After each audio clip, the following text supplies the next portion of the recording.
And welcome back to the OCS for Week 10 and Day 2 of Super Week. We've got our 6 teams now locked in for the playoffs, but the stakes, Jubes, continue to be as high as ever as we close out the season, because tonight these teams will be playing for the best seeding possible. And with tiebreakers being a very real possibility here, the stakes, as I say, continue to be as high as possible, where teams even not in a position to actually contest can still influence things. Yeah, and I mean, there's nothing when you have nothing to play for in terms of positioning. It's always nice to play a little disruption in the top half of the table. I mean, I've been in that situation a few times, and it does feel good. Just if you will, ruining the chance of other people if you can't make it. So there's still a lot to play for, and especially side selection and things like that. It's super important when heading into playoffs. So yeah, every team's going to want to get the best result possible. Do you think that's going to really affect much, as you say, having been in a position like that yourself? These teams that no longer actually have that pressure on their shoulders, will we perhaps see a more like a freedom approach, if you will, maybe some different picks, or do you think it's still going to be, this is our identity, this is what we're going to go for? I think we'll see a lot more freedom in draft. When it's your last game of the split and there's nothing really to play for in terms of positioning, then it does open up your champion pool a little bit. There might be something you're considering playing for the last few weeks, but because wins were needed so badly, you just kind of opted out. And sometimes you opt in for it and it works out. So I wouldn't be surprised if we see some of the bottom half of teams really just unleash today and have some really good games. And that's what I'm looking forward to. So let's actually bring up that schedule to see what our final games for Week 10 will be. 5 best of ones, as always. It's a big one here. This is one that can have big implications as to where these teams finalise their standings. It's going to be the University of Queensland Union taking on Legacy Genesis. As QUT Tigers, last team to qualify, will be taking on a rather strong Chiefs Academy after their victory last night. Water Academy and RMIT's Redbacks will do battle in our third game of the night, as Pentanet.gg Rise will try and give the Dire Cubs their first defeat of the split. And our final match of the night there, Jubes, is going to be UTS Esports taking on Gravitas. Yeah, some bangers, especially this first game of the night. UQU versus Legacy Genesis is one to really keep your eyes on, because I believe, if my math isn't mistaken, if UQU win this, then they lock themselves in for second place. So it's going to be an exciting one, a crucial one, and I can't wait for it, because their teams with quite similar play styles. Yeah, they certainly are. So actually, with that in under wraps, let's bring up the standings. Let's actually see what we're looking at, what we're playing for, and what these teams have online to really jostle and jive around at. As you can see, the Dire Cubs, known as the Dire Dubs, because they just don't lose.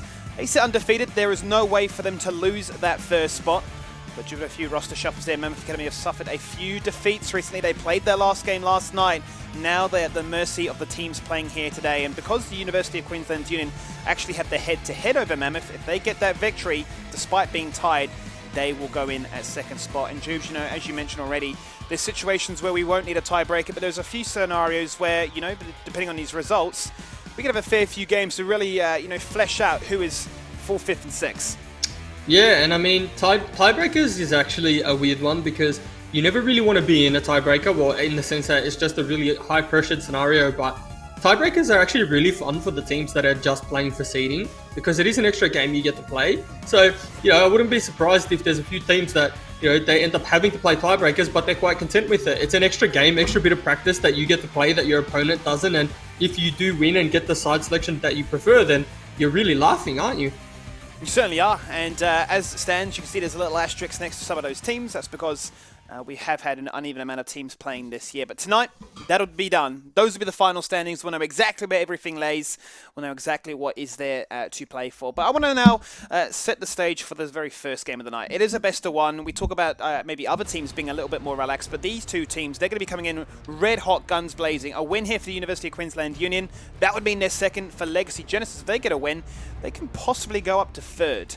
Yeah, and I mean, third, second, that's what's on the line here at the moment. And both of these teams will be eager to get that. So there's not going to be hiding any picks. There's not going to be, what if we just save that for playoffs? I think everyone's just going to come out with their strongest draft and best possible picks. And we see that straight away with UQU banning LeBlanc away from Buggy, as well as the Yasuo. And I was about to say, potentially we see the Fiddlesticks ban, in which we do.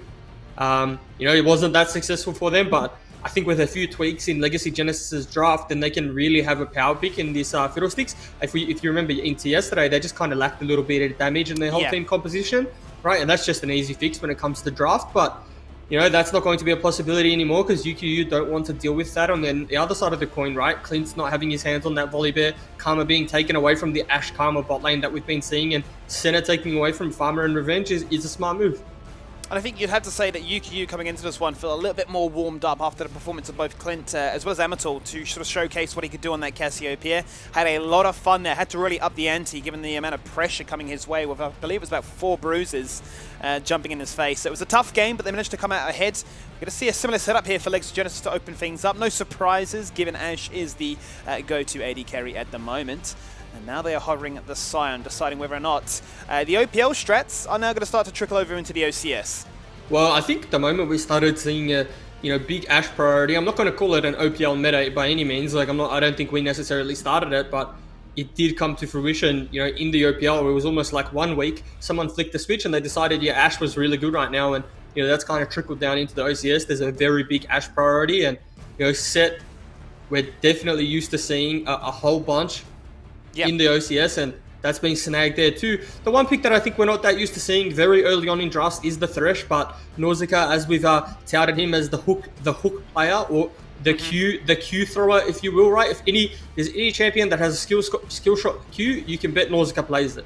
He doesn't miss them, does he? And I mean, we talked about his Bard yesterday. Very impressive, very important. Is one of his staple champions, but his Thresh also in that same category. There's no denying his roaming abilities, his discipline to find hooks, but know when to actually chase through with those hooks as well. So we'll see what he can find here. A lot of emphasis on making sure that their bot lane is as strong as possible. It's been their highlight for the most part. It's the one part of their comp that tends to receive the most praise, but the team definitely are coming together now. No need to, because what they're going into is a very strong counteract, which is the Aphelios as well as the Nautilus. Yeah, so Aphelios doesn't necessarily have the strongest lane in the game anymore, right? In terms of scaling, he's still up there with some of the best scalers in the game, and once he hits the 2-item threshold, he's definitely a menace to deal with. But Ash would definitely have that lane on lockdown. I mean, most people do pick Ash because you get such good lane priority with it, and sometimes you even just have to force the cleanse. Like Aphelios potentially just has to opt in for cleanse this game. Yep. But interesting Kayle pick locked in here, and it is somewhat blind because Set could go into the jungle. So UQU, there's a possibility they haven't showed any of their solo lanes, and this Kayle pick is blind. Now keep in mind, Sally is a very big Kayle player, and I think he is comfortable playing it into most things, especially because what we've seen from Clint hasn't necessarily been carry type champions. It's mainly been tanks, and Kayle has a very good time into tanks. Yeah, it certainly does, and that was going to be my next point, because we've seen this happen before, and you can definitely punish a blind Kayle, and you can get some absurd leads as a result. I think of that match where we saw the Aurelia. Chiefs versus Legacy was just open mid. Exactly. Yeah, TN was just dead. It was like, what, 7-0 before the 15-minute mark. It was a little bit absurd. We'll have to wait and see if that's going to be the case here, if they've really done their homework to say, this is a pocket pick for me as Sally, but we know that Clint isn't going to have anything that can really challenge me. Let's see what they go for in the end, as Legacy Genesis are now going to go through with the Lee Sin. And it seems to be a bit of a staple for them. No lack of engage, plenty of options to make sure if they land a hook, if they land a stun, that person will get blown up. Yeah, I mean, you just have to see an arrow land, right? And then your assumption is that he's going to get kicked into the rest of the team. That's why they've picked up this Lee Sin. Again, Lee Sin needs to kind of make work early, if you will, so that the pick can be justified and not really fall off into oblivion. Of course, Lee Sin always scales with the player. If you're talking about Clid being on Lee Sin, going to be able to 1v9 and do some crazy things when it comes to 45-minute team fights. But the longer the game goes, the harder it is to play Lee Sin. Once teams start grouping and teams start trying to move around objectives, it becomes harder and harder to team fight on Lee because your economy is quite low, and it's just not the same as when you're running around in solo queue. Interestingly enough, they've picked up Tristana here, which is going into a solo lane. Or they might match this Tristana with the Kayle. I mean, we actually don't know because it's an Echo and Tristana, right? It can just be flexed multiple ways. Could also be Echo jungle, could be Set in a solo lane too. Like, it's just a multi-flex draft right now coming out of UQU. Yeah, this is a bit of a headache really for Legacy, isn't it, right now? Because as you say, those 3 picks in particular can just be used anywhere on this map that they like, and now Legacy going to commit and go for the Rumble. They've decided that they want to make sure that if they find a target, they wombo that person down. And if UQU come at you, well, they've got the red carpet, the equalizer, to try and lock them in place and make sure that their health bars are low enough to patch the weakness, like you mentioned there on a Lee Sin, so we can get that execute damage stay relevant a little bit longer. But more importantly, so Cal has the uptime. It's going to be a battle of the scaling champions in that top lane there, Jubes. We haven't seen Tristana in a very long time, but I like this. So Tristana is known as like the scaling AD, but what's important to note about her is she has so much kill threat in lane, right? She's a late game champion, but with a significant, early game burst, right? In terms of the 1v1. If Tristana puts the bomb on top of Kayle, lands the jump, as well as like proccing it with press the attack, then Kayle is just going to get one shot. And if you look at some of the spells, this could change, but Tristana's opted in for the ignite. And so with how short Kayle's auto attack range is, this is just going to be a lane where Clint is looking for the solo kill early. If he does get that kill, it's going to snowball out of control. I start to wonder what kind of build we're going to get. If we're going to get like the Domination Hella Blades variant of the Tristana to make sure that he has as much damage online as quickly as possible, that level 2, level 3 all in with the Ignite to try and snowball that lead. Kind of a little bit like what we see with a Lucian topside as well. You've invested in a squishy champion, but you really want to get the ball rolling. What we're talking 1k, 2k gold lead buffer that really starts to favor you. And when I'm talking about Lee Sin and his ability to kick people away, Tristana functions much the same, right? You find a target, if you don't like that target, you just knock them back. Yeah, you do, but sometimes it's not as simple as knocking them back. You don't necessarily win a game just from kicking people away, right? If that's the case, anyone can play Lee Sin. So like if that's what made Lee good, everyone should just first pick Lee Sin, because all we're going to do is kick people away and we potentially win the game. There's far more that he needs to do in this game. Yes, the play where he just kicks people away is when Kayle gets level 16, has 3 items and turns into a hyper carry, and all you've got to do is keep them off. But in the early game, I'd like to see Lee Sin be a little more active. He has to protect this Kayle. I think that the key to success for Legacy Genesis here is that this Kayle doesn't fall behind. And now it's going to be extremely hard doing not falling behind into a Tristana and a set. But, that this is kind of what you have to do and what you have to lane into when you pick Kayle blind, right? It's a little bit disrespectful, and sometimes teams have counter picks ready, like this Tristana, and it's whether or not they can abuse that and get that lead, because again, like I say, there's not much in the game that has, the type of burst Tristana possesses in lane.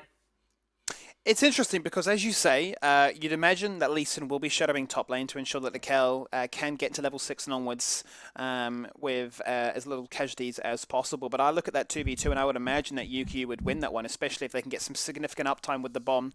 That Tristana they can't play 2v2.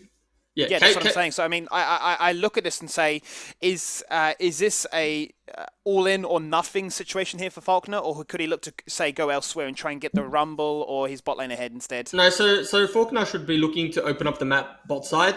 But what I mean by protecting top side is that when you think your Kayle is going to get dove, there's some very obvious, some tells when you're going to get dove, right? Whether it's a slow push wave, whether it's a wave building up, whether it's a freeze, whether you're going to get ganked. There's a lot of things that tell what's happening.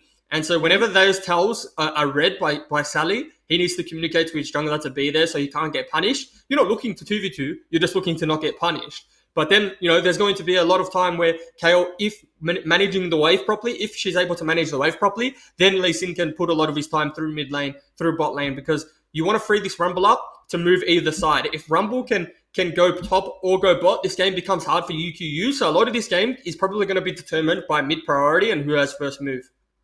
And we're looking at mid priority. We need a few levels at least. You should say like what level 4, level 5 before they're gonna have the skill points invested to actually clear that wave with ease. Yeah.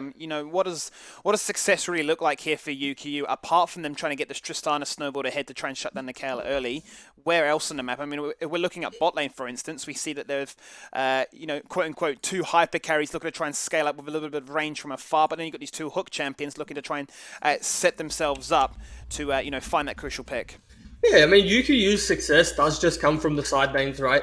Tristana's going to be big enough to push turrets down on her own. Echo's going to obviously be strong enough to push turrets down on his own, where Legacy Genesis want them to kind of, funnel into the Rumble ultimate, funnel into the Ashe ultimate, get a good thresh hook down. So Legacy Genesis says team composition functions a lot better when they're kind of closer together and skirmishing in river or skirmishing in chokes, if you will. Like the golden rule is you never skirmish around a choke with a Rumble because you're just going to be cooking like a Barbie on a Sunday. So you don't want to be doing that, that's for sure. Whereas, but University of Queensland should never really be in that position. They should be the one that's just sitting in the side, forcing Legacy to come collect those side lanes and then creating plays accordingly. But, we've seen OCS how it plays out time and time again.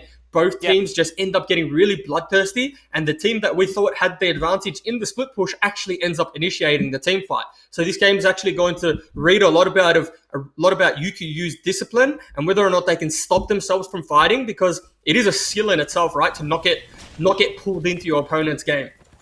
Yep, not to play reactively, not to fall into the trap of what your opponent is trying to do on the map. Let's go and see exactly what happens here. It is the final day of Week 10 here in the OCS. It's a day where we know what teams will be playing in those playoffs. These two teams will be there, but this is a game to decide where their final standings will be. UQU on the left-hand side are rocking the blue with a Legacy Genesis on the red on the right.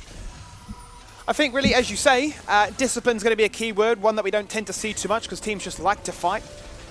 But would you say Legacy Genesis definitely have the edge in that setting themselves up for a Dragon, for a Herald, and then welcoming the likes of UQ to force a fight and then sort of playing their style?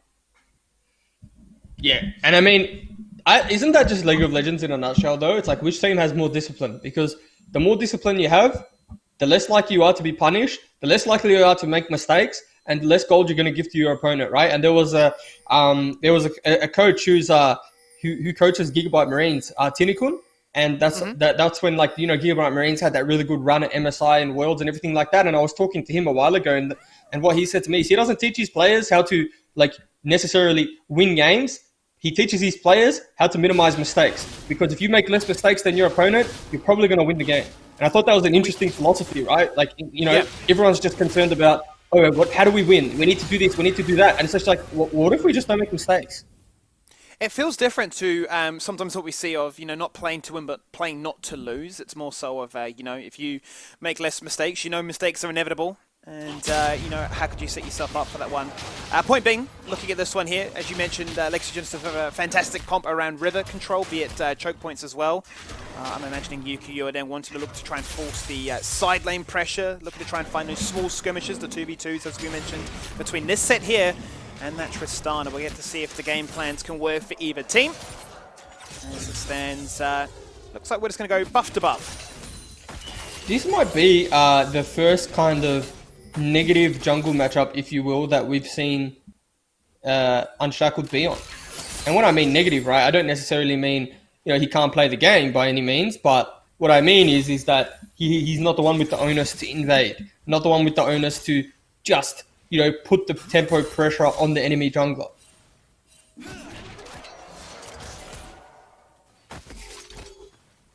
Let's see what they decide to do here, as we're going to see it already be Legacy Genesis pushing in the wave. Be Farmer quite content underneath this tower, just picking up the CS as he can. The Unshackled going in for a little cheeky invade right now. Faulkner is in the area, and they actually might collide heads.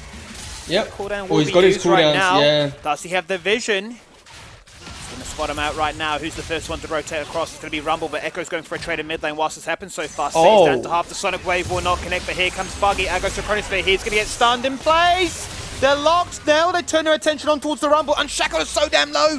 The grit is running out. That's a harpoon. That's a kick. That's a dash. No summoners will be burnt except for the heal. And a whole bunch of nothing.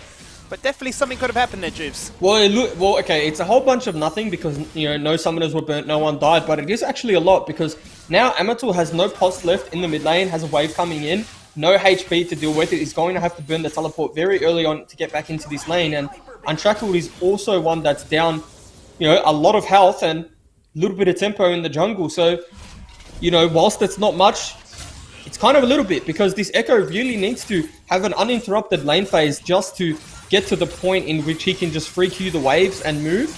And this has kind of stunted his lane a little bit. And it's an interesting game because we're only going to see 2 teleports, one aside. We've seen variations of it, in some cases teams having 3 teleports to really abuse the macro control. So Amateur with no mana, with no potion, is going to be forced to go back. Looks like the wave's pushing against him, so... Yeah, it is. Might not might not be able to walk back to lane. It's going to be forced to teleport there, as you can see on your minimap right now. And this is going to be UKU taking their opportunity, having pushed out bot lane to apply some deep vision to get control of the first dragon. Yeah, Faulkner also gets double crabbed off the back of that, probably something that shouldn't happen. I think he made a little bit of a mistake in terms of pathing and what was his and what wasn't his. So he loses double crab. Very good from Unshackled to secure this. And he's looking for it. He's going to flash away. North's looking for the fadeaway. Death Sentence won't connect this time. Oh, let's see what I mean. This top lane matchup, he has to base now because that's pretty much lethal with that ignite. So if he stays, he's just going to get punished. Now, the one thing that's going for Kale in this lane is Tristana can really never freeze it. All right, Tristana has the little explosion that pushes the minion wave. And so, that's the beauty kind of about laning against the Tristana is that no matter how bad it gets, you cannot be frozen on. But, in the same sense, she can just start taking your turret. So teleport burnt, 16, 17 CS lead, and going to have to see Clint really ramp it up and start putting his foot on the pedal because you don't want to just match scaling with a Kayle, especially when you pick something like the Tristana. Certainly don't. You're definitely going to prefer Kayle in a late game compared to that Tristana, but there will not be any teleport influence to assist in a potential dragon or a bot lane skirmish. So what we see is what we get. Only the junglers now at play to try and make something happen, but they've been scouting at opportunities. Haven't been able to find it just yet. Now, you talked about it, mid prio will mean he can go top side, and he can go underneath that turret, take no damage, recall back out, and grant Clint the first blood. That's not even mid prio though, right? Like, he hasn't done that off priority. He's done that and made a conscious decision that he's going to lose a full wave for that. And, you'd have to make the argument that that's definitely worth, right? 6 minions for the sake of putting a Kayle behind, 2 waves, first blood, and some turret plates. They're all in the bot lane though, Ignite burn. Yeah, an all-in that was definitely threatened, but one that doesn't substantiate into anything. Ignite was used and heal was the response. As both supports continue to look for hooks, both trying, both flinging those skill shots out, but won't connect. Set was there to collect that wave, so he's going to be quite happy to make sure that his jungle economy is just a little bit higher. The Equalizer divides the fight in half, and Nautilus is locked away from the team. Will UKU threaten a turnaround as they've just picked up the dragon, but at 7 minutes in, it's a killer piece.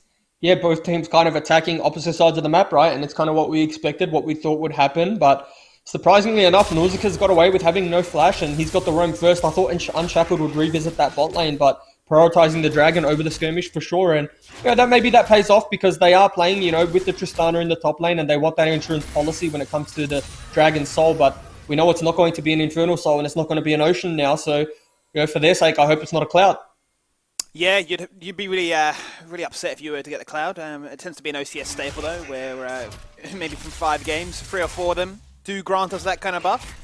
Movement speed is always nice, but I'm sure you want to become as tanky as possible to make sure you don't get one shot by the likes of a Kayle, as UKU will get themselves another rotation on towards that scuttle and begin the vision game as they look to make sure that this side of the map belongs to them. Yeah, both these flips actually suck for both teams, right? Tristana wants to lane into the Kayle, wants to be able to bully as much as possible. Kayle also needs farm and EXP, right? And doesn't want to be laning 1v2 because she can die. I don't think this is like, you would make the argument that it's better for Legacy Genesis because the Kayle lane was going downhill and fast. Hang on a minute, set flashes in. Goes to Chilling Smite. There's the suplex back. He can just safeguard away, and it's a whole bunch of nothing once again between both of those junglers. But here is the all-in. That's Clint jumping on with a ton of stacks of damage. The bomb explodes and his health bar disappears. Press the attack working overtime as Revenge rocks up just to say hello.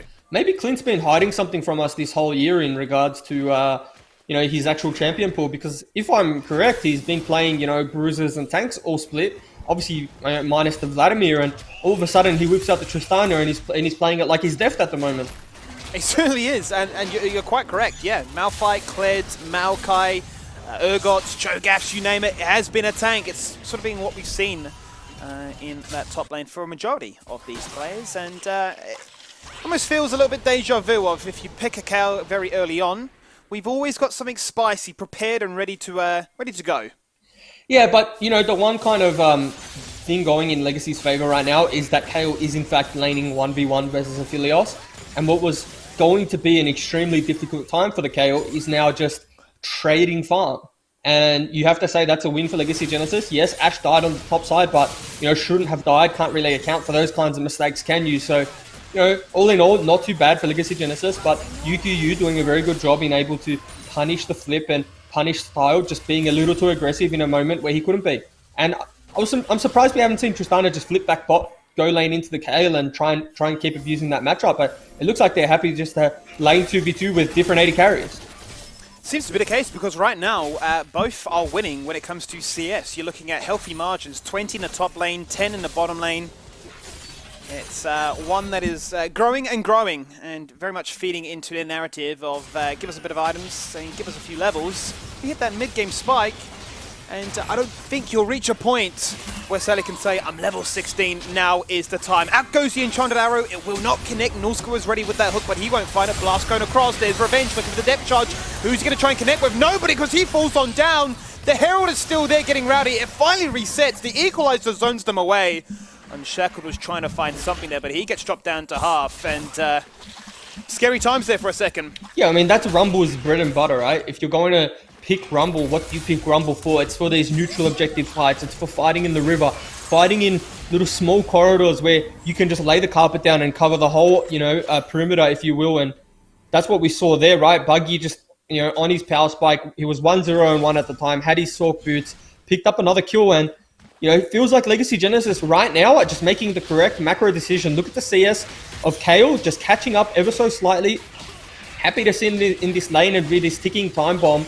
I really think that Clint needs to flip himself back to that bot side of the map and just get away from top side. Get Aphelios back into that lane. They were laning quite fine into Ashe and Thresh already, but we'll have to wait and see. We'll have to wait and see. He's now put that turret in towards Herald lethal range. Maybe just looking to try and achieve as much turret plating as possible with the timing as it stands right now. Interesting he's able to get this much, given it is a 1v2 situation right now, but he is the one with the majority of the gold. Sitting at 2-0, you'd imagine he's going to be looking to go for a Storm Razor and make life even harder to try and evade him. Guarantee the rocket jump in for the full aggressive nature that a Tristana possesses, but as you can see, it's really been Revenge, leaving Clint to his own device, making sure he gets individual gold. He's got the Romy Moby boots.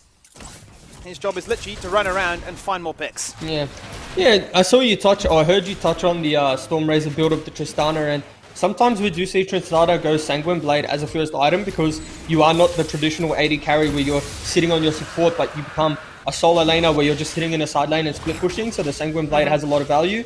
And then the other build that we see is Blade of the Ruin King, and yes, you probably say, well, there's no tanks, why would I go Bork? But, the sticking nature of Blade of the Ruin King and that little bit of extra damage just makes your burst just that little bit better, and you can find a lot of value in it. So, I'm not really used to seeing the Storm Razor. It's not something that you see too much in solo queue nowadays, but nevertheless, Clint's playing this champion and he's playing quite well, so he probably knows something that we don't. Yeah, quite curious to see what kind of variation he goes for. As you can see, a couple of daggers in his back pocket so far, so he's definitely got a fair bit of attack speed to stick up that damage as quickly as possible. Here's the three-man collapse. Arrow goes missing again. Out goes the Chrome Dome, looking to try and lock people in place with a stun. That will connect. Rumble finds one. They most importantly take out this Tristana. Now they're looking for another kick. Nulzig is so damn low. He juggles the turret aggro just enough and manages to live to tell the tale. We can't even catch our breath though, Juice. We turn our attention now towards mid. The depth charge was used, but they just don't have the damage between two ultimates to take out the Kayle, and they drop the Herald top. It's a massive win here for Legacy.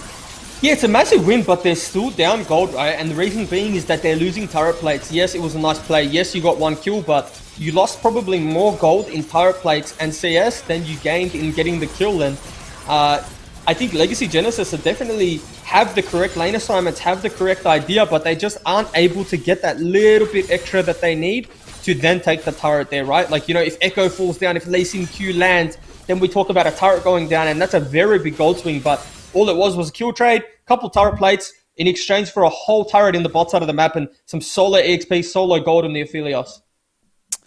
Yeah, what looked like a fantastic play at first glance, as you say, has been turned around, and UQU continue to be the ones in the driving seat. 14 minutes in here, Jubes. 2 Dragons to the name. They've got a 2k lead as well. They got the first turret, and just fantastic shot calling by them to say, we know you're going to be so invested in trying to deny this Tristana, so we're just going to find priority elsewhere. So Tristana well on her way to hitting her key items and key components. probably, you know, we look at the gold lead, right? You see the 2 kills, you think Tristana, okay, you're just a little bit ahead. It's not too bad, but the turret plates and the solar EXP as well is nothing to scoff at. Going to be a significant amount ahead on this Kayle, and you have to take into account the fact that, you know, Kayle's sitting on a Cutlass, whereas Tristana has, you know, the Berserker Greaves, the BF Sword, the Karachi Shard, the Crit Cloak, if you will, if you want to factor that into the equation. So Tristana is looking quite scary at the moment. But we can't forget, though, look at this Rumble. 3-0 Oh, yeah. so far. So much magic penetration. That ultimate, when it comes on down, let alone the Flame Spitter, it's going to melt you. There's actually a lot of value in this Oblivion Orb right now. And so the one time Oblivion Orb has... Hang on, I'll hold that thought because arrow lands. Hold that thought for a second. It does. This time it connects. Third time lucky. That's a 2-man play. Depth Charge uses a form of disengage. There's the hook this time as Lee Sin finds his moment, and Echo. the Moonlight Vigil will not be enough for the execution. Echo looking for the maul. He finds 3 in his tracks, but he can only take down the support, so both support fall on down. Very, very scary situation there, and now they can set themselves up for a siege. Out comes the Equalizer, going to be used more so as a wave clear tool more than anything, and that means Unshackled jumps on into this one, finds himself a 2-man face breaker, suplexes them out, and grants UQU another kill. UQU are just doing all the right things, even though they aren't the ones instigating the fights or starting the fights. They're the ones that are finishing it, or if they're not finishing it, you know, they potentially just lose one member but gain a whole lot on another side of the map. And what we didn't see off the screen there was Clint managed to push down that top turret. You know, Unshackled, really good play, really aggressive, just knew the timer of Kayle ultimate and punished that, you know, exceptionally. And UQU just look like the real deal, and you can't argue that they're the second place team at the moment with the way they're looking in this game. Certainly can't. They've really upped the ante. They've found what works for them, and it's proving big time here. This is a team that really want to make sure that if they get this victory, they can go second. They can take Mammoth down to third. This will be a massive, massive win for them. One that would actually give them a bye round as well. Another week for them to prepare. Massive, massive objective for them. As it stands for Legacy Genesis, they've got a lot of fluctuation to play around with. Potentially can put themselves up to thirds, or they can drop all the way down to 5th. So, both teams here. What a way to start off our day 2 here for Super Week with you know, the priority, the seeding, the pressure, all to play for. Clint's actually duped us all and purchased the Infinity Edge straight up. I know. I saw the components and I was like, it's looking like the Stormrazor. Yeah. And we were talking about the Rumble beforehand. Obviously wasn't at any of those skirmishes and had to drop the Equalizer to clear the minion wave. But the one thing about Rumble the one thing about Rumble's items is that he's picked up the Oblivion Orb as well as now opting in for the Leandries. And the reason why the Oblivion Orb is really efficient here is because, you know, the side of UQU, they actually have no magic resistance.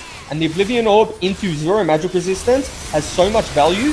He's going for the steal. It's a little bit suicidal there from Unshackled. I don't think that's necessary. Now, doing a donation away to Buggy like he needed it. Interesting shot call. You can see the idea was to make sure that UQU could play for a very early soul point. Potentially, if you want to bring that point even further. The Amateur was topside, getting himself a turret. They wanted to really delay the recalls of Legacy. I'll hold that for a second, because the 2 most fed members in this game will go at it. And Clint, he made it look so damn easy that, Buggy, you're 4-0, but now you're 4-1. Yeah, well, you've got to remember, right? What is the sole purpose of Rumble? Rumble wants to team fight, doesn't want to be 1v1ing in the side lane. You know, there's just certain champions that don't excel at certain things. And Rumble is not a 1v1 Kingdom type champion in the side lane. Whereas, you know, Tristana with the Infinity Edge is going to fare far better, especially because he's taken the combat summoner of the Ignite, has the double dash as well. So, a little bit of a mistake there from Buggy, and Legacy Genesis just need to, you know, identify what their composition does, what they need to do, and where they need to be fighting. Because at the moment, UQU are just running them around the map and playing their 1-3-1 exceptionally. I think it feeds into your point from beforehand, right? Of UQU are wanting to look for those small skirmishes, wanting to look for the split push, which is what we're seeing them do. Whereas Legacy Genesis are really wanting to force fights around objectives, hence why they've been so keen to find these fights in the jungle, around the dragon. Not always been as successful as they would have liked. But returning to your point before, real quickly about the Rumble, as you say, Leandry's now complete. Given that there is no magic resistance, you're essentially doing true damage. Yeah, he has so much penetration right now and so much AP. I'm going to hold that thought again, though, because it might be a pick onto the Thresh here. But this is a good place to fight if they can land a good Equalizer. Oh, that's the equalizer on top of an arrow right now. They are sitting in the fire. They are burning. It's not a barbecue they're having fun with right now. And they're going to fall on down for 2 very easy kills. Legacy flipping the script and forcing their fight. Sally wants more, however. He flashes forward, tries to take down a crippled Tristana. It's going to be a flash for flash. Yeah, there's just no world or no realm in which you win a fight against a Rumble in that choke there. Perfect arrow lands though. You know, the arrow did land onto Farmer, and sometimes this is why we take, you know, ADCs take cleanse into Ashe, but really good pick and definitely what was needed for Legacy Genesis because this game was getting away from them. And now they've kind of broken mid-turret, closed the gold lead just a little bit. Dragon spawning in 2 minutes. They can reset, set, and get ready, have their cooldowns up and to go for this Dragon again. That was a 1-item Ashe going into a 2-item Aphelios. And it shows you when they come together with the Wombo combo that their composition is designed to do. Doesn't matter how far ahead he is, they're still able to come ahead the goods. So as we reach the 20-minute mark, despite UKU being up by 3k, the majority of that being shared between the 2 AD carries here. I mean, to be fair, Skimmy, that Aphelios could have been 7 items and would have died without doing anything that team fight. So I don't think it mattered. If the arrow, he died in the CC of being stunned by the arrow whilst the carpet cooked him, and so you can, and that's what I'm saying, how beautiful it is. It's kind of like what we saw from Legacy yesterday, where they drafted a comp which flourished with CC, but just lacked a little bit of damage. Yeah. Well, this comp from Legacy has a little less CC, right? You know, you got the Thresh Hook that lands the Flay, but I'm going to hold that thought again because we might see the arrow go down. It does nice indeed. buffer. It's going to actually connect. That's a really good buffer there from the hook, but will it be enough to prevent him from falling on down? I'd have just thrown so much at him. That's going to be the dash ahead. That's going to be a kick into the team, and there is nowhere to run. Yes, Revenge had the flash, but he was a sitting duck, and he will fall on down. And this is what Legacy Genesis have needed to do for the last 5 to 10 minutes, and they've kind of found their footing in the game now, playing around Ashe Arrow, playing around picks, and we might see another one here. He just does not miss. There's a reason why Norska plays this. The suplex cancelled mid-animation. There is no damage to come on through from there. Sally's looking for more. He's going to teleport into this one. And with the next dragon up in 50 seconds, a few mountain dragons wouldn't go amiss. Yeah, for sure, but Legacy Genesis playing really well now. Playing around their vision, playing around... Oh, I'm going to hold that thought again, Skinny, because looks like we're going to see the Great Escape or the Great Chase. You might have a big think tank up there. You've held many faults this game so far. We're going to see Amatul be jumped upon. What does he have? He's got the flash. He's got the chrono break back. Baits a fair few members, but keep your eyes on Falconer because he was actually locked in place by the Gromp. Anticipating a situation like that. Out goes the tip of the Fedora. As now Amatul is looking to try and hit that magic number of 8 to force a denial, and I think he knows he's in so much trouble. Now he's just trying to buy time for the rest of his team, which have started up the Baron. You kind of wish Chaos saved his TP now so you can actually make it to this Baron fight. So he's still chasing, he's going into the fountain. Are they going to flip this Baron? Are they going to just say, okay, how's this Knight? Let's do this Knight check, but Knight starts out, Rumble's cooking. It's a 4v4, the Baron is still going. Revenge is the first one to fall on down, and Shackle can't do anything. He's forced to flash away, as is the Aphelios. And what is now become a leashed Baron is surely a disengage. You know, they're just going to take the safe play. They're going to take the Dragon that's spawned now. You know, you've got to make it 2 apiece. But Legacy Genesis are starting to come into their own, starting to play the map, you know, how their composition, or what their composition requires, which is use Vision Denial, set up picks, get them, and then attack side lanes, right? You know, yes, we talk about a 1-3-1 comp, and they don't necessarily have the answer in the 1v1 at the moment, but there's no reason you can't send multiple members like they did onto Amatul, because what that did was that forced UKU to make a decision. The decision that they made was to start Baron, and that is not the correct decision when you're versing a Rumble. So, you know, the 3 then collapsed onto the Baron buff, and they've kind of got, you know, a good hold on the game, because, you know, they were down 3,000 or 4,000 gold earlier on, and now it's back, it's only down to 1,000, and you probably say that's close to irrelevant when you look at the relative power of this Rumble and the items that he possesses right now. You can see the game plan was to utilize the Echo for as long as possible to make a bit of a Hail Mary attempt there on towards the Baron, but really plays into the hands of what Legacy are designed to do, as you said. And the Equalizer is proving to be the first step that proves to be their opponent's demise, as they are unable to really mitigate the damage that is coming their way or form any kind of response. Everybody burning their flashes, utilizing stopwatches, panicking in the midst of the barbecue.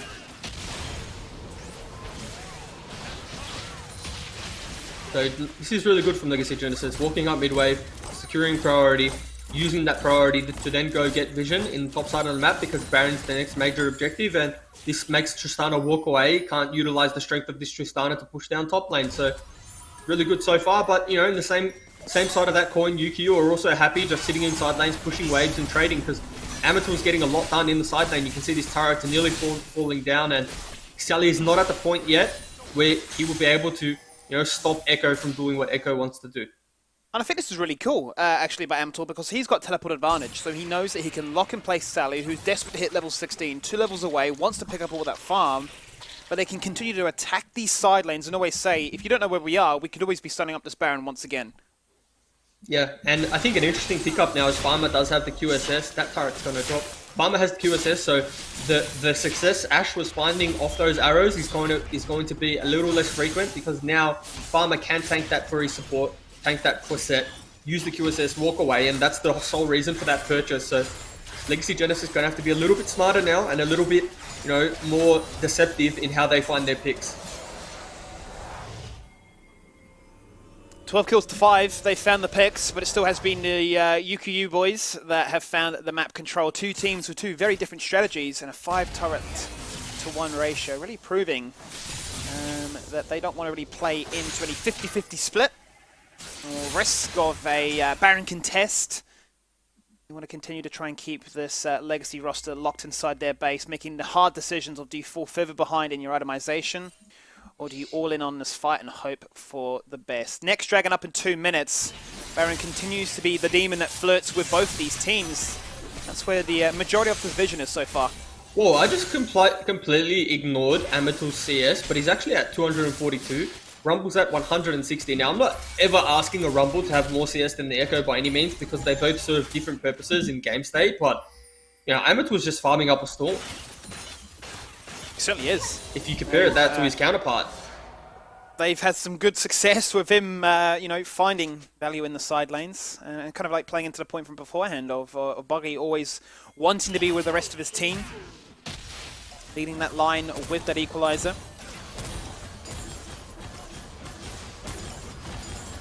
See what they can find. Level 15 now on the Kale, getting ever so close. Yep. 2 items are there, Gunblade and the Nash's Tooth, a ton of damage. And a sustain as well, and 4 stacks in a Dark Seal, that could soon explode to 10. He's actually up XP on the Tristana now, if you look at that. Tristana's level 14, Kale is level 15, so done a very good job clawing his way back into this game, and arguably being ahead of the Tristana now, and you know, some questionable itemization from this Tristana in the sense that Infinity Edge, Rapid Fire, maybe not the best, but hold that thought. Arrow misses, well, it's not going to matter, a 3-man dome, that's absurd, Avatar, what are you doing? Yep. That's a game-winning fight right there if I've ever seen one. And you can have all the CS in the world, but you have just delivered the payload that grants your team everything they need that was to go straight for this Baron. The Echo just landed the parallel convergence, and I just saw Health Buds get absolutely deleted. The Protobelt into the Leech Frame proc, into the Echo passive, and there was just no way Ash was surviving that. And Amateur having an absolute blinder. This is probably the second day, not probably. You know, yesterday had a blinder on the Cassiopeia, and you know, sure there was hiccups and mistakes, but this game I haven't really seen any. Right, he's just been in that side lane quietly minding his own business. Before you know it, he's 10 CS or close to 10 CS per minute and just influencing team fights like that. This is the Amateur that we've been hyped up about. We were told that he's fantastic at the Zoe. We were told that it's going to be banned away from him every single game. In a match that determines where this team can place, if they can find themselves in second spot for playoffs. He shows up the goods. And now we're Baron buff and the next Mountain Dragon sporting. This is a huge influence. Now a 7k gold lead here. That is a very significant gold lead, Skimmy. And with Dragon up, they're going to secure the next Dragon too, unless, you know, Legacy Genesis just say, and you know, at a certain point they got to say, we have to fight because we've drafted this Rumble 3 levels down. We're not going to get a better time, or he's not going to have a more relevant power spike than now. You know, Rumble isn't going to scale into this game. Later it goes, so it may just be worth fighting, but they've decided against it. You do have the Baron buff, and so for now it's just going to be back to farming side lanes and hoping the KO can pick up the Death Dance, because I think that's what he's opting in for with the Aegis of the Legion. Looks to be that case. Try and be as tanky as possible. Try and not get one shot, because there is a ton of damage coming his way, as you saw from that previous team fight. And I think this is UQU doing a fantastic job of understanding. Yes, we can scale late in certain regards too, but we need to find ourselves ahead early. We need to find success early. We need to pressure these lanes as quickly as we can. We need to relegate Legacy Genesis to making some decisions of this isn't ideal, but we've got to do something. Now 6 turrets to 1. We're also, this is probably the second time in a week, Simi, that we're seeing a blind pick KO get severely punished. Yeah. Maybe there's something in that. Maybe there's something in blinding KO. And not doing it.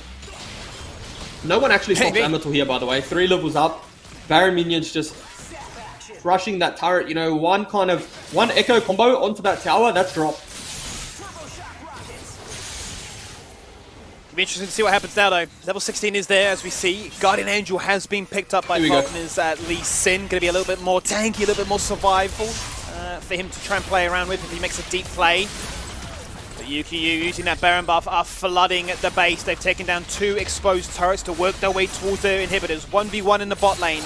Action crashing through the top. Inhibitor falling down to half right now, and it's getting closer and closer to that now or never moment. The whole base is open now, and with the composition that UQU have, this is dreamland for them, because hold that thought, Unshackled's just caught. Unshackled is in trouble. He used the stopwatch right there. The box came out. They tried to lock him in place. It's been used as a bait. UQU will take that opportunity to go through mid. They take one inhibitor. They go down bot lane. They've taken that inhibitor. Every inhibitor is gone. The base belongs to UQU. And as the Baron buff expires, they will reset. That's called maximum value.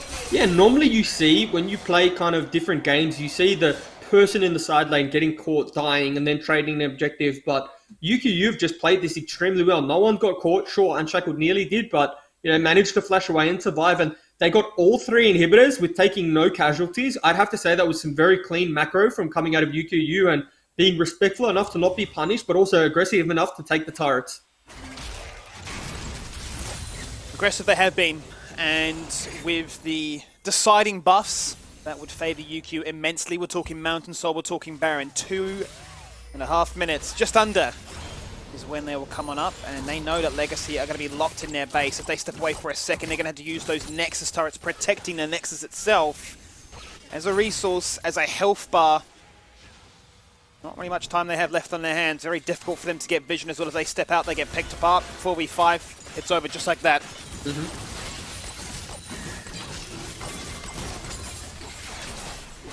At a certain point, they actually don't need to fight. They actually don't need to engage with the enemy to win this game.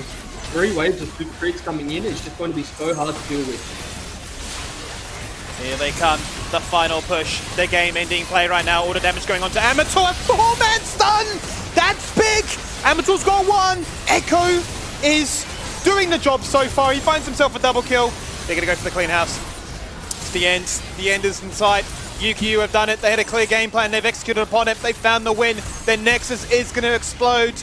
Legacy Genesis will not find themselves in that 3rd spot. No, UQU will claim 2nd and remove Mammoth from that spot itself. Yeah, there's not much to say except that the Echo just turbo smurfed that last team fight, right? I thought, okay, maybe this is the fight Legacy Genesis can win. Maybe this is the fight, because I saw Echo burning down on the Rumble ultimate, and then he just ultis back on top of 3 people's heads and just absolutely one-shots them. The AP ratio on Echo ult is just insane, and really good performance coming out of UQU, and honestly executing a composition we're not used to them seeing. So hitting the right form come playoff time. Yeah, I mean, what a better time to actually make sure that actually happens. Fantastic performance from them to show that we know what our opponents are wanting to play. We're going to remove what we are not keen to go into, but we're going to allow through what we think we have a plan towards. And they definitely did have a plan. From start to finish, they were to Tristana top lane to get themselves ahead with some early turrets, with the Echo to always find success in those side lanes. Never really give Legacy those convenient opportunities of forcing those 4 5v5s. It was a game plan in which, I mean, they controlled the gold lead from start to finish.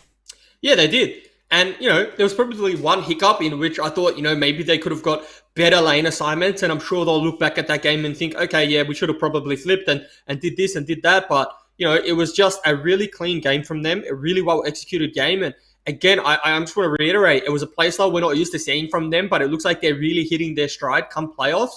And now it's a team that we've seen can play the 1-3-1, can play the team fighting. So what else can they do? Well, that's going to be the big question on many people's minds, and I'm sure no more than Cubs who sit at first, but that is UQ now coming in at second. We're going to jump to a quick break and get ourselves ready for the next game of the day. It's another big one here to try and find out where those placements lay. It's going to be the Chiefs Academy looking to try and force an upset going into the QUT Tigers.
Welcome back to day 2 of the Super Week as we just had an explosive start with UQ guaranteeing themselves the second team and a bye round to get the most desirable start really going into those playoffs alongside the Dire Cubs and Jubes. I mean, we saw very different play styles, very different ideas going into that draft, very different ideas in terms of how they wanted to play.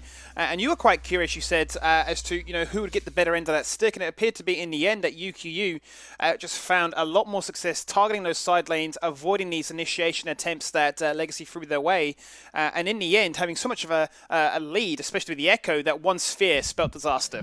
Well, the thing about playing the composition that UQU played, you're always putting pressure just by being in a side lane and just by clearing minions. You're putting pressure on your opponent. And there's not really any other compositions that do that, right? In the sense that, you see Echo in the side lane, you start thinking, oh, damn, we only have like 20 seconds before he starts hitting our turret. And same with Tristana. And everything then becomes a time game and a race against yourselves and you start to force to make, you start making your opponent make bad decisions or make decisions under a lot of pressure. And I think that's what we saw from Legacy Genesis. They made a lot of decisions out of pressure and got punished, and UQU just played extremely well around it. They're going to be very happy with that one, and no doubt other team coming up next. QUT, the final team that granted themselves sneaking in at that final spot with the playoffs. They'll be going up against a Chiefs Academy roster which looked really strong last night. They took down Legacy Genesis. They had an idea of how to look to counteract some of those comfort picks. And they're going to need to sort of, once again, jump into that kind of frame of mind, if you will, because QUT are a team that we tend to hype a lot around, particularly their mid-top jungle, as to finding great success in invading, in getting early success, in controlling the jungle as a whole, and then looking to play from there. Well, I would make the argument now that Russell has kind of solidified himself as one of the strongest members in this roster, right? He's had, I agree. multiple standout performances, and to the point of where you even see Hingubi dip his head into the bot lane now, and I can't remember a time where I've seen him do that. So, I would say that, this, Nightfall is probably on more of tank duties now, or duties where he's kind of isolated, and QUT have a newfound playstyle where it's around Russell because he does play the Thresh, plays the Shen as well, that like we've seen yesterday, and has those champions that really just play make from both sides of the map. It has been such a big and interesting evolution, as you say, because we were always such a big advocate for saying we're going to expect them to go topside, we're going to expect them to do something crazy. When Akira had to substitute out due to an injury, Russell came in, we thought, how would that affect their team balance? Never a fun time him to put in a substitute, looking to try and build up some synergy, but Rakan, Fresh, Shen, Rakan, Alistair, Shen, I mean, these are demanding champions when it comes to mechanics, understanding your limits, knowing when you can and can't go in, having that communication with your AD carry partner. It's looked pretty flawless. You'd look as if, they've always been there the entire season. Yeah, and I mean, it makes you wonder, where has he been the whole season, right? How come he wasn't starting? But nevertheless, we're here now. He has his position in this roster, and they're playing extremely well around him. And this Chiefs Academy roster is actually a team that I thought would, fare far better in the regular season. If I'm being completely honest, I thought they would be playoff contenders, but they kind of found their footing a little bit too late, if you will, or just a little bit hot, a little bit cold at times. And, the roster changes probably didn't hurt them. But, this game in particular coming up against QUT, I'm expecting Chiefs to probably be the best Chiefs that we've ever seen. I think they do have some players that, struggle a little bit with nerves. And, now that there's nothing really to play for in a sense for them other than pride, we'll probably see the best of them. And sometimes the team that has nothing to play for is the most dangerous team. And yes, QUT have locked it in, I believe. They've locked in playoffs. But they're going to be wanting to make a statement, right? You don't want to be a playoff team that's locked in and lose to the team that doesn't make playoffs. So there is a lot to play for this game still. And I think Chiefs Academy will make a very big game of it. I think they certainly will. A quick update to you guys at home, the audience. There was a player that actually just dropped from the Champion Select, so we'll be jumping back into that very shortly. But I do want to touch on what you mentioned as we jump back in here as well, which is awesome.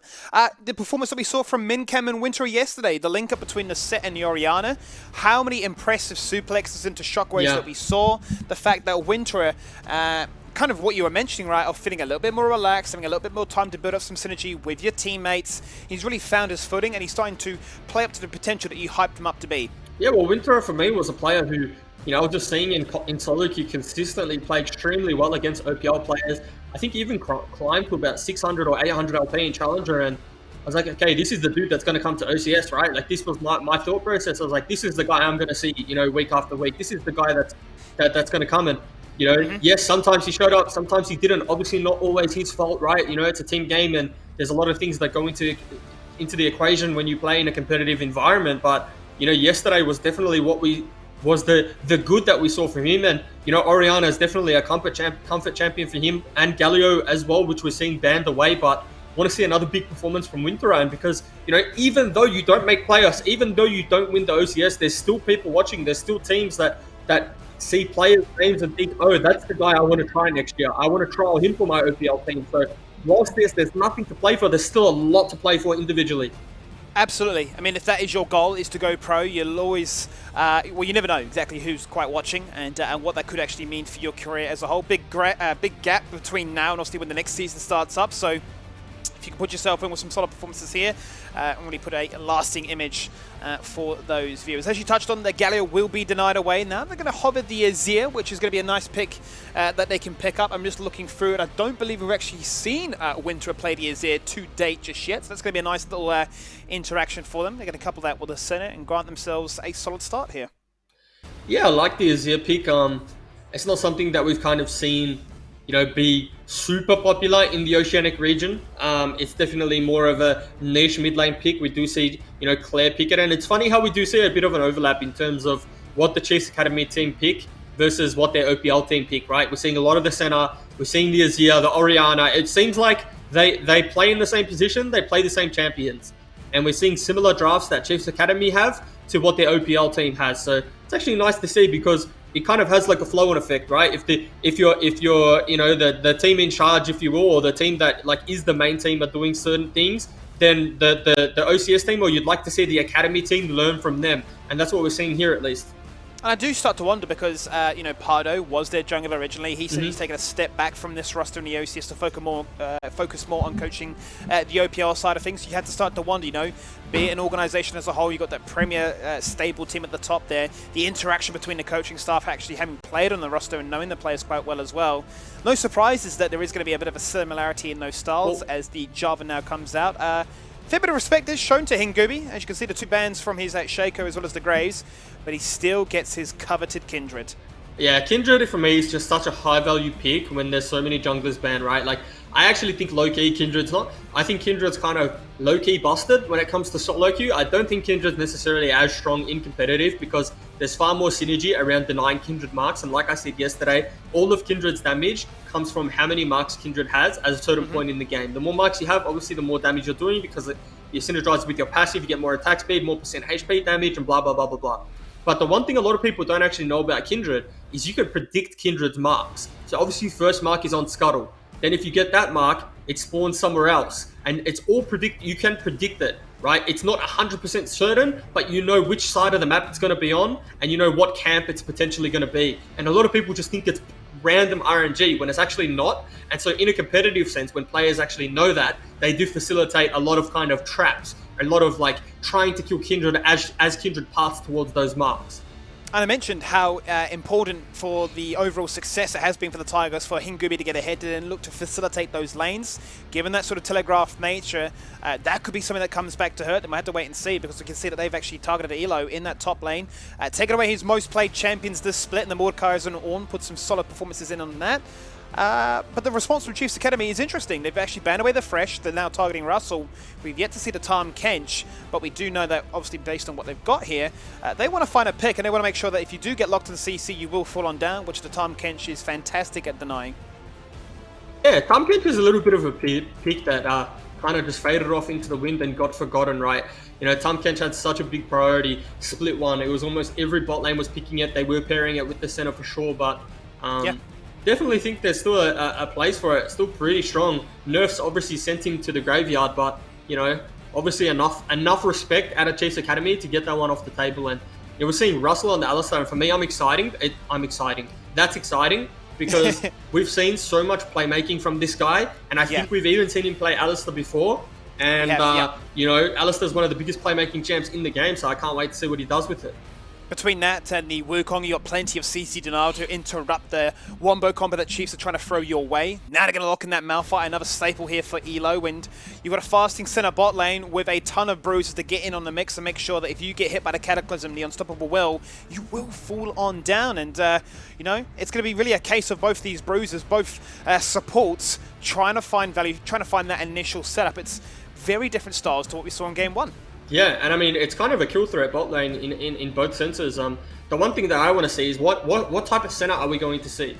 What I think is we're going to see center be the one farming this game, because traditionally Nautilus isn't necessarily the champion you pick if you want to have starving center. Normally you pair starving center with like the likes of a Maokai or traditional kind of top lane tank, maybe sometimes the Tahm Kench, but Nautilus isn't really the champ that you do it with. Doesn't necessarily have the same scaling, same base stats as, you know, the traditional tank champions. But, you know, I think Senna, there's definitely a place for Senna and a rising popularity of Senna being the one that farms. You have less souls, but you have more gold. And we spoke about this yesterday on broadcast. And it's something that is quite scary and still does a significant amount of damage. It certainly does. I'm quite excited to see what kind of variant we will get, if it will be the fasting or will it not be, based on, as you say, the traditional matchups there to make that work. What is interesting for the Tigers is having gone for the Kindred in the jungle, they've gone for the Karma and mid. That is going to be their sole point of AP damage, but they're going to have a ton of targets that those shields can look to influence when the Fiends and the Ardent Sensor comes online. First and foremost, obviously those 2 AD carries, but then the ability to make sure that your Alistair and your Wukong can actually have the movement speed to get to that kill target, to interrupt the flow of things, survive, tank and soak up that damage, and potentially look to try and flip the script on Chiefs Academy, because I look at what they have and say, if you get locked in place for more than a second, there's no cleanse that will survive or protect you from that. Yeah, but you got to look at this, Kimmy, in terms of composition, right? It's always dangerous having your sole AP be a supportive mage in the mid lane. You know, your sole AP is Karma, and that's into a Malphite, a Jarvan who's going to be building tank. Yep. It's pretty much 2 stone plates, right? Jarvan's going stone plate, Nautilus is going stone plate, and Malphite's a tank. So if Chiefs Academy do, you know, find themselves with a little lead in the early game, then maybe QUT's composition will run into a few problems when it comes to the mid game and breaking down these tanks in front to back team fights. But, you know, there is the likes of Wukong who potentially has a Black Cleaver, or the Kindred might opt in for the Black Cleaver. Ash is going to have Blade of the Ruined King, so there is enough HP shred to get through high HP targets, but it's whether or not that armor is going to be relevant enough to withstand this AD damage. Whereas you look at, you know, Chief Academy's composition, it's a lot more well-rounded, right? You have the Jarvan with the attack damage, you know, ratios. The center obviously going to be doing AD, and then you just pair that with the hyper carry that is Azir in the mid lane. Really looking at Chiefs Academy's comp, and it's a perfect front to back wombo combo. How's your R buttons, and stand behind, or stand in front rather, of your Azir and center while they pump out damage. And you look at the composition of QUTs, it's a little more elegant as well, right? You know, you got to play around the Karma empowered shields, kite back, get the right timings on your ultimate. There's more intricacies around, like, is the Lamb Spike going to save you while saving them? And there's so many things you got to take into consideration. There's a lot more factors at play. There's a lot more room for mistake, essentially, and we tend to see, right, a mid Karma support fall down a little bit, have to sacrifice a little bit of CS in the 1v1 matchup to look to try and buff up the rest of his team elsewhere, look to provide that CS for them in particular as well. And, you know, it's a playground, really, then, for Azir to play on, much like what we saw last game, where you're looking at a Flame Horizon, a 100 CS disparity. There's a potential here for the Azir to say, if it's a passive game, I can look to take over on my own. Yeah, if it is a passive game, but how many games do we see in the OCS be passive, right? I mean, how many games in OS do we see be passive? Because I feel like it's not even fair to say, it's OCS, you know what I mean? It's just, there's just so many games where it's like, okay, you know, if this team just scales, if this team just plays safely, it's probably doomed. But, you know, it really is never the case. It's always just chaotic and skirmishes galore. And the key word that I'd be looking for here, Simi, is discipline. Who's going to be more disciplined? And I know I've said that twice today already, but in reality, that's all it is, right? If you're able to remain disciplined, able to play towards, you know, your lane states that you need to, and able to just not trade, because, you know, there's this thing, like, there's this, I don't know if it's an ego play, because I definitely did this a lot. I would draft mega scaling compositions, and then I would be flashing forward at level 3, trying to secure a kill in the jungle, when I probably just win the game if I do absolutely nothing, but I ended up losing it instead.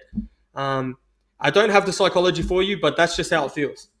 You mean in the sense of, you know, you want to draft late because you feel like you can be there's a forgiving factor that it may go late. But look, you want to still play as if you're an early game champion. You want to get ahead early, and it's just like a win-win situation then. Well, it's not even necessarily a forgiving factor, right? It's just what the meta is. I remember a time where Kog'Maw Tam was meta bot lane, and this is when I was playing with like FBI, who's in the Golden Guardians now. And he used to lane with Rogue, and we'd be like, okay, all we have to do is play safe. You just need 10 CS per minute, and we win the game. And at level 2 or level 3, they would flash underneath enemy turret trying to play for a 2v2 kill.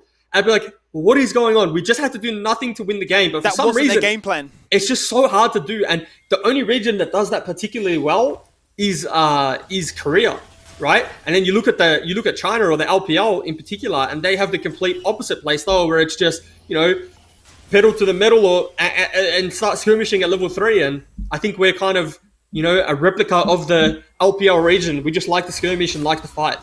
And I think that's what people like to watch as well. It's never much fun watching 40 minutes of people hit minions and play farming simulator. Maybe a little bit of ping pong in the mix of things as well. But as it stands, we'll get to see exactly what variant of these two teams will get on display here today. The QT Tigers on the left, rocking the blue, with the Chiefs Academy side on the flip side in the red. More well-rounded composition. But will the QT Tigers put them in a position where they're unable to really find themselves at full success? That's what we're going to find out here.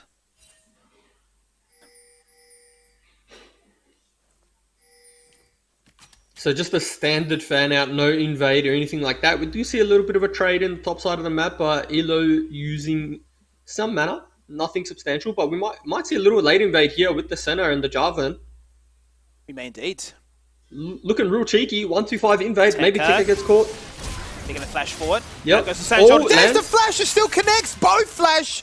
But he still falls on down. Down to half now. Also burn one of those potions. The invade continues. The sweeper goes out. The vision is there. The zombie ward has been placed on down. Oh! Mincam, what was that? He flashes over, secures the smite steal, takes the red buff. And he's put a statement on the Rift there and says, you may have qualified, but we're feeling good about life. This is exactly what I was saying. When you have nothing to play for, you just unleash it. And Mincam has just asserted his dominance over the jungle matchup and said, yeah, you're playing Kindred. Yeah, you probably have the priority come level 2, but hey, you're not getting that. And just like that, look at that flash burn on the Alistar, flash burn on Karma, flash burn on Kindred, just for the flash of Jarvan.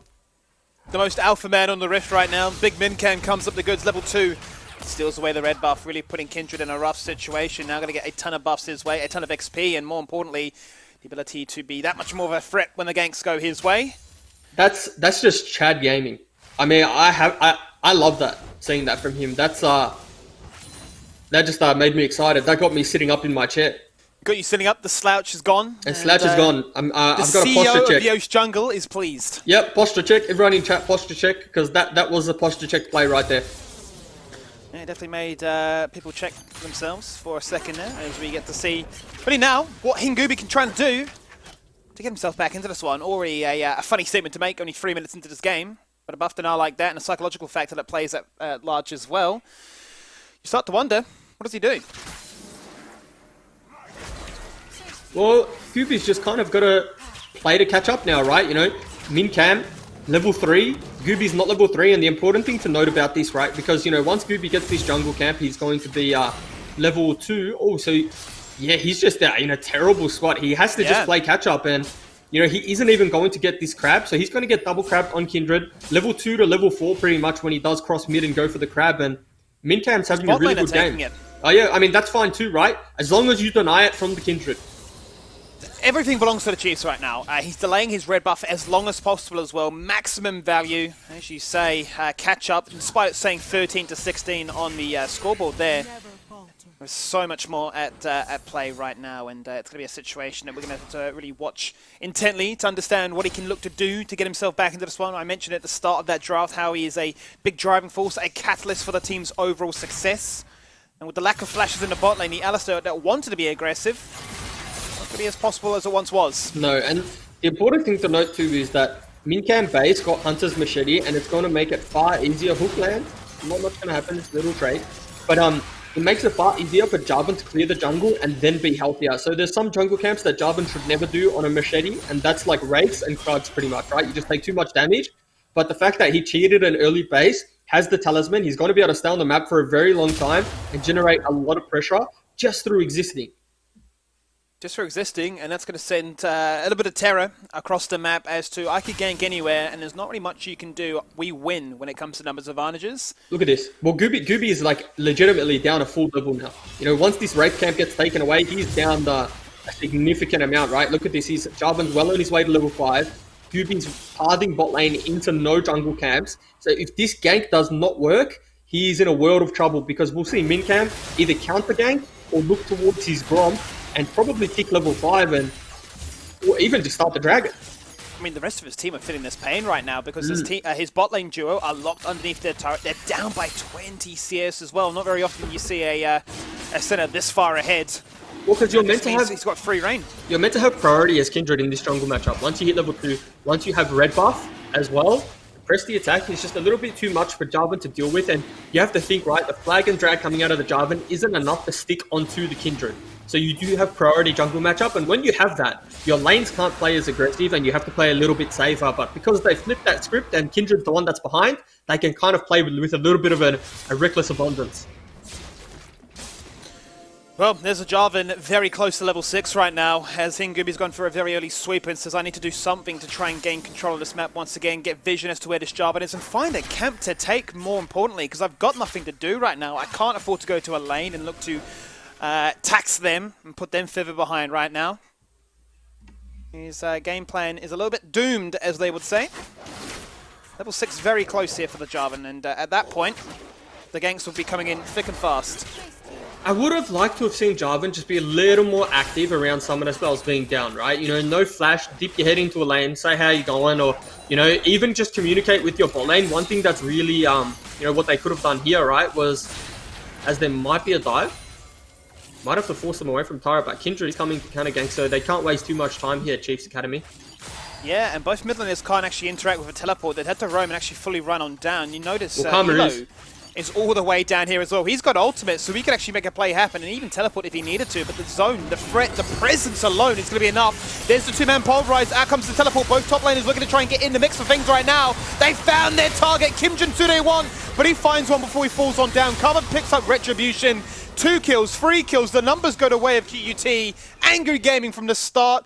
They find punishment and they find revenge. I mean, that's just a little too aggressive coming out of Chase Academy, right? They probably didn't do their teleport check. They didn't know that Nightfaller could come in and clean that one up. I mean, maybe they were hoping that Elo would come in too, but to be completely honest, when you're fighting in no man's like that, that fight's as good as done. And there's a really good counter game coming out of QUT and managing to claw their way back into the game. So I don't think there's much of a deficit now. You know, after we've just been spending the last few minutes talking about, you know, how behind Kindred is and current game state. After that, yes, there's a 30 CS lead in the bot lane for sure. That's the relevant thing here. But in terms of how bad it could have been, it's nowhere near.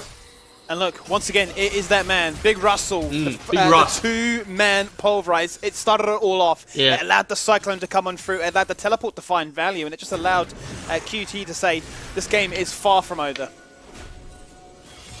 Yeah, we're going to start calling him Big Russ. Big Russ, yeah, sounds like a builder at that point, eh? He gets things done. Yeah, when Big Russie gets the tools out, hit him with a contract. Things get done. Yep. He won't go over budget. Oh, he might. You never know. He might. He might need a pay rise after this, mate. I heard Russell does cashies. It's fine. Oh, cashy jobs. Yeah.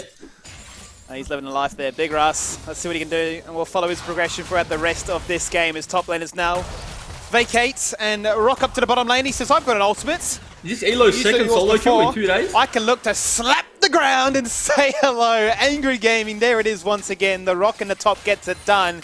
And Winter's having so much fun, he's actually DC'd from the game. So you might get a small pause take place here. We'll wait and see. So that's for the meantime.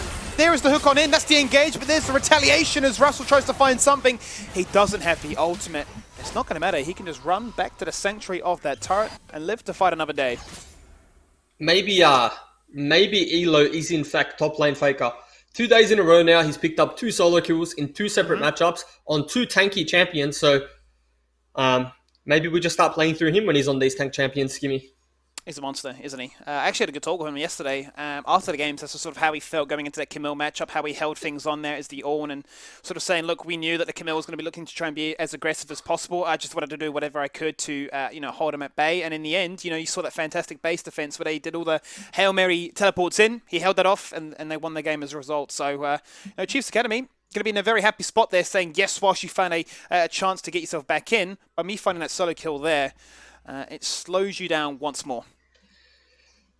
It does, and whatever the success, that Wukong found in that teleport, sure, it was nice in terms of netting his jungler some EXP and getting his jungler back into the game, but it kind of does hurt his side lane a little bit, right? And the thing about Wukong is inevitably against tanks, he's always going to end up winning the side lane, but you kind of put yourself on, not a timer, I don't want to say timer is the word, but you kind of make your job just that little bit harder for no reason. You know what I mean? So, what potentially would have been Wukong steamrolling the side lane in 5 minutes time, maybe that's 10 minutes now. Maybe that's 15, or potentially we see Elo just play the matchup extremely well and he just has side lane control for a majority, but nevertheless, game state that we're in, we saw like a top lane gank fail as well. But it's good to see that Chiefs Academy still have their foot on the pressure. And that's what we wanted to see, right? Chiefs Academy were a team all split who made plays and they were never shy about making them. And it's just sometimes those plays never worked out, as we saw on the bot side. But what I like from them is they didn't let that halt what they're going to do next. They still go into the top side of the map like we just saw. They still make the play there. And now they have the HP advantage and probably can break turret. They've got the ease of execution, I suppose, what you're getting at, to reset their mental very quickly and say, look, we just go up again. We try it once more. And that's what we're starting to see more and more. And especially when the pressure has been alleviated, the ability to say, we can make this play. We can really put the burden of execution now on the targets to say, you've got to do something here because, yes, whilst you've qualified, you're still looking to try and get the best possible placement that is up for grabs. And we've got, all the fun in the world right now. This is the closing out of the season for us. This was our development. We found these new players, this new talent, this new roster that we no doubt want to harbour and continue to, grow. And sort of seeing situations like that present itself, you start to get quite excited. Well, you know what's crazy? Imagine playing the last game of your season and your team tells you you're on Malphite duty. I think I'd actually from yesterday, isn't it? You say, look, I'm not going to come out of retirement to play tanks. I think I would actually probably feel sick. I would actually start feeling nauseous while I'm at my keyboard. If imagine, I could just literally imagine sitting there in Champion Select and I'm thinking, okay, dude, I get to play Camille Fiora or something. And then all of a sudden I hear my name and it's like Malphite, and then I can feel like I'm going to be sick. And I feel for Elo because he's actually playing Malphite. But if he is the one that suggested to play Malphite, then he is a sick man. It's even worse at that point. Yeah, because he's the one that was like, last game of the season, you're being punished. I'm playing Malphite. Then, dude, someone sign him on a 6-year contract because those types of players are valuable. He's got a rock-solid mind, one that says, look, I play tank, I do job. And, a simple man with a simple opinion that, whatever gives the team the win at the end of the day, he's going to be a happy man about it. We had to wait and find out. Maybe I had to ask him after this game, say, was it you or was it the coach that said, pick a tank? Actually, in saying that, though, I've had that scenario once where the game didn't matter. So I picked Lee Sin in OPL, and I completely ran it down. I even did a kick flash, and my team actually... I'll never forget it. My team started yelling on comms. They were like, oh, Juves. And then I was like, oh, we must be winning the team fight. It must have been a really good kick flash. Then all of a sudden we got aced. And I was just like 0-3-5, completely miserable. And I was like, why didn't you guys put me on Sejuani, man? What the hell? So wait, so when you watch the VOD back, were you just like, for fun gaming wasn't the play here? Yeah. When I watch it back, I'm kind of like, all right, potentially this play here ruined my career. Maybe this was the downward spiral of my career that I actually locked in Lee Sin. And maybe Elo's just playing it really safe and just says, you know what, my career trajectory after yesterday is on the rise. The stonks are going up. I've got the solo kill. I'll do it again on Malphite and we'll see how we go. Yep, fun is not a word in my vocabulary. It's all about winning, and I'm sure it always feels good, especially when you've got nothing to play for. You've just got pride and passion on the line. We'll get to find out exactly what happens when we jump back into this game. We're only a couple of minutes away as we get this player reconnected and under wraps once more for our second game out of 5. All best of ones, as always, and we're playing on 10-14, so not 10-15 like that just dropped here today. Speaking of there, Juves, have you actually played the new patch? Have you had a chance to try it? Yeah, I have. I played one game, but... Try it Nexus Blitz? No, but our mate Carbon, who's actually probably in the next room from you, has been he's literally just over there, unleashing Nexus Blitz. And if I hover his name right now, he's playing ranked now.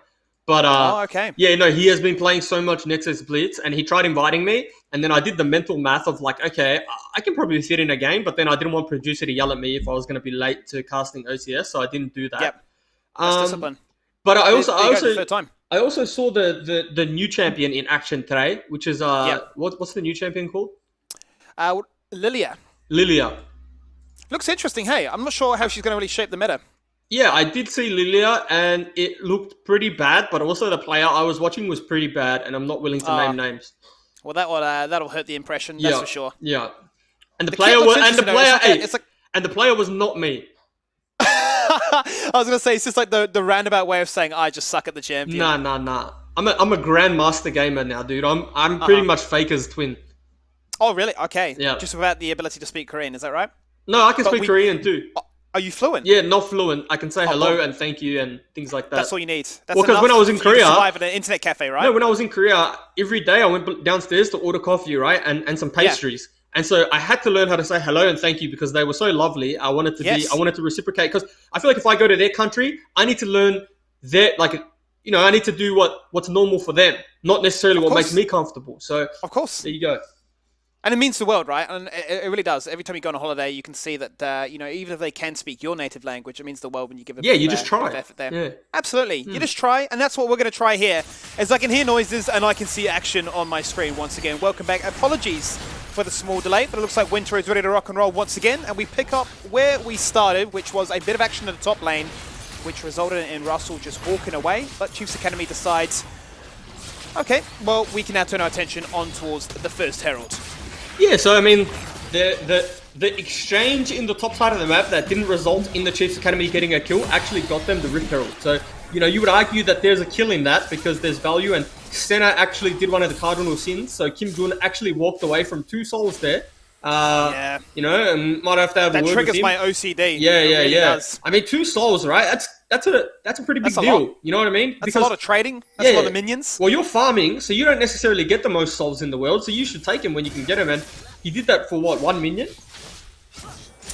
Yeah, it's going to trigger us a little bit more, so maybe we have to change the topic before we start to get a little bit affected on this cast. But regardless, we'll get to see how many stacks he does get here. We've seen obviously the big variation to highlight your point about the stack differences of carrying or being a fasting center. What the fasting center yesterday? It's like 147 stacks. Yeah, it was a late game, but it was a very long game. I mean, it was a late game, 45 minutes, rapid fire cannon as well. The guy was, essentially where Winter is now. He was able to attack Tekka. Yeah, so where are we going to see this Herald go down, right? 2 plates in the bot lane, probably going to run down there, just make a V line for it, put it down, and potentially take first turret and get themselves a decent lead. And Winter on my face check Kindred, but no CC, he'll be fine. Yeah, very hard to collapse on twin Azir, especially with QEW. I think Azir is one of the hardest champions to kill in the game as a jungler. If you don't have the CC, and think it's just a miserable experience. Nevertheless, Jarvan hasn't dropped the Herald. I thought they might drop it in bot lane here, but look at Elo having a field day in this matchup. The madman himself, yeah. The big rock in the top, just going at it again. Wants another solo kill. Says, "Mum, grab the camera, pan the camera to top lane. Look at me, look what I can do. I'm having fun. I'm playing a tank. I'm doing it all." Well, I've got it. His idea of fun is the enemy not having fun, and so he's having so much fun knowing Nightfall is actually miserable. Oh, that's even worse. That's absolute mentalness. Mentalness? Well, he is mental. There's actually a word for that, but I forget what it is, and I don't want to risk saying the wrong one and get them to service. Yeah, no, we don't want that to happen. No. That is never too much fun. The Herald, still in his back pocket though. Mincam decides not to drop a bot lane. I wondered if he would, as you mentioned, because of how Dragon has spawned here. It would be quite convenient for them to play around. That is a little bit unfortunate. No, so that TP screams insecurity to me, right? You don't necessarily need to TP straight away. It didn't look like QUT were setting up to fight that. And so what you've done is you've burnt an important cooldown for absolutely nothing, because you could let QUT get a little bit closer, let the Jarvan start off the engage before you teleport your way in, especially because Nightfaller doesn't have a teleport. There was just no need to hit panic buttons straight away. Now he's got to do the walk of shame across map and just walk his way to the top side. Yeah, I mean, Nightfaller's laughing straight to the bank with this one, isn't he? He's able to pick up 2 turret plates for free as a result, able to continue to be up in CS. Not for very long, though, because Elo's going to pick up all of this. But that is a big macro play, which, as you say, maybe a bit of panic coming into effect, but Nightfall will have his teleport up very shortly, about 10-15 seconds, and we'll be able to use that to great effect over the next big fight. I'm so surprised that this Herald hasn't gone down, though, Skimmy. It's 13 minutes in, verging on, and he's dropped it for 1 plate. You know It's going that. to drop now, but I was expecting a lot earlier, like you mentioned.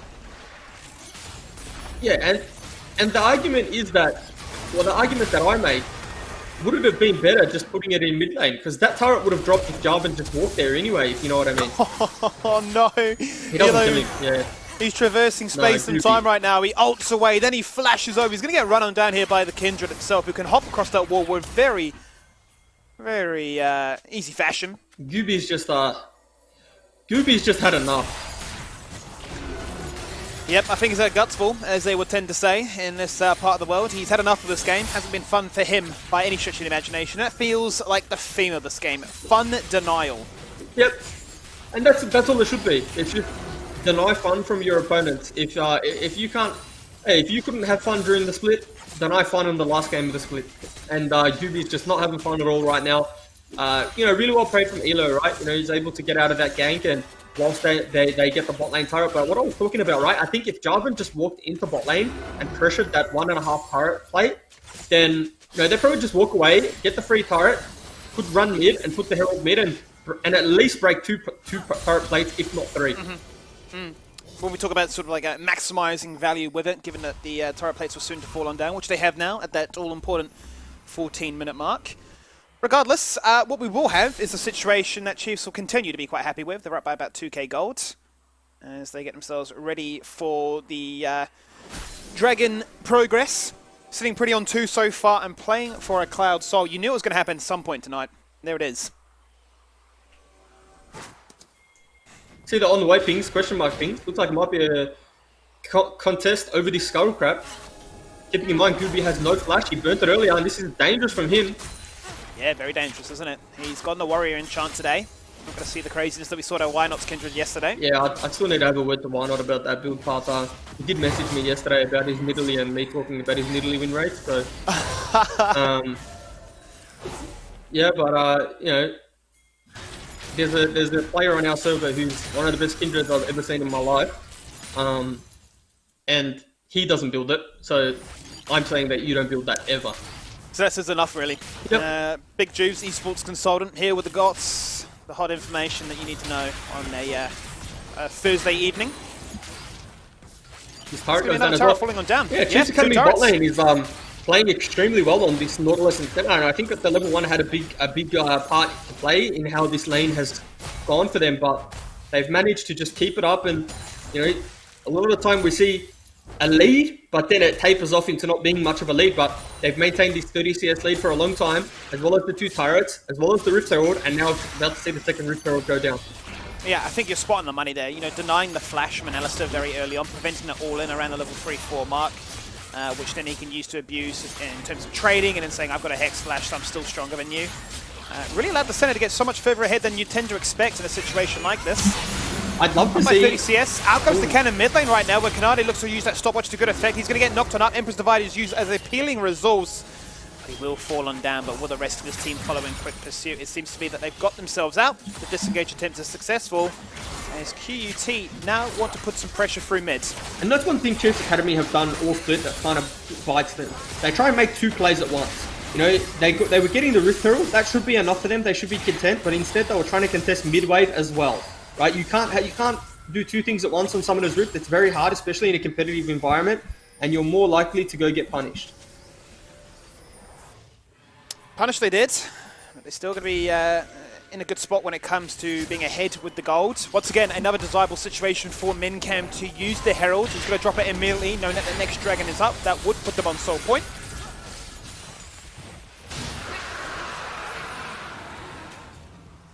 Yeah, not going to be the case.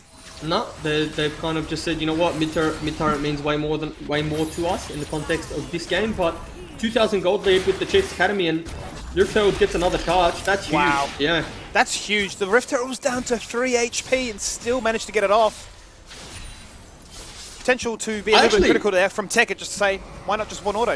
You know, I think Riot doesn't get enough credit for like good changes that they make to the game. You know, it's always about like the bad balance changes, but I would say that the Rift Herald changes and turret plates is pretty healthy for the game in the sense that we do see a lot more fights in the early game now because you don't want to give away turret plates.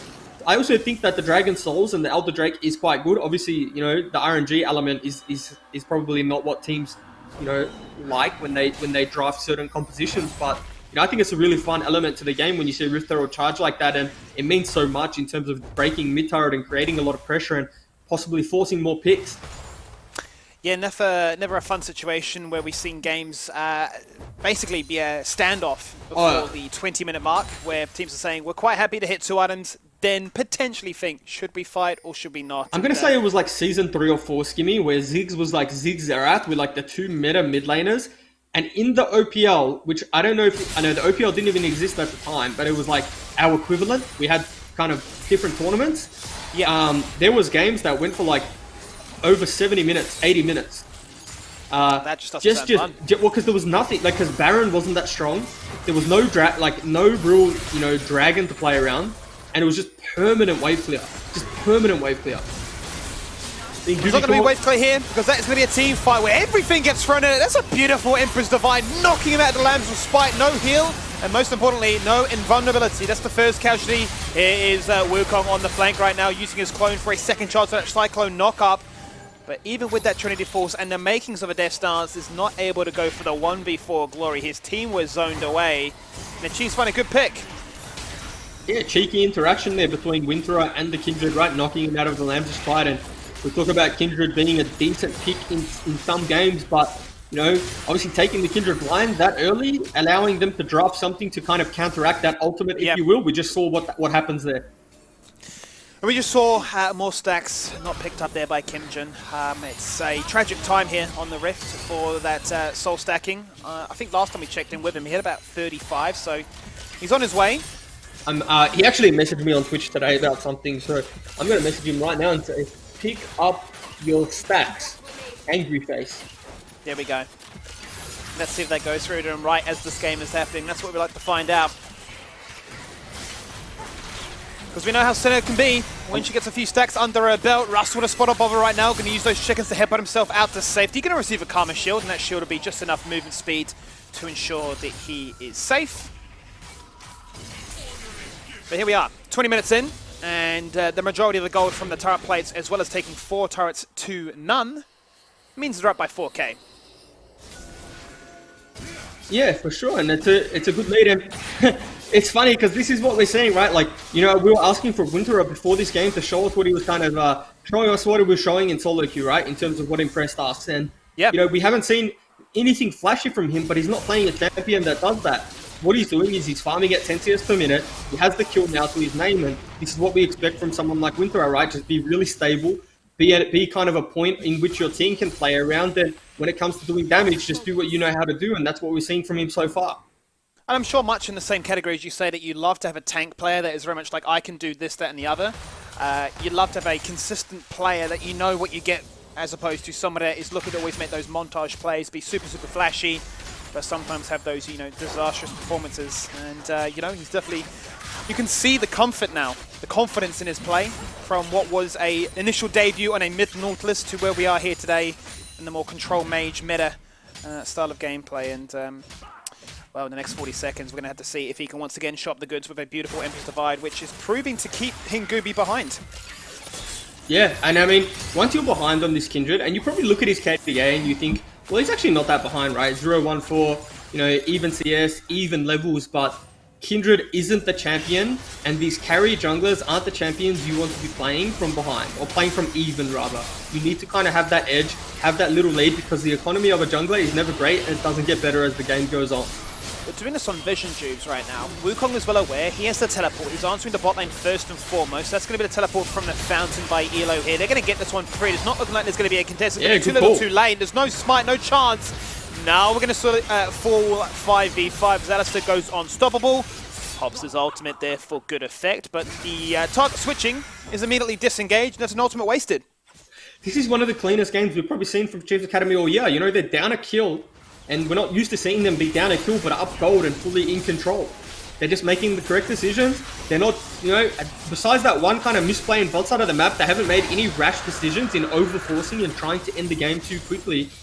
What we're seeing from them is just good, clean, concise gameplay and making decisions off what they see and what their vision gives them. From buff to buff they go there, Juves. That is now a soul point they're on. As QUT look to try and do whatever they can to make sure that the gold lead doesn't balloon ahead of them, because we know how strong a Baron buff can be in achieving strong siege, strong setup, and converting a 4 to 5k gold lead into 10. And now this is what I want to see. I want to see what they get with this Baron buff. Because it's all well and good to get Baron, but there's far too often do we see teams not convert it into anything. So, you know, they still have a tier 1 turret, a tier 2 turret up mid lane they can take, a tier 2 turret up top lane they can take. You know, they're pinging on the way to Dragon Pit for some unknown reason. Obviously, Scuttle Crab is a big priority for them at the moment, but, you know, I think for me, they're moving into the wrong side of the map. You know, Dragon doesn't spawn until 4 minutes. There's really no reason for them to be in the bottom side of the map. They'd be far better rotating between mid and top, breaking those tier 2 turrets, getting some more gold into their bank and running away with the game. But, you know, we'll have to wait and see what they get out of this. We'll have to wait and see what they do decide to go for it right now, because a lot of these carries have their 2 item spikes. Nash's Tooth, Iceborne Gauntlet. Looking. They mean business right now. Once again, there's Nightfall, and the arrow goes through them all like a needle in a haystack. Cataclysm locks in place too, as he flashes away and receives the center cannon for a little bit extra protection. And now they spin to win straight back into the underwater well. Oh, the Emperor's Divide. There he is, Big Winter, the man for the occasion. Once again, he gets himself a double kill, and the team has been wiped. Russell's so damn low, but with the Shurima shuffle, he says hello. The sandcastles are being built, and the ace is unlocked. There's just something about the Chiefs, organization, and Azir players. That was a phenomenal flank coming out of Winter. Lands a 4-man or 5-man maybe Azir ultimate into a 4 or 5-man Malphite ultimate, and it was just really so well played. And the person that I want to give a special mention to that fight as these Nexus turrets go down, Skimmy, is Mincam. Was able to stall so much time with Cataclysm, split up the team fight completely, and just well played. Fantastic performance, a newly revised Chiefs Academy. They show up big time here and win in 25 minutes flat. A crushing victory, a team that have so much potential. And I tell you what, if you said to them, let's run back and start up OCS Split 2, they'd be like, we've got a chance at playoffs now. Yeah, and it's again, I just keep saying it week after week, this team had so much potential, and, you know, finally we're seeing in Super Week, 2 in a row, 2 on the trot, they managed to pick up the wins, look super good, Winterer looks super good, Mincam as well. It really just came together for them, just a little bit too late. A little bit too late, but boy, did they bow out gracefully with a performance like that. A fantastic show. We thought, what were they going to do with this Baron buff? They had the item spikes, and once again, Winter, the team as a whole, they found so much value with those ultimates to influence the fight and continue to make sure that the Tigers were demoralized in that match and weren't going to be, advancing through with pride and glee in their eyes. That's going to do it for game number 2. Once again, we're going to jump ourselves into a quick break, but when we return, it's another game. It's another few teams. It's Order Academy taking on RMIT.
And welcome back once again as we get ourselves geared up now for Order Academy taking on RMIT. A battle of pride on both ends now, as we might see a more relaxed for the collective, for really the narrative of the game as a whole. But I mean, as far as game 2 went there for the Chiefs, a beautiful Chad invade there from Mincam to say, that red buff, it's mine. Kindred predicted, telegraphed, not going to be a factor.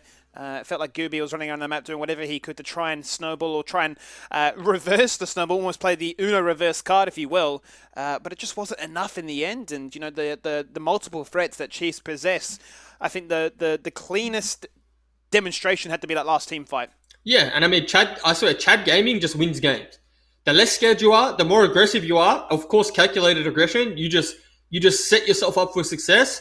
And I think that's what we saw from Chiefs Academy, and what really unlocked them was the fact that they were playing for nothing, and I really believe that. You know, and if they had their time again, I'm sure, you know, that game would give them a bunch of confidence, but unfortunately too little too late. But, you know, sometimes it just do be like that sometimes. So it does be like that sometimes. I'm sure this is a team that you now look at and say, we'd love to see them stick together, go at it again, or see if they... you know, retain the Chiefs ecosystem, maybe get promoted up as a reserve, a substitute perhaps for the main OPL roster, because there's a bunch of talented members on that team. There's no denying that. And as you say, maybe with the pressure, maybe there's a saving grace in the fact that we are able to play from home, because, you know, if you've got nerves at home, then there's sometimes nerves on stage in the studio as well. But let's see. Will there be nerves here on display today as Order Academy take on RMIT? Both teams have nothing to play for as far as the standings are concerned. That's for playoffs at least. Definitely still pride on the line to say, hey, can we beat you? Are you better than us? Or do we have the goods? And if there's anything to learn from yesterday, Order Academy tried something a little bit different there. Takao went for the Nami. Didn't pay off as much as they would have liked, especially going into a Brom matchup. And on the flip side of that, we had for RMIT, they went for a double support composition once again. They put Frost on the Ashe. It's not the hyper carry we know he's tended to be catered for. No. And, you know, I don't think we can read too much into team compositions because, you know, like I said, both these teams are really playing for not much, besides from the pride aspect and maybe reputation aspect.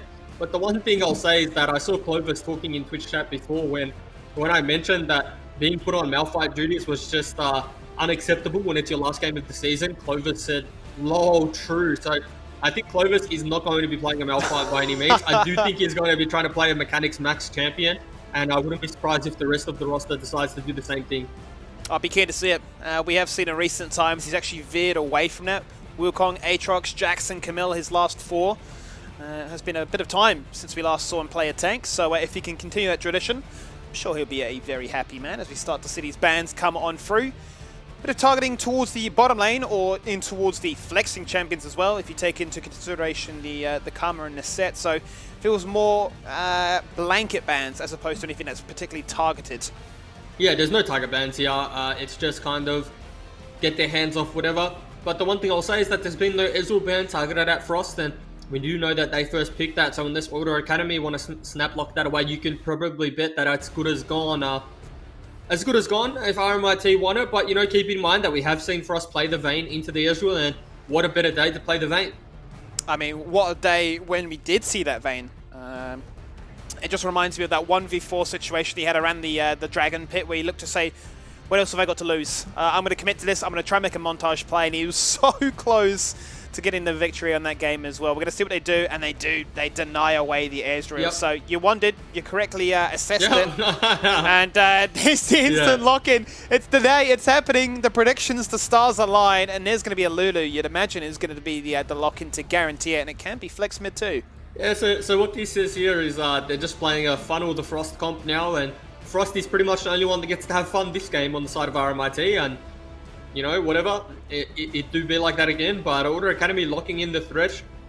So every Thresh lane is a good lane unless Thresh lands hook. So, you know, this is a very killable lane for the side of Order Academy if they land a hook onto the Lulu. There's a lot of one-shot potential when we're talking about Ezreal burst coming on through.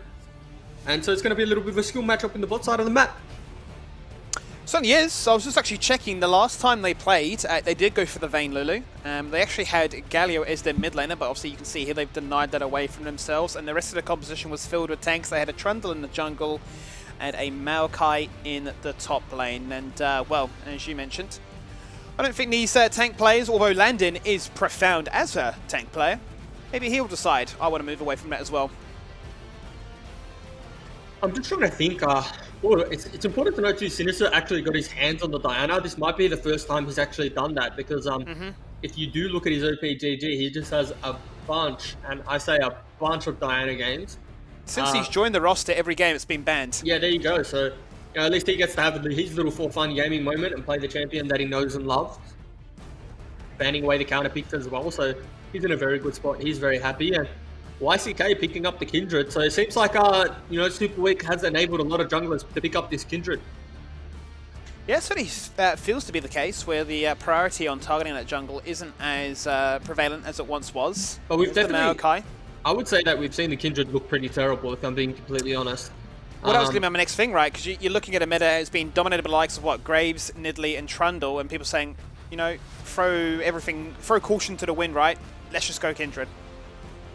Yeah, but it's because people fall in love with the idea of a champion from solo queue, because that's where you get like a majority of your practice. And it's probably the hardest champion to compare competitive and solo queue, if I'm being honest. Just because of the way that marks function and the champion pilots. So a lot of people are in for like a little bit of a rude awakening when they see that it's actually not the same. And we'll have to wait and see how YCK goes on this one. Well, indeed, as we're going to see some target bans now start to come out. You already touched on the Orianna to ensure that the Diana's life would be a little bit easier. The Lissandra is also going to be denied away as well, which also hurts their success rate, but as a pick that Frame has played twice so far, and then the targeting on towards Landon. Maokai is most played, Ornn as well, just a blind pick. Just a strong overall tank, if you will. Okay, RMIT are going to go for the Lee Sin. Yep, everyone's for fun gaming today. Is this the Jubes Lee Sin curse? I don't know if Imperius, I haven't seen Imperius play Lee Sin. I'm actually not too sure. Maybe he's just a Turbo Smurf Lee Sin player. We'll have to wait and see. Yes, and of course Clovis picking his patented Camille. I mean, I can almost bet that one's going to be locked in. It's almost like I could have predicted the draft for all of these teams. You know, it's just because there's no real specific bans, and I know what was going to come on through. You've had a pretty high success rate so far. I don't know if we're going to get this Dr. Mundo or not. We've only seen Biopamphlet play it in the OPL. I think it's a bit of a interesting pick. Nope, Syndra makes a little bit more sense. Why not when it's up and available? Syndra has a bit of a rough time into Diana though. Like, cause you actually Diana gets quite tanky quite quickly, and you don't have the one-shot potential that you would like. You obviously have a very good early lane, but Diana has so much mobility that it's very hard for you to stop her from getting on top of you. And once she does, it's kind of night-night. But Landon has picked Malphite for his last game as well. He's a tank through and through. Do you know what I mean? Yeah. Like, I was just looking through his match history, and I'm like, is there ever a time where he's not played a tank? And I'm struggling to find a situation where it's the case. I mean, Mordekaiser, it's essentially a tank, let's be quite honest. Yeah, it is. It's not really a damage-dealing champion because your damage ramps up over time, right? You need to land multiple abilities to then do damage. So for sure it is, and you also take him into a realm where it's just a 1v1, and it's pretty much just a battle to see who survives the longest. He just loves tanks. Maybe he's giving Elo a run for the money as to who's the most mental player in that lane. Dude, I'd love to see them just verse each other week upon week and just alternate matchups of Malphite on, Maokai on, Maokai, Malphite, and just see who's the real king, see who's the real kingpin of those matchups. But like a 1v1, do you remember those 1v1 tournaments back in the day where it was like, who could get the first turret, what was it, like 100 CS first? Maybe it's going to be a case of like, who can get the most grass stacks. And well, those like 1v1s still exist. Have they really? Yeah, people still do those 1v1s. Ah, it's been such a long time since I saw them. That was when I followed League a very, very long time ago, and that's one that really got me interested. I think the first thing I ever saw was those 1v1s on Riven. Oh, people were doing those a while back, yeah. I think the only Riven play that really springs to mind that I remember was Box. Yeah, I mean, I to be honest, I never really followed much of the League scene back then. I actually wouldn't be able to tell you anything that happened back then. I'll be just completely honest. I'll tell you from my hindsight back in the day. Then what have you got now? Is it Chiefs? Chiefs are doing the Rebel 1v1. I saw them. Yeah, I saw that in recent times. So no, it's cool. I like to see how you can have these team fight games, but then you have the ability to say, look, I actually am a really good player. Watch me 1v1. Also, 1v1 just almost has nothing to do with League of Legends, though. Like a bronze player could win 1v1 against, a Diamond 1 player if the Diamond 1 player is not trying or not fully focused, in which they probably won't be. I mean, Pub also beat Faker 1v1. Does it mean that he'll beat Faker in the LCK if he was laning against him? Maybe not. You know what I mean? There's a lot to take into account when it comes to 1v1s. But look, you know what? When you're a Parbu, I'm sure you take those. You say, look, I beat Faker. I am the best. I'm the Well, prodigy. no, I'm sure anyone would. he technically is better than Faker and Rookie 1v1, so it's fine. But I'm pretty sure if they land against each other in a competitive sense, it might be a little bit different. Might be a little bit different. You had to imagine so. Well, I suppose let's touch on these two drafts. We've got a lot of fun gaming going on, obviously. We wondered what the case would be with the Ezreal being a high contest. It was first pick, instant response there from for us to say Vayne is locked in. They've guaranteed that one. They've paired it with the Lulu once more to ensure that he has as much protection with the wild growth and the stim boost as possible. Tanks galore. I mean, Camille, it might be a bit of a situation like we saw yesterday where it's matching, trying to be as annoying as possible in those side lanes and always trying to force RMIT's hand.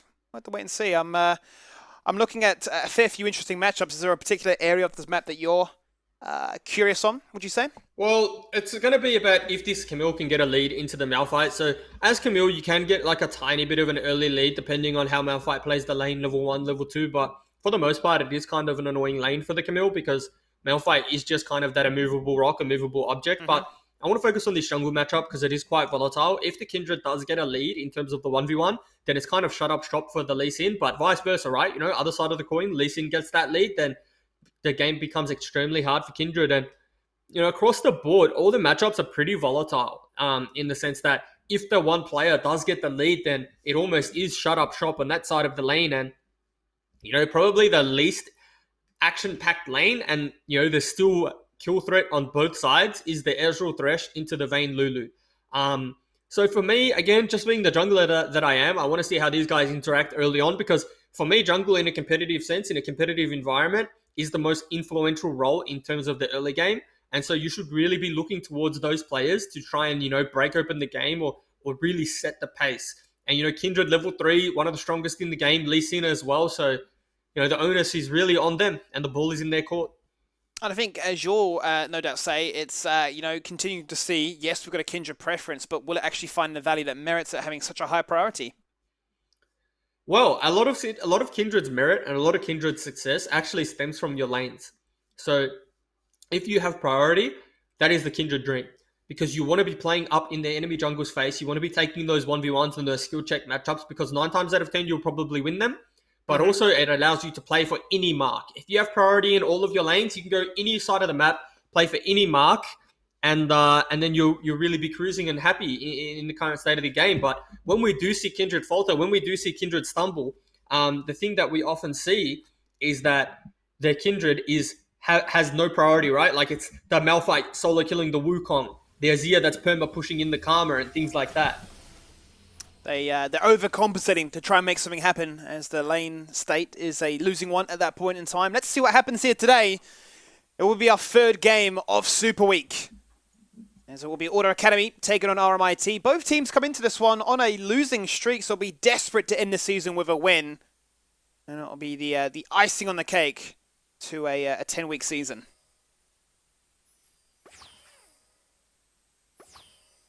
Standard fan out again. No level 1 shenanigans coming across from any of them. Would you like to see a level 1, do you say? Would anyone have a clear advantage? It feels to me as if... Why not? Just go flip the game level 1. Order Academy's level 1's a lot better.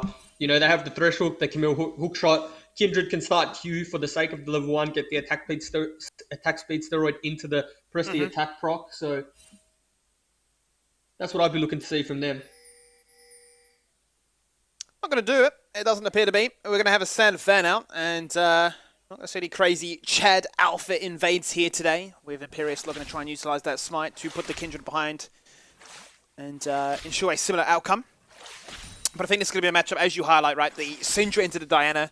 How well can Cinta manipulate this lane? It's been hyped up, it's been talked about, it's been banned away every single game that he's been present since joining this roster. No doubt he'll know the matchups, no limitations, and be looking to abuse the fact that I've got a little bit of mitigation, a bit of a shield. I can't fall victim to an all-in at level 6. Yeah, but the all-in goes both ways, right? It's not just like it's a one-sided matchup in terms of the all-in, and both opting in for the teleport as well. So yeah. I think that really does suit the side of Diana, because Diana definitely needs the teleport, needs to just trade HP early to get lane push, to then teleport back in, and the fact that Syndra has to match, you know, potentially leaves her a little bit vulnerable, needing that, you know, defensive summoner or combat summoner. It's a matchup that will potentially see some very early magic resistance to. I've seen sometimes where we've had, you know, mercenary treads locked in very early on, and it feels like a knee-jerk reaction that you've got to match. Otherwise, you know, your Sork boots just don't find max value. Anything to like prevent, you know, the one-shot burst rotation. Yep. So some good vision around mid lane already, right? That kind of got pushed. Trinket saw YCK crossing mid, and Lee Sin's opted in for more of the full clear than the Kindred, and so as we can see, Lee Sin is pathing towards top side of the map. Maybe we see his dipping set into the top lane, but all the vision that the teams have down right now is good enough to kind of stop them from dying. And we see the Mark spawn top crab. Wonder if Lee Sin just makes a V-line for that, and with a Kindred kind of reciprocates, because it's so important to deny Kindred marks. Yeah. YSK right now is going to be going straight through mid. Was looking at a potential option to he's jump going onto Cinta. But he's going to go for that top scuttle, and you can see that both teams are really respecting how much this influences it. And, well, numbers advantage just means it's far easier for the Academy to claim that one. So, double scuttle and a mark as well. A fantastic start here for Kindred. Yeah, for sure. And this is the dream start, and this is what I talk about priority being so important when you're playing this champion. Because, ooh, no juke there. Because when you do play this champ and you have access to double scuttles and have access to certain jungle camps, right, you just become that much stronger, that much quicker. So that's one mark to his name already. Next mark's probably going to spawn in the bottom side of the map, either going to be Gromp or Wolves. So Kindred's going to have to play around his bot lane, try and get priority and secure those marks. And you mentioned in the past, you know, in a competitive setting, you're looking at anywhere between, say, 4 to 6 being a nice little benchmark to achieve to really unlock that evolution of the kit, you know, the baseline. Hold that thought for a second, though, because bot lane is where the action is at. And that was a beautiful little shift away at the last minute to deny the Sonic Wave from connecting. Then the retaliation that is facilitated here by the Fresh landing the hook. Both supports will get dropped down to half, but they have plenty of consumables, so it's not going to mean too much in the grand scheme of things. No, it's not going to mean too much, but it does get his their bot lane of RMIT a little bit of a respite, and, you know, just kind of a little bit of a relief, right? Because this Thresh is just throwing hooks off cooldown. Yeah. He's a madman. He doesn't seem to care. It's the Takao we came to know and love, especially when he got his set priority in those first 5 weeks. He was, I don't want to say the pioneer, but one that always got us excited whenever he had that champion locked in. Yeah, for sure. I mean, we're even more excited when he gets his hands on the set, but unfortunately that doesn't happen much nowadays.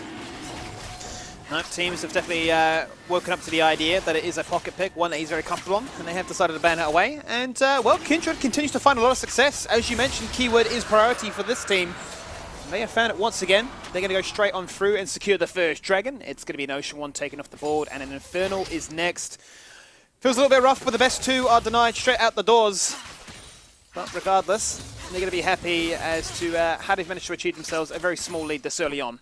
Yeah, I mean, you can't complain, and we're seeing Kindred actually just be a little aggressive, and, you know, I think that's a pretty bad play from YCK, because what that does now is, like, he has to reset. And I can't see gold, but I would imagine that he didn't want to be resetting, but let's see what he purchases. So he picks up a longsword and a pink ward, right? But it's kind of a loss in tempo and just a waste of time. Like, what does that really do? You know, he didn't do anything, just unnecessary, and he loses crab from this, and he's going to run out top side of the map. Look, as you see him going there, but it's going to be gone. Certainly is, and that was a mark that he was no doubt very keen to pick up. The mark is also on Lee Sin's head as well, so this would have been a bit of an interesting collide if they had a fight over here, as opposed to down in the bottom lane. He's kind of given it up, and Imperius opting in for this farm-heavy kind of leasing playstyle, if you will. I think that's Diana. Yeah, Diana's just dead. Yeah, that's Diana in a lot of trouble right there. Order Academy, they rock up to the mid lane. They guarantee the fight. Support and jungle get rowdy about it. Yeah, it's a good roam from Takao, right? It's probably not possible if Thresh doesn't roam out of base there and land that hook. So really well played, and these are the windows of opportunity you find when you're able to have priority in your lane, because when you push a lane into turret, the wave has to bounce back to you. And so while the wave is bouncing, you have this window to walk to another lane like Takao did, and his Ezreal's completely fine because the wave's bouncing, he's farming on the tower, and he doesn't need assistance. So really good window of punish coming out of World Academy. And we've seen this a few times now from players on these high-impact support laners, that when they do go for the reset, rather than just going to bottom or top lane, actually to rotate through mid and just go hunting, just go sniffing out for an opportunity. They found it there, and it obviously pays off big time. Yeah, it does, and we see the Gromp being marked there now. That's obviously gone down, and this is obviously the problem Kindred runs into in competitive. The first mark's been gotten, but the 2 marks after that, have just been taken away from him. And yes, he's in a good spot. I'm not trying to say he's weak by any means, but a few marks later, if he doesn't get those, then when do we start to talk about the relevance of Kindred and how he's behind on marks? Because it's important to remember that a lot of the damage does stem from those. Definitely been very present, however, on this map. Has been giving Lee Sin a bit of a run for his money in terms of how aggressive he's been on every stretch of this map. There goes Landon. Unstoppable, falls right out their gates, locks them in his place. I think even his own teammates weren't ready for that one. Lambs the spike, condemns him out so he won't receive the heal. Yeah. Frost is low, he went chasing, he was annoyed. He was tilted that was not the execute follow-up there. And here comes Clovis late to the team fight, but he might be the clinical factor that turns it on their head. Hang on a minute though. Imperius actually takes out Kindred. It's a big slugfest. Every single member has converged on the bottom lane. It's just 1 kill, but Imperius has now got double buffs. He just couldn't get through Landon there. Landon had no mana, but he was just a body that was tanking skill shots, right? They just could not get through him. Lee Sin landed a really good kick into a 2-man knock-up, and they were able to I wouldn't say clean that, but they were able to trade back at the very least. And the one concerning thing I have here is you pick Vayne as a counter pick to Ezreal, right? Sure, nice, but you're down 30 CS, and this has the chance to really spiral out of control. Certainly does. It's the pocket pick retaliation that we kind of expected to see between Seaway and Frosts, and that was the initial pick. The battle between those two to try and find each other. It was a bit of a cat and mouse chase as he ran into the Lambs spike. Gets condemned on out, but the auto attack wasn't actually following him, which you would imagine he had lined up there to go for the Silver Bolt proc. And at that point, it almost felt like he was too far gone, too far committed. But he fell on down for his sins. They've gone for the lane swap. The Herald is there. Order Academy are in the area, Jubes. Are in the area, and this Kindred has 2 kills to his name. The Warrior completed, going to be doing a lot of damage there. Ooh, Hook barely misses. Going to see a fight over this Rift Herald, and it's important to note Kindred ultimate isn't up, and there's a few teams lacking some critical ultimates here. Yeah, Unleash power up very, very shortly. They just need to buy a little bit more time. There it is right now. What can he do? There's going to be the Herald picked up here by YCK, but the question is, can they actually pick it up as a result? Framer finds one. They delete Lee Sin. How many more kills can they pick up to try and accentuate these carries? Another kill here for YCK. Everything goes good for him. Anything he touches turns to gold. And he's now got 3 kills to his name, and a Herald as well. They can look to deploy that mid and just get so much more. Yeah, the Syndra stun there was actually the quiet MVP, right? Able to just multi-man stun into some chain CC, and just really good from Framer. And I start to question why we didn't see more of this from him, right? It was kind of delegated to the Karma duties in the mid lane and not necessarily playing these control mages with a bunch of damage. So, we're actually seeing him kind of come out of his shell and into his own as a mid laner. Yeah, certainly is. And you want to say in a way, it's a bit of a cruel reality how short the season is. You might take a little bit of time to ramp on up, but that is the nature of things. And now we're going to see what RMIT can do to try and even out those odds. They will show themselves topside. They will find success. Both the carries get themselves in the mix. And it will be Frost that finds the killing blow. Yeah, that's a very big kill in the context of this game. So, this Ezreal was so far ahead. Would have been able to pick up this wave, no stress if that bounced in. But the fact that he dies there really lets Frost kind of claw his way back into this lane and, get the Cutlass, get the Berserker Greaves well on the way to his Blade of the Ruin King. By no means he's sideway behind, but it was just an unnecessary death. Yeah, it certainly was. And one that Frost will be very, very happy with. As you can see there, the story continues to be him behind by about 20 CS. Any gold he can find to be pretty grateful for. Make life a little bit easier when he goes for those ultimate engage, just to chase down members and try and find those 1v1s.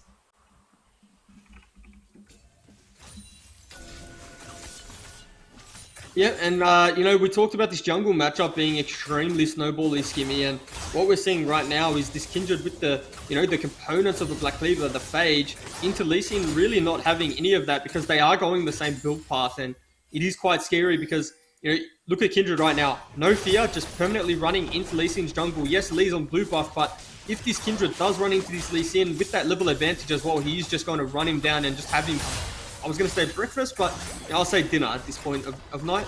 Yeah, it's going to be for dinner, definitely. It's going to be a tasty snack, as both don't have their flash, but that's not really going to prevent them from being aggressive. They're going to still be quite confident in their ability to say, I am fed. I've got a very small bounty on my head, and I've got a Herald, so I want to be in your face. I want to create pressure, and that they have. A nice little wave's going to crash on them with a cannon. Yep, and they're going to try and prep that up, which is going to guarantee it to be a one-shot execute. It's going to be the first turret of the game. Yeah, and it's on the person that you want to have those resources, right? Ezreal has just picked up turret plates as well as turret gold, but the Camille's getting dove. What can he do? Ooh, nice use of the ultimate. So I'll tell you about a little mechanic there, Skimmy. Why you see Camille use ultimate there is because only one member can be in the Hextech ultimatum. And so when he ultis the Diana or the Lee Sin there, the other one gets knocked out. And so he's able to distance himself, and then flash away. So it's a really good use of Camille ult, and a lot of good Camille players use that to often escape tricky situations. But, in the scenario where you're trying to kill the Camille, just space yourself out a little bit, because if you don't get knocked back, you're able to just follow that up and chain CC the Camille. Yeah, as you said, beautifully put. That, locks one in place, zones the other away, and it means that he can get out and not fall victim. Mystical once again looking for these hooks. He continues to throw them at these people, but they continue to juke and jive away from him. Sensor dodges everything. Oh, he nearly lived, but YCK committed himself to the calls. That's the Lamb's respite. He will fall on down regardless. The heal was just not enough. Now the turnarounds. A sustained fight in this mid lane as Seaway takes down the jungler. A 2-for-1 trade so far, but it's not going to change the outcome because Order Academy are still the ones in the driving seat. 2 kills and another turret. I mean, Order Academy are just playing so well right now. Wherever they go, they're finding picks. And for me, a big part of this is the fact that Takao on this Thresh, just landing hook after hook and really enabling his team. And the sad part there for YCK was that even in Kindred Ultimate, if the tower's hitting you, it's ramping up on damage, right? You know how each tower hit does a little bit more? And so as he hops out of the Kindred Ultimate, he gets the heal, but the ramp up in damage is just too much. Yep, one shot him after that. And I suppose in the end, his utility in that was just to buy time for the rest of his team to come on through and deliver the pay. And you can see there, 2 turrets to 1 now. 15 minutes in. A sizable lead, up by 3k, but that's RMIT looking to try and claw that distance just a little bit more back in their favor. And it's a good time as well, because we're looking at sub 45 seconds now for another Dragon, which, based on the current speed of this game, would be a very early soul. Yeah, well, Takao will still be alive to get there in terms of contesting that objective. And, it's probably at a point in the game where RMIT wouldn't feel too comfortable contesting. And we have seen RMIT go the distance in terms of Outer Dragons, and maybe this is a game where they're just happy to give away the soul and say, yep, when we're ready, we'll fight the Elder Drake when we have those items on our Vayne, on our Lulu, and on our Diana. No unstoppable force, no Lamb's Respite. We know how crucial they've been for swinging the fight either way, and that is going to be Order turning up to the top lane and saying, we need to take out this rock. He's just a big rock, though. He is indeed. But Redemption comes on down, that tops them up, and that will grant Fresh some assist money.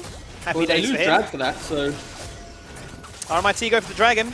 That was the pay, that was the price. And that's going to be the guarantee here. As RMIT, stunned for a second. Won't change anything though.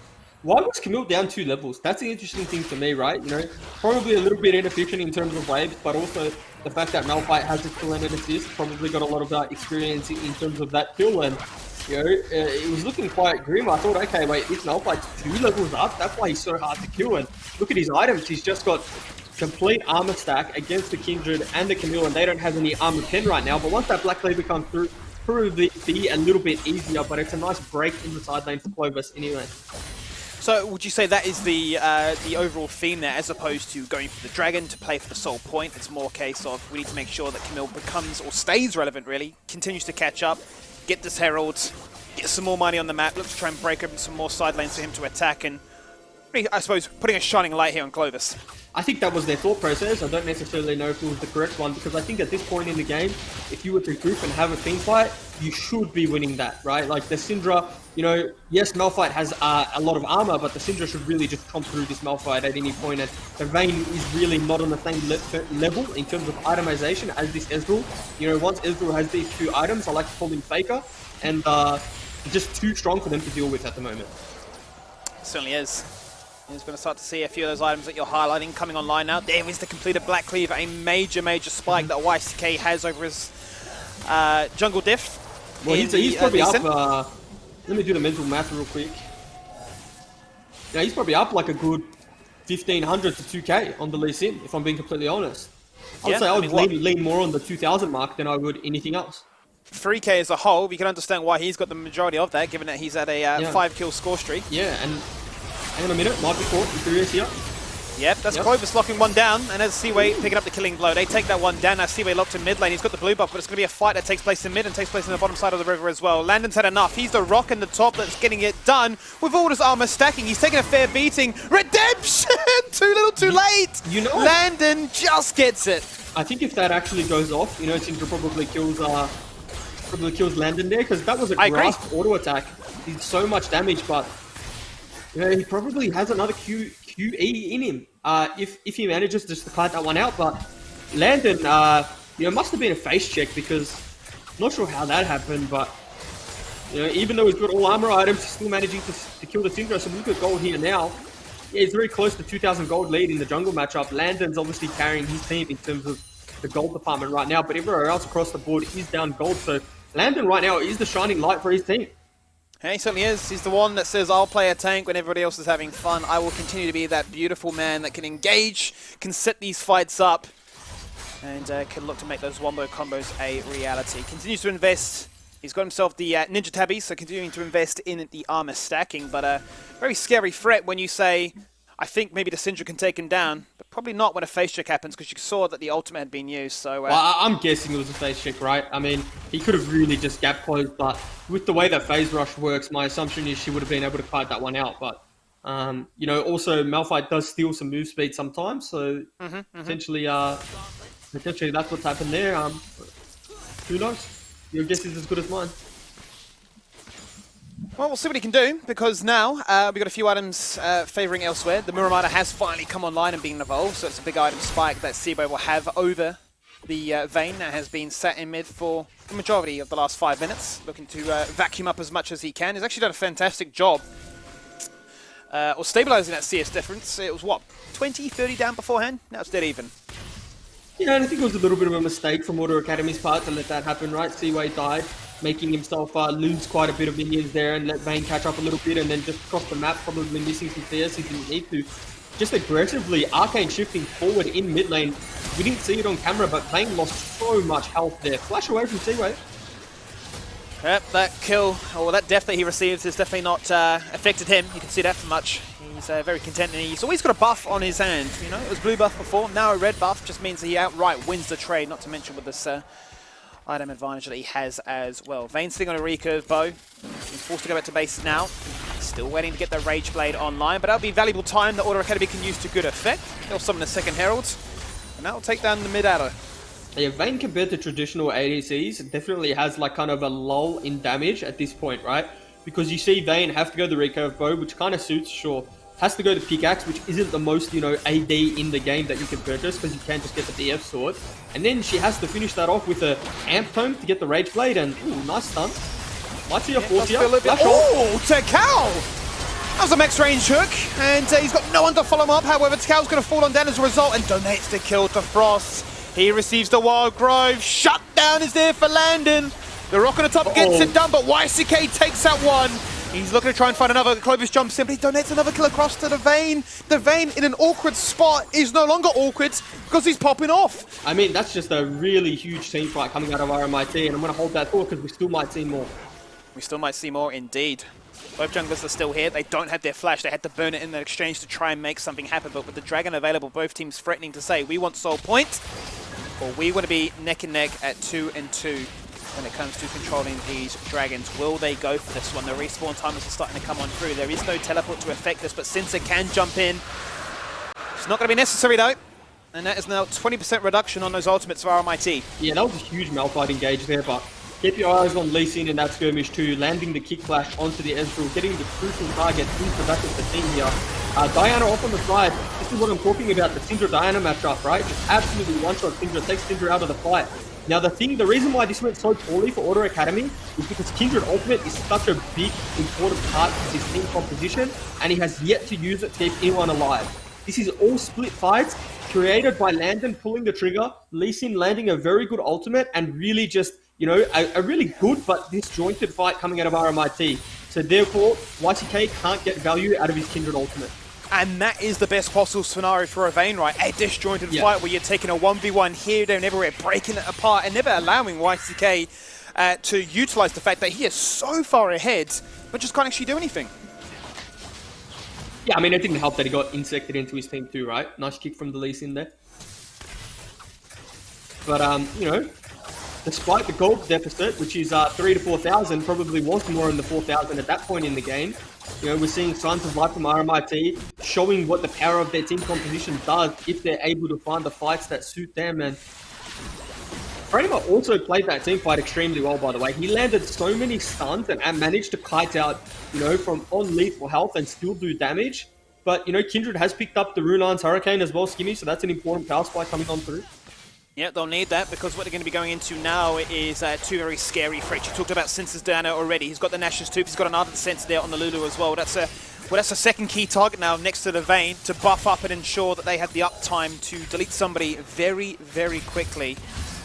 We'll get to see what YCK can do in this one, as it's once again RMIT being the ones in the driving seat. There goes Imperius flying, looking for it. They bait out two ultimates. Oh, Landon! And there's the unstoppable force! Landon! He was waiting for the opportunity. That gets cancelled out here, but a Lamb's Respite. The Wild Growth gets used on the Lee Sin. Oh, the hook! The hook! How did that hit? Tcal! Back-to-back team fights. He just does not miss. He's going to live, whereas Lee Sin does not. What do Auto Academy have left in the tank, or will it be the Vayne show? Oh my. Did you just see that Vayne's HP drop? That's a power spike if I've ever seen one for Kindred. Deleted. I mean, that was just a pretty well played team fight all round. Obviously, the winners of that one is RMIT, but we saw the Lamb's fight go down, and we saw the impact it had in the fight, right? This time around, you know, 3 for 3, bit of a mechanics max team fight, and maybe, you know, they play this a little bit differently, but watch this 3-man lock up from Landon. So the thing here is, it's hard to follow up. So yes, he lands a really good Malphite ultimate, but there's no follow-up besides the Lee Sin. There's still no damage coming on out, and, you know, Framer does get solo killed off on the side there. Landon's just playing, you know, 1v3 at this point, and it's just a battle of who can fight it out better, right? Skimmy, and who can just front the back that much better. And look at the damage coming out of Kindred here. Hook lands, and this is where Tcal messed up a little bit. Uses his flay too early, but I don't think it would have mattered. I don't think it would, but regardless, that was an explosive team fight. One that could determine how the tempo now affects things. 25 minutes in, as we said already, the kills are very, very close. The turrets are closer, and the Dragons are even as can be, but it is still Auto Academy with a 4K lead. And a lot of that continues to be around the fact that Kindred got ahead early, has continued to get ahead early, and is now transitioned to mid-game where challenging the likes of a Vayne. Yeah, well, what's really important to note here is that Ezreal has now picked up the Blade of the Wrong King. So now he has a little bit of agency to get through the health bar of Malphite. Keep in mind though, Malphite's resistances are still mainly armor. Oh, he's going to get one shot. Yep. He is indeed. Imperious, he had the flash, not a possibility there though. Sincer caught on the wrong side of this team fight. Goes to try and lock them all in place. Wild Growth knocks him up. There's Landon. Unstoppable Force looking for the one try. He flashes on top of Seaway's head. He will take him down eventually. It's a double kill for the man of the top lane. They forced away the Vayne. The Vayne is gone and Wash is disengaged as well. And now it's a split fight where they don't actually have the members to make it function in their favor. A big win for Order Academy, and the question is now, do they go Baron? Yes, and Lee Sin just died without using any cooldowns. Diana also just in 1v3, 1v4. Landon was not there.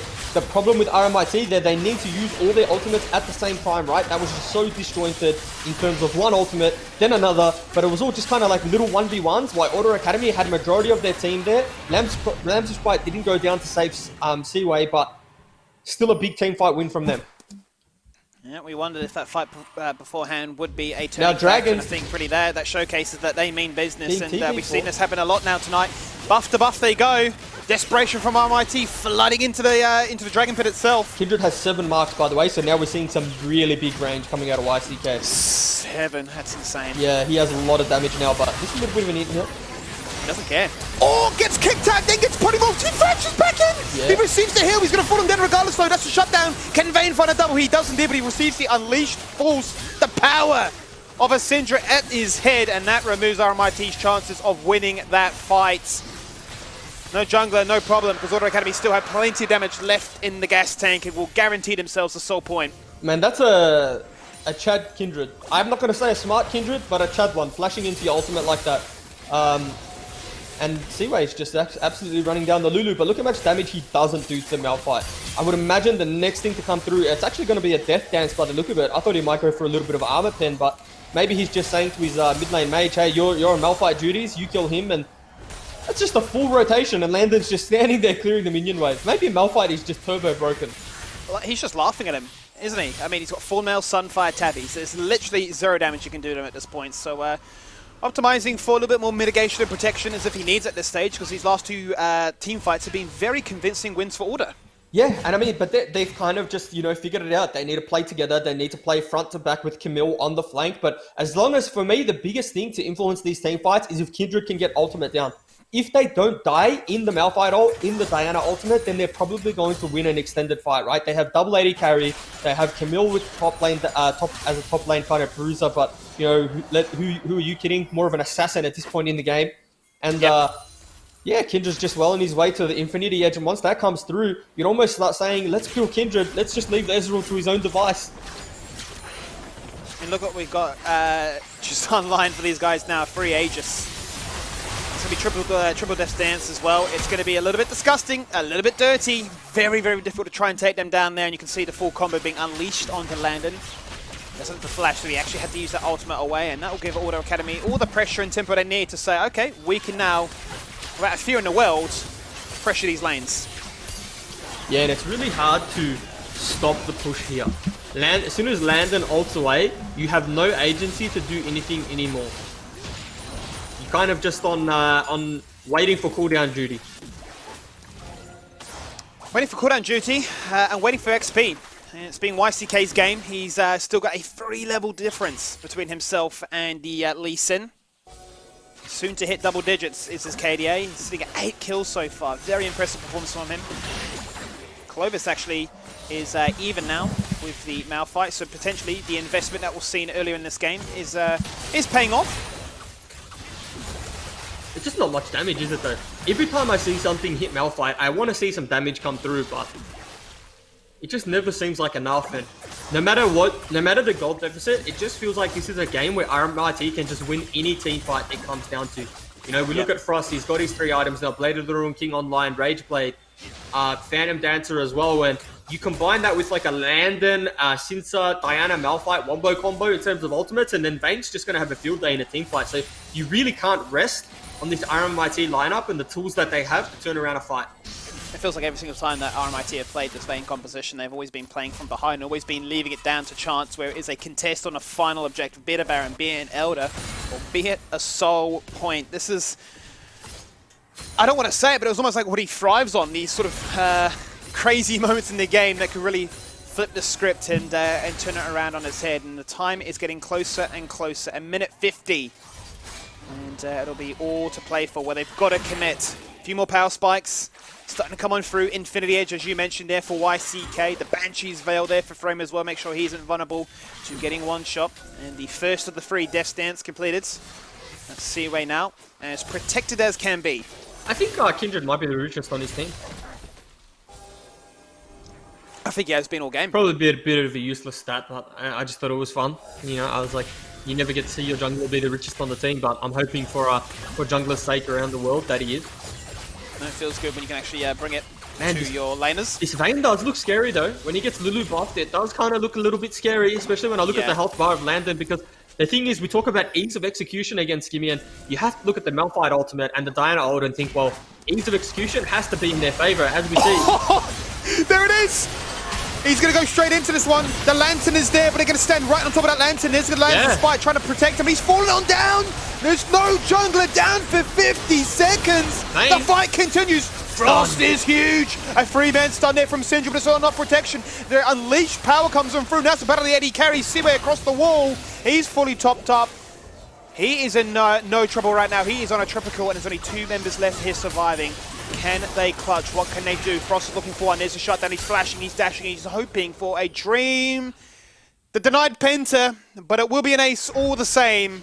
As Order Academy come up the goods. Yeah, the Syndra was really clutch in that team fight there. Most fed member of the team of Kindred really going down without a fight. Yes, the Lantern Spike went down, but they only used 1 cooldown on him, which was the Malphite ultimate. And if you'd have to ask if that was worth it, it's for sure a good call for the Malphite to pull the trigger there. But Syndra in that choke, just landing multiple stuns on multiple members, also got to unleash chaos on top of Vayne.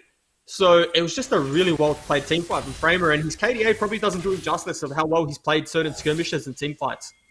Yeah, he's certainly been a utility player in the sense of facilitating the ability to turn around fights to allow the rest of his team to look as good as they have been so far. And, well, much like the timing of the previous buff exchange, this one is going to be perfect as well. Cloud Soul online now to transition that into a Baron where all 5 members are alive to connect and take it. One last chance for Imperius. He's going to dash in. Too late. Out goes the stopwatch. He's going to fall on down all the same. How do RMIT play from this now? They've lost an inhibitor because Framer TP'd in after that successful team fight win to take it. Their backs are up against the wall. Yes, indeed. And when you start trying to steal Barons like that and, you know, it's just a one-man mission, then you can kind of get a rough idea of current game state. It's obviously heavy, and this is me trying to be optimistic. The game state is in favor of Order Academy. You know, they're 11,000 gold up, make that 12,000, and have Baron buff now, have pretty much everyone well and truly online. It's just going to be them running these Baron creeps into the base and sieging up these turrets. But they will, as Seaway now returns to the 1v1 into a Malphite. He's actually got himself a Last Whisper now as his final item, so he might actually be able to do something to that rock. The immovable object, if you will. You reckon Landon had fun this game? He'll probably have as much fun until it says defeat, if that is the way this game is looking. Still doesn't take damage though. No. He's definitely laughing at the double 80 carries that Order have. That's going to be the base broken. Another stun once again from Framer. All the inhibitors have fallen on down. Order are in your base. You've got nothing left except these 2 turrets protecting you and your dream and that victory screen.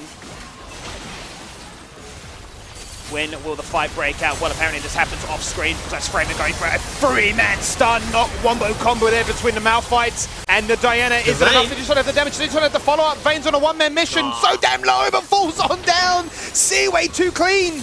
He gets a double kill before he falls on down, but there's going to be the GG. There's going to be the deletion from the game himself because he's had enough of this one. Double digits on the Ezreal. The pick to contest, the pick to win, the pick to deny as he runs it into the fountain. But Order Academy end their OCS season with a win. Yeah, and I mean, what a way to go out. It was actually a really well-played game. You know, I feel like everyone played well. It wasn't just a one-man carry. Yes, YCK had a belter of a performance, but, you know, Clovis was able to hold that Malphite and keep him busy in the side lane. You know, the bot lane Takao had such a good Thresh performance, and it was definitely a game to be proud of and something to build towards. And if they do keep this same roster heading into next year or whatever they do, then it's definitely positives, and they definitely got better as the season went on. It certainly has been. And, we asked that initial question at the start of this night, with the pressure now being not as up there in your face as such, would we see a different team? Would we see a little bit more relaxed environment, if you will, in terms of the picks, in terms of the play style? And that's now back-to-back games here between the Chiefs Academy and the Order Academy roster of saying, let's start the season again, because we're looking so different to how we did during the regular start of this, and it could have been a very different outcome. So congratulations, obviously, to Order Academy. They finished their season with a win, a much-needed one at just that. And Juves, after the break, game number 4, it's probably the highlight match to close out Week 10. It's going to be Pensnet.gg Rise trying to give Dire Cubs their first defeat of the season. They're sitting at 9-0 so far. Will they fall on down, or will it be flawless? We'll find out soon. We'll see you shortly.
And welcome back once again for our second to last game here in the regular split of the OCS. This time we're going to have Pentanet.gg Rise challenging the title winners, you'd have to say at this stage of the game. Undefeated 9-0 Dire Cubs looking for the perfect split. Do they, Juves? The most ambiguous question of them all.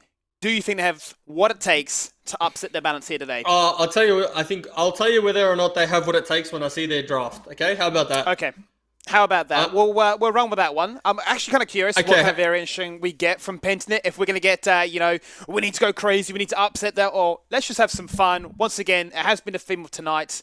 Let's just go for a show to entertain the viewers at home. How about this? If Ubisoft's playing, Dire Cubs keep it. If Why Not plays, they lose it. Just as clean as that. Yep. 2 nights. 2 occasions to bring up the Why Not name. I'm hoping Ubisoft's in chat and he hears me say that. Otherwise, it looks really BM. Yeah, it does. Hey, I've always chatted, but like, come on, bro. This caster, he's just flaming. Ubisoft. Why Not's like my son. It's okay. I'm allowed to say it. He is. He's the Nidalee prodigy where you told them up that win rate, and it actually happened, didn't it? Yeah, it did. It did happen. So what I'm curious on is what variation we get in terms of support. We've seen the last few games the last 2 games in particular, they've actually brought back Cupcake as opposed to bringing in Kimchi. So it feels like to me they are starting to gear up their synergy in their bot lane to make sure that, okay, we're going to get ourselves ready for those playoffs. Is there a part of me that says, okay, you want to have a defeat now, get it out the way, or are you still obviously just gunning for the perfect split? Let's just not lose a single game this entire tourney. I think it's pretty volatile when you just permanently win because you also, I think you learn more from losing than you do winning. And yes, it probably says a lot about you that you haven't lost, but also like there's so many teams that, they win all year, they get to playoffs and then they lose because they haven't fixed like that one fundamental problem because they haven't encountered it. And so if I'm the team that's just winning, I would just I'd plan to keep winning. I wouldn't troll draft. I'd play this game like I'm playing for playoffs or a grand final because maybe you run into that one problem you never had all year and you had it in the last game of the season and then you have time to fix it. I'm sure you can attest to this as well, that when you maybe are on such a dominant win streak, if you do have that first loss, you can tend to start to overanalyze those mistakes and say it could have been X, Y, Z, and suddenly, what is maybe a very small problem that has never been challenged in the past, you've exasperated into this major ordeal. And so both, like right now off the bat, both these bans look pretty serious and it doesn't necessarily look like we're leaning towards a draft that doesn't make sense, which is good. Tarm banned away, obviously because, Senna Tarm, and we'll just to save a lot of, Cupcake, all right. I think that's more of a specific Cupcake ban than it is anything else. Because he made a name for himself kind of, playing that Tarm Kench, or that Thomas Kench, as some people say. Yeah, the old Tommy Gun, it gets it done in the bottom lane. So they decide to go for elsewhere. They've actually banned away the Silas, which we haven't seen Dire Cubs play for a fair few games now, so that's an interesting adaptation there. Dire Cubs have definitely targeted Luch to ensure that he can't have fun in just playing the scaling game and forcing him onto something a little bit different. We saw the same scenario yesterday when Gravitas played them. I think I'd love to see Luch just whip out an assassin and just go for it. Just go for gold. In before we just see Luch come in mid. Wouldn't that be anticlimactic? They banned it. Oh, well, there you go. They banned it away from him. What are you watching, bro? I was looking at all my different, previous games, what else he's played. I was just trying to find a situation where maybe he has played something out of that realm. Nope, not going to be the case. Aphelios, Oriana, locked on in here. And, I think Wei is one of those other players that goes a little bit under the radar when we talk about the likes of, the bot lane being esteemed, Cupcake having the experience. Why not really coming into his own in the jungle role to fill the spot that Ubisoft have left? I think Wei in recent times has actually put in some really good performances. Yeah, he's definitely improved a lot, but I think it's also the fact that he's found his niche in his champion pool. He kind of knows what works for him and he's sticking to it and he's playing just that. It's very easy for mid laners to kind of fall in love with what people are playing overseas, and sometimes it's not in their locker. And there's no shame in that. There's no shame in not being able to play everything, right? So for me, it's just sticking to the staple mid laners that make him good, and that Dire Cubs have found a lot of success on. There's the Karthus, 10-14. Karthus received the buff. As a jungle player yourself, what are we thinking about this Karthus? How annoying is it to play into? Yeah, Karthus I think right now is pretty strong. I think it's very close to S tier, if not S tier. There's not many bad matchups for him. One of them is Kindred, but majority of the Karthus matchups that are bad, Karthus has the potential to win and then also avoid, right? Like if you just put your jungle on full clear cooldown and you have the priority to protect you, then you're just laughing because you're just going to become so strong. I do like the Bard pick here, however, because if Karthus is ever ulting in range of you when he's not dead, you can Bard ulti Karthus, deny that. And then on top of that, if there's any member that's within lethal, you just huddle around the Bard ultimate and deny that too. So definitely like Karthus. Ult Karthus. give yourself another stopwatch. And as I say that, they do ban the Kindred as well away, so definitely onto the bad matchups. And maybe another one that they ban here is Nidalee. It can be quite a good Nidalee matchup as well because she can match you in terms of tempo, in terms of clearing jungle speed, but she also has the potential to outplay you and kill you as well. Oh, we'll see if they decide to go that option. We've seen Seb in recent times not have the luxury of always playing these carries. There's a lot of time been spent on the likes of Volibear ever since its rework and influence. Obviously banned away here today, so we'll get to see what they go for. They banned away the Wukong. Fresh was the response here from Diacub, so they want to make sure that when Cupcake goes roaming, there's not somebody with high impact like a Fresh that can respond and do the same. What are we looking for here for the Diacubs now? What are we wanting to round out this composition? You'd imagine a key target to couple the ball with to make sure the shockwave lands. There it is. Okay, the Jarvan. That's what Wynot's going to go for. I thought they would opt in for the Nidalee there because Wynot being the big Nidalee player that he is, obviously knowing the Karthus matchup too, thought he would opt in for that. But this kind of seems like a little bit of a fun draft coming out of Pentanet now. It could be a Galio support though, maybe Nocturne mid, maybe Karthus mid, Nocturne jungle. Yeah. It feels like the story does matter though at this stage, isn't it? Where champions get slightly tweaked and they then become just hyper flexes. You can put them anywhere. I mean, even Rumble, we've seen Rumble support. Yeah, I mean, I'm just trying to make sense of it all. I'm actually not sure. Not sure at all. Have to wait and see when it gets down to the last 20 seconds and what they swap out. My guess would be Rumble top lane, Galio support, Ashe bot lane, and then the Karthus Nocturne are kind of interchangeable, right? Knowing Luch and knowing the type of player he is, it wouldn't surprise me if Nocturne was the jungle pick just because, the Karthus suits Luch's playstyle a lot more. But I have to wait and see. They're still playing musical chairs with their champions. Yeah, we're running down the clock. We learned that very early on in OCS, didn't we? As to not really reading into the picks too much until we get to see what happens. The multi-flex, and is this the guarantee? Is this what we're going to sit on top of? It's kind of funny because Pentanet, their main roster in the OPL, have done a composition similar to this where they had the Nocturne, but they had it also with a with a Fiddlesticks in the jungle. And it was just a case of when everything turns to darkness, you find a kill right there and then. Level 6 so important. Similar organization, or similar team setup, I should say, for that organization. Case of everything turns to darkness, somebody will fall on down in that moment. Hey, looks like I got it right. It looks like I got their team composition right, and so that's what Pentanet.gg Rise are going for. And you know what? I said it was for fun, but it actually makes a lot of sense, right? You send the Nocturne into the backline, Galio then follows, and hey, follow it up with an equalizer for good measure. And if that doesn't finish them off, then you just drop the Karthus ultimate, and I don't think anyone's surviving that. So their draft makes a lot of sense, and I actually don't mind it. It's just going to be dependent on whether or not they can withstand the pressure this Jarvan's going to exert on lanes, because Karthus is not the most safest laner by any means, but it's definitely seen a rise to popularity with the recent buffs. And so, rumbling to all... Oh, sorry, keep going, Skimmy.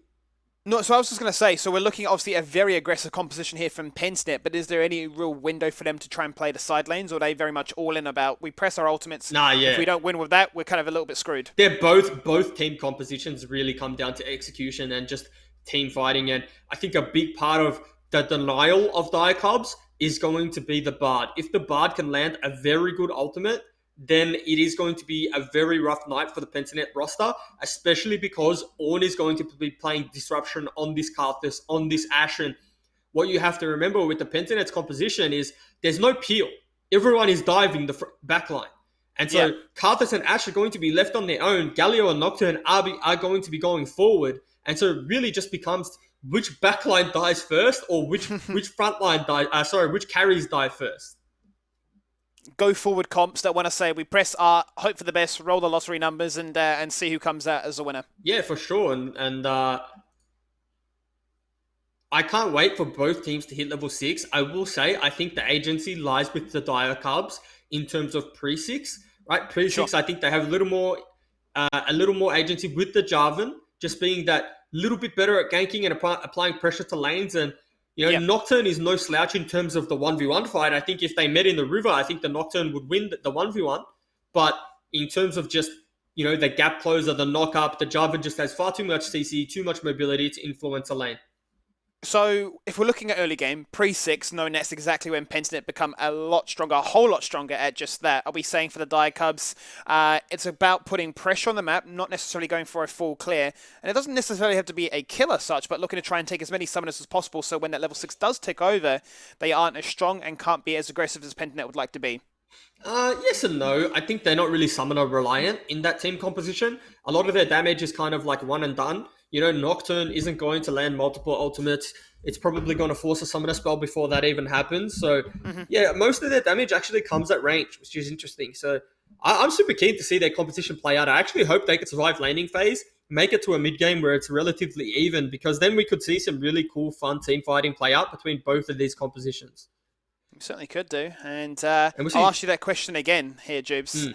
Is this the comp? Now that you see it, now that you know what we're dealing with, is this the composition that you think Pentanet have that can try and give the Dire Cubs their first defeat? Actually, believe it or not, I do think so, because it's just such a volatile composition. If this comp from Pentanet gets ahead, they're just going to steamroll the game. Every ultimate that's up, someone's dying, right? The problem that they have and the problem that these compositions run into in a competitive sense is that they are so reliant on their ultimates that sometimes they can't fight crucial objectives when needed, or sometimes when you kind of get those ultimates out of sync, where like Karthus's ult might be on cooldown, Rumble's ult might be on cooldown, Dire Cubs can pull the trigger. They're far less reliant on those kind of big R buttons, and they have more tools when the cooldowns are down. So Dire Cubs just need to be proactive and smart around when they're down. And there was kind of a time in 2018, which was season 8, season 8, where that the composition that Pentanet are rocking was actually meta. It was Camille, Galio, Nocturne, all those champions, and the skill to those comps was being disciplined when your ultimates were down and not bleeding out while you're waiting for them. And so I think that's the window of opportunity Dire Cubs has. Well, can the Dire Cubs find those moments? Will Pentanet grant them those kind of opportunities? That's what we're going to find out here. Pentanet.gg Rise on the left-hand side, taking on an uncontested first place Dire Cubs. They're looking for the flawless split. A 10-0 season. They go into a composition as a bit of a blast to the past, which is already very keen to invade. Why not? Go for it. Who cares? What's the worst that's going to happen? You get Cosmic Binding. That's the worst that happened in that situation there. So they're quite happy. They go from right side to left. Got their happy feet on. And see if they can find anything here. If that doesn't work, invade the other side of the map. Yeah, just keep checking different brushes. If you invade, your head in, saying hello. If you just perma invade, eventually one of them will work, right? Maybe next. Maybe next. It's a game of stats, is it not? Yeah, they'll just go through ramp next time. But this is actually nice because Karthus has one of the strongest level 1s in the game, and so actually what they're going to do is they're going to contest this red buff, and there's no way Ornn and Jarvan can fight them, so it's going to be a nice little lead from level 1 if Pentanet manage to pull this off. Here they go. It's going to be a 3v2. Wei is locked in place.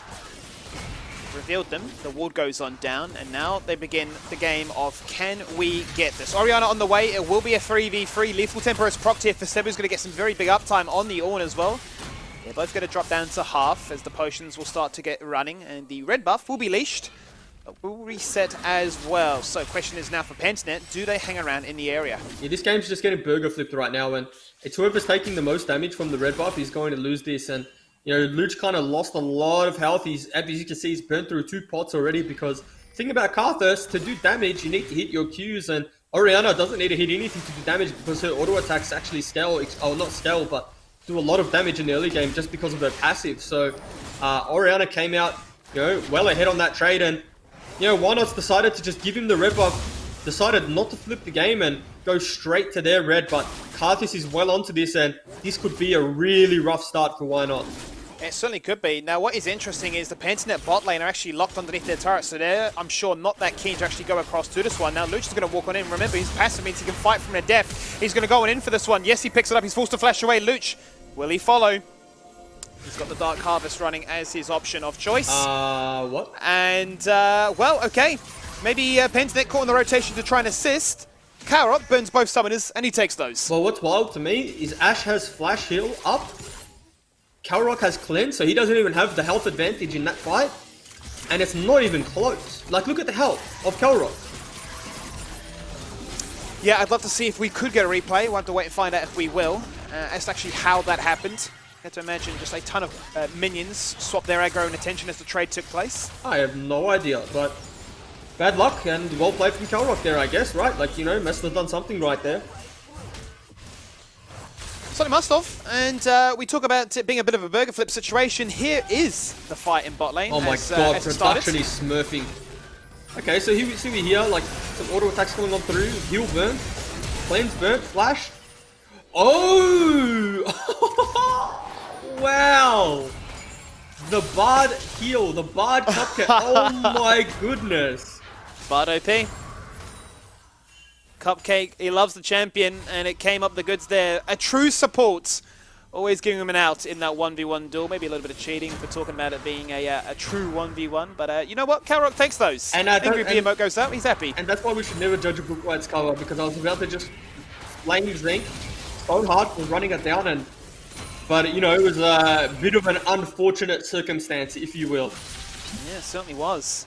And an explosive start to this game from the very get-go of contesting red buffs to then looking to try and assist when the enemy go in to steal away your one there. And that's going to do. Oh, that's going to pay off dividends really for the Philios. Make sure that he gets ahead of the curve into a Ashe and hit those 2 item spikes as quickly as possible. Yeah, and I mean, you know, Ashe doesn't really function from behind. It doesn't really want to be behind, and the fact that she's starting this lane off behind when a Philios fight of all champions is not going to be good. And, you know, the wave is not in a good position either, especially with all summoners being down. And you can see how respectfully they're playing because they know there's a Jarvan on the map. And he is in the bot side of the map too, so scary times if you're an Ashe. Very scary times, and this is one of the questions that you raised as to how can Pentanet navigate themselves to level 6? How good will their mid game be?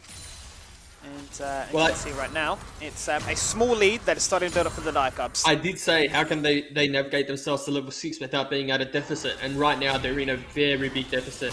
1 kill, 10 CS in bot lane, and a frozen wave is just spells disaster because they also don't really have control of what side of the river. If you look, they have no real vision control besides those 2 wards. And on that thought, just a little bit of a... Is that the pool party? Is that a pool party Jarvan skin? I believe so. He's looking pretty good. Well, you like it? Like, I feel like it's anti-meta in that, you know, we're in winter right now, but he's feeling himself. What's the sword? Like, what is it meant to be? It looks like an umbrella. Oh, okay, that makes sense. I'll have to check again. We'll get a zoom in on the Jarvan for that next engage. But it looked like one of those like parasols. You know, you pop up. Yeah, no, that makes a lot of sense. Now that you say that. Here we go. What is that? Yeah, there it is. Yeah, mate. it is. I mean, you're just turbo smurfing. And excuse me, I don't normally read from Twitch chat, but XL Esports has dipped their head in to say great. And well, there you have it. The LEC Titans. They're smurfing. Yeah. They're smurfing on the OCS. Look, they're supporting the emerging regions. Maybe they're looking for one of these, big gamers to make it big. We'll have to wait and see. Well, Die Cubs with the new ownership now, but Dave Harris, no stranger to the Die Cubs and the Die Wolves for sure. Yeah, certainly are. Let's see what happens here, Juice. Level 6 soon to happen. It is online, as you can see there, for the Karthus. Same for the Rumble with the Equalizer. A level away, and Ashe and Nocturne will be able to add themselves to the mix. And we talk about ranged engage, the scariness that Pentanet have really put together here. I can't wait to see it, but like all good things at level 6, the first one has to be good. Yeah, well, you also remember this Karthus is online now, right? Karthus is level 6, doesn't really have to leave lane to influence anywhere on the map. I will say though, Karthus has opted in for the tier build, And now when you opt in for this tier, your ultimate at level 6 is obviously going to take a hit in terms of impact, right? It's not that scary. There's no real damage coming out from that tier. So, you know, potentially Pentanet look for the next window of opportunity when Karthus does pick up some damage. And Nocturne's got to be close to 6 now, Skimmy, so... Yeah, can't be too far away from that one. And with no major objective at this stage to contest, 15 seconds on the Herald. Both junglers going to collide. There he is, looking for it. Oh, the shockwave, he flashes out. Yeah. Doesn't even opt to use the spell shield, does Seb.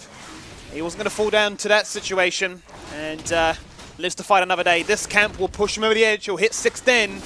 We might then see the Paranoia come on through. But our Rock's Flash is back up, right? The Aphelios has Flash online and available, so, you know, it just feels like that there's so many tools up and available for Dicubs right now to disengage the initial onslaught from Pentanet. And, you know, you look on their side, right? The Nocturne Flash is down, Teleport is down on Karthus, so it's going to be a hard one, but, you know, their composition does have a lot of lockdown. And as I say that, Ash has no Flash now too. If it doesn't, you can see both teams really looking to try and find any kind of small advantage that they can get at this stage of the game. Chucking out ultimate, seeing if anything sticks there. As you mentioned, Tempered Fate had to be flashed out of. Now the attention is shown towards the Herald. A beautiful little flag and drag there will mean that he won't get taunted. We've got to look for Ash. Yeah, Ash has pulled the trigger here. He's actually just missed by a mile. There is Paranoia. Cleanse is available if he needs it. Going to stack it with the Equalizer. Cleansing out of that one. Drop that to half so far. Flash, taunt, deletes. Crazy falls on down. The Flame Spitter secures it as Zenk picks up the killing blow. It's a 1-for-1 so far. Now out comes the Requiem. Our members low enough? They certainly are not. But that's not going to stop Cupcake flashing on forward, smurfing as he does with the Bard. He hits the Cosmic Binding. He stuns him in the old Conclave. The Alcove of Doom up there top side of the map. Without any mana left here on this Karthus, there's not many more skills he can chuck into this skirmish. And Jupes, as explosive as you'd say, because we're going to see more. A 4-man magical journey. It's the Willy Wonka Charlie Chocolate Factory. They're in fun up here. They are really smurfing so far as the Flame Spitter tried to get a 1v4 situation, but it just won't be enough. You remember how I tell you that there's those volatile compositions where their first key ultimate needs to work? Need to gain something off it, otherwise their composition kind of falls off a cliff. Yeah. Yeah, well, the Pentanet composition is one of those ones, right? Your first Karthus ulti, your first Ash Arrow, your first Nocturne ult, your first Rumble ult, something needs to happen. And yes, they picked up the kill on the Calrock, but, you know, they lost all of their summoners pretty much, lost multiple members, and the Diacubs are absolutely smurfing right now. You know, that 4-man Bard portal into a cleanup as well, man. You know, there's a reason why Cupcake is OPL teams didn't let Cupcake have Bard, let alone OCS. So yeah, he's definitely showing that veteran status, isn't he? He's exerting the pressure on it and really keeping the Diacubs known as the Diadubs. 10 wins is what they're aiming for. Sitting on 9 so far. And Pentanet. Now it's a case of getting as much as they can for free when those ultimates aren't available. And we might see Ash just dead again here. He's being rooted. You know, yeah. At this point, Bard just takes set up. Oh, Arrowland. Oh, point blank! Yeah. Yep, there you have it. Moonlight Vigil. ADC Diff is, he can snipe you from afar. Doesn't matter what you throw at him. Aphelios is now super fed. 3-1. Well on his way to getting that Infinity Edge. Very early on too. Oh, the synergy. That's crazy. It's just all over the show. It's just all over the show. Tempered Fate locks down the turret, acting like a volley bear. Easy gank as 3 members get involved. I mean, that's so without a clean. flash, just can't do anything, Jubes. That's squeaky clean. You know what's crazy about that? Hear me out. If that happens in Korea, I'm going to hold that thought. Nocturne goes in. The fight continues. Now in the bot lane, Paranoia, the key target is Calrock. He walks away from those tethers and he lives to tell the tale. He picks up another kill. Thank you very much. I'm now 4-1. Now I can reset and now I can buy big. Alright, I guarantee you, if that Bard play in the mid lane happens in Korea, it's front page Reddit and they're talking about how good Korean League of Legends is. The fact that that Bard play happened in the mid lane in the OCS, it's going to get no credit and it's not going to be highlighted about how good that was. Now the synergy to Bard ulti the turret off of bot lane roam into a Cataclysm, Shockwave to kill the Karthus is just so good to see.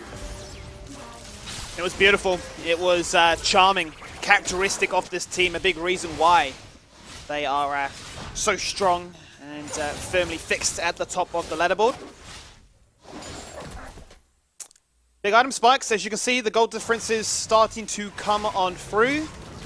Most notable between mid and bot, especially in the AD carry role.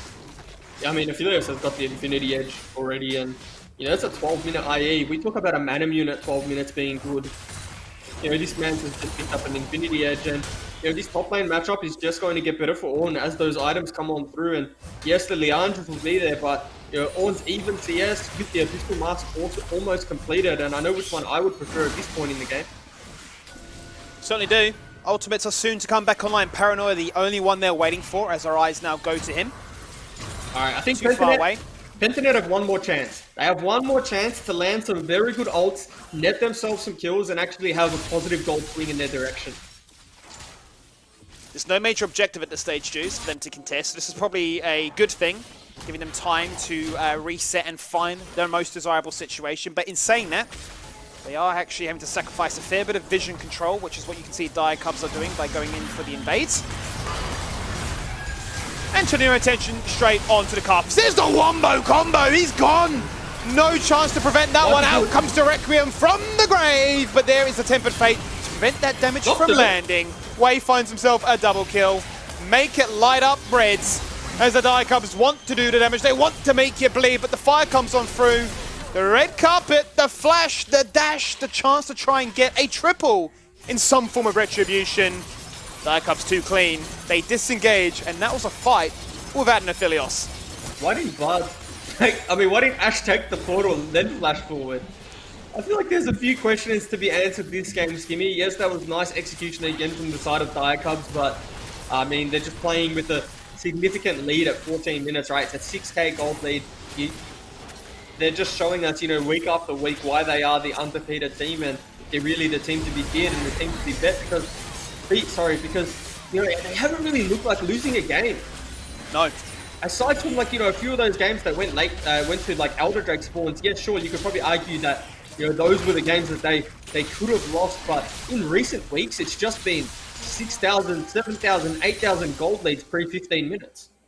I think there have been weeks where you've definitely crossed your fingers and said, come on boys, you can do it. But there's never really been a moment you're thinking they've got to do something crazy here. They've got to do a backdoor attempt. They've got to do a little bit of a cheese attempt at, closing this one out. That's the reason they've been so dominating. I'm a fan of the underdogs winning. Every week I just hope that we have a competitive game against the Dire Cubs. But that's what becomes interesting as we get ourselves geared up here for playoffs, no doubt, is, best of 3, best of 5 format. Extra mix of strategy that can then be used. And that's when we start to see, champion pools, individual players really get targeted, have to showcase what they can do. Ooh, Nice little steal there from Sip. But look how much money Karok continues to be given. His entire team are literally keeping Pentanet occupied whilst he just takes turret after turret. He's legitimately up 50 CS. Nearly has 2 items, which is an Infinity Edge and a Runar's Hurricane at about 18 minutes. And we talk about Ezreal being online when he has a Manamune and a Frozen Fist at that time, and I can tell you which item's more expensive. Certainly can. We talk about you being the CEO. Maybe get him involved as vice president of financing, because the guy is living life large. He's he's invested hard and it's paying off big time. I run numbers for a living. Let me just say that. Here we go once again. Cool little Forge God. They're going to try and cancel it out with the Enchanted Arrow, but that's going to be the turnaround. The orb will not connect. They can't find a Shockwave just yet. Ooh, flash out does crazy. Does not want to disappear just yet. It's a crucial fight in mid lane, as up in 45 seconds was another Dragon. They're playing for an Infernal Soul, mind you. Dire Cubs up in 2. They are threatening a soul point. Yeah, very nice Crucible out of Cupcake too to get way out of that Ash Arrow and close enough to use the Shockwave and force the flash to crazy. And this is an opportunity now where Pentanet have majority of their cooldowns up. They have Nocturne, Rumble, and Karth Assault online, and maybe they look at contesting this Dragon because they do know Shockwave is down. Ultimate check would mean that Pentanet are actually in the driving seat, in the lead. Yes, they had to use their Enchanted Arrow, but that was very much to match that of the Ornn. The longer we can stall out, though, the more it will favour both. And we will get another situation of wombo combos, because that's what the viewers love to see at home.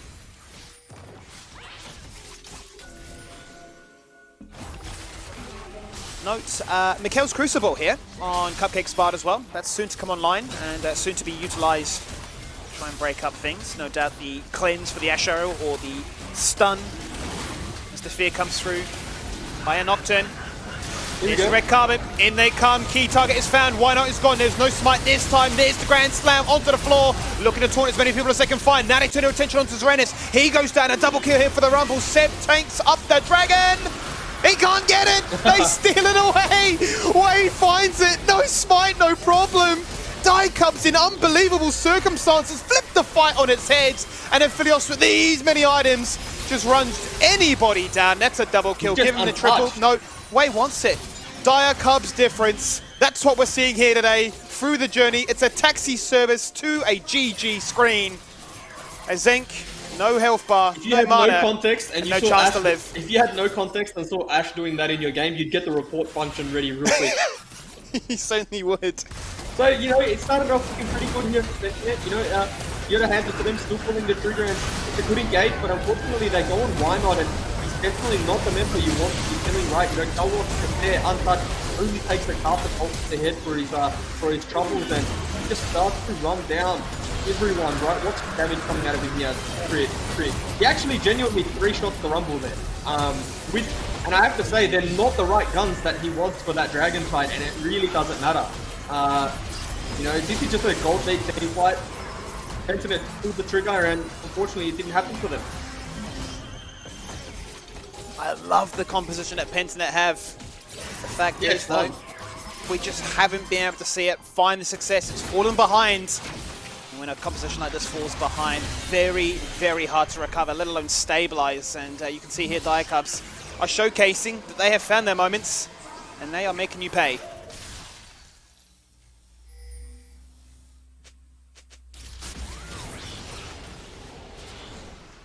What are we looking for now? I guess Nocturne is pretty strong. You know, Aphelios has no flash, so next time around, the thing about this Hog Skimmy is there's kind of no respite. You don't want to just wait. There's nothing to wait for, right? You don't necessarily scale into this game. The way that you scale is just by consistently fighting and hoping that one of those fights pay off and you win them. And you know, now that Aphelios has no flash, that has to be their window of opportunity. That has to be what they're looking for, and every cooldown really has to go on top of that Aphelios. Yeah, Water's ultimate, except for the Galio, is available. Oh no. They're too keen to find it. That they're going to actually fall on down in the process. Zenk survives! He lives! He's got literally 9 HP! No! There's the call of the Forge God. R2 connects, and he falls on down for a swift death once again. Way on the scoreboard. He gets back-to-back doubles. He loves this pick. The last 4 games have been Orianna. There's a reason why he loves it, and there's a reason why teams should not be giving it to him. Xeranis will just run you down. And Pentanet, so keen to find the fun, find the moment to exert their pressure. Punished once more. But that's not even necessary. I hope he dies for that. But Karthus doesn't hit cubes, apparently. Oh, I don't even think he kills him here. Oh, he does. Okay, good. That was so disrespectful, and now they don't get Baron. We just let that sink in for a second. I just let it play out. I had to wait and let that play out. So here's what we're seeing in the replay coming out. Cupcake with the Bard ultimate. It's not even Pentanet starting the fight, Skimmy. This is what's crazy, right? The composition that has the ultimate engaged isn't fighting it. It's just the Bard ultimate onto the Ash. And watch the on flank here. Just assassinates multiple members on the side and Shockwave over the wall. It's just beautifully played from Diacub, landing the necessary ultimates on the necessary members and just cleaning up the team fight.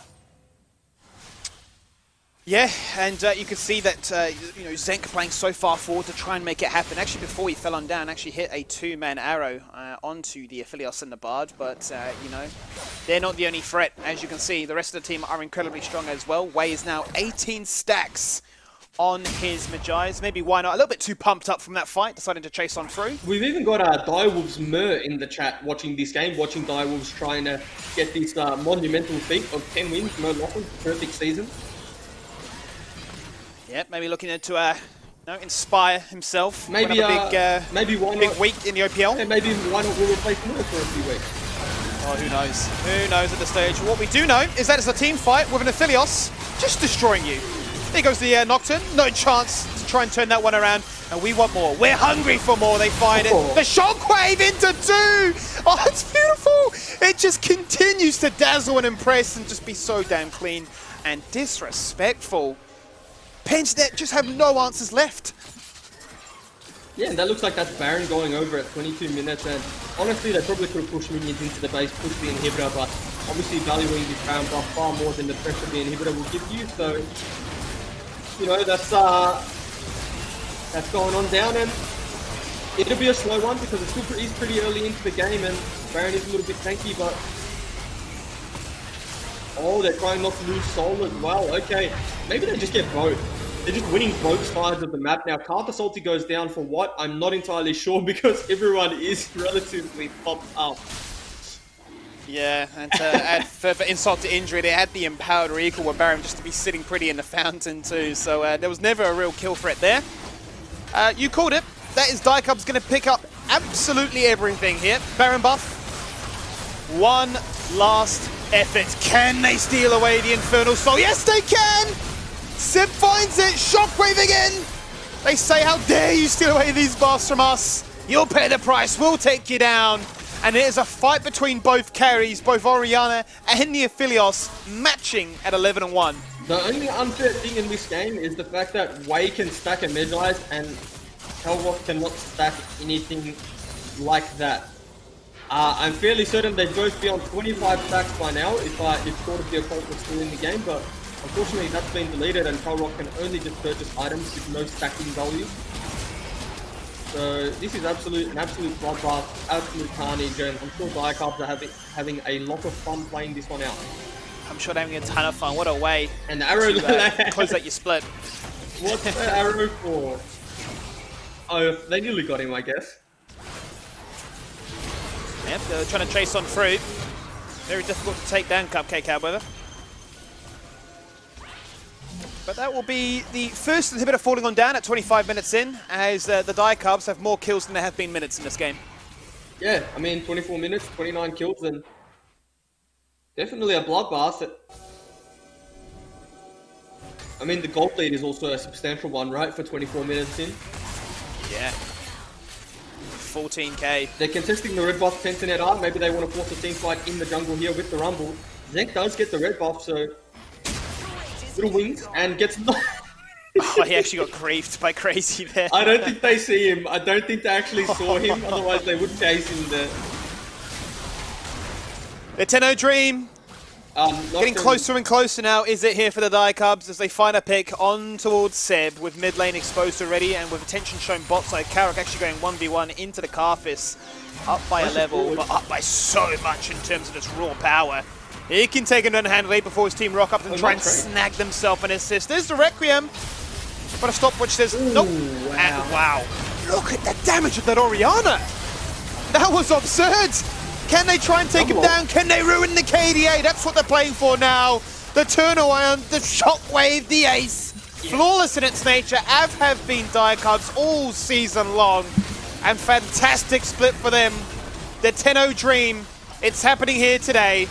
Pentanet try to draft something crazy. They've had fun in the process. Oh, nice bottle. And they're going to go for one final biff. Tempered Fate will continue to keep their KDA looking so damn clean. But at the end of the day, 26 minutes in, the Dicubs reign supreme. Yeah, and they're flaring the Cupcake emote, probably as a shout out towards the man Cupcake, who really had such a good early game and set themselves up for success. And whilst it does look like a stomp, well, it looks like it was a bit of a stomp, you know, Pentanet was still in that game at points, still managed to find engages, but the Dicubs were just really too good and too far ahead from an early laning phase, and the tone was really set when Calrock got the solo kill in the bot lane, and just that experience from Cupcake to put the Cupcake in the lane as well to give Calrock the advantage in that 1v1. Yeah, it was another game, as you would say, that was influenced a lot by the craziness that started off from the level 1 with the invades to the fights that took place, the ability to then say, we know how to utilize this gold to good effect to then push home an advantage. And, well, hats off to Dicubs. They are, there's no question about it, now known as the Dicubs. The perfect split, 10-0 for them, as they can get themselves ready for playoffs and take a much-needed break. Speaking of, we're going to take one final break to get ourselves complete here for Week 10. After that break, in 5 minutes, we will have UTS Esports playing their last game into Gravitas' Academy.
Ask not the sun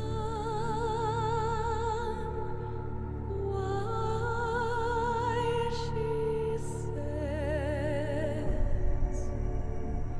why she shrouds her light away, or why she hides her glowing gaze when night turns crimson gold to gray.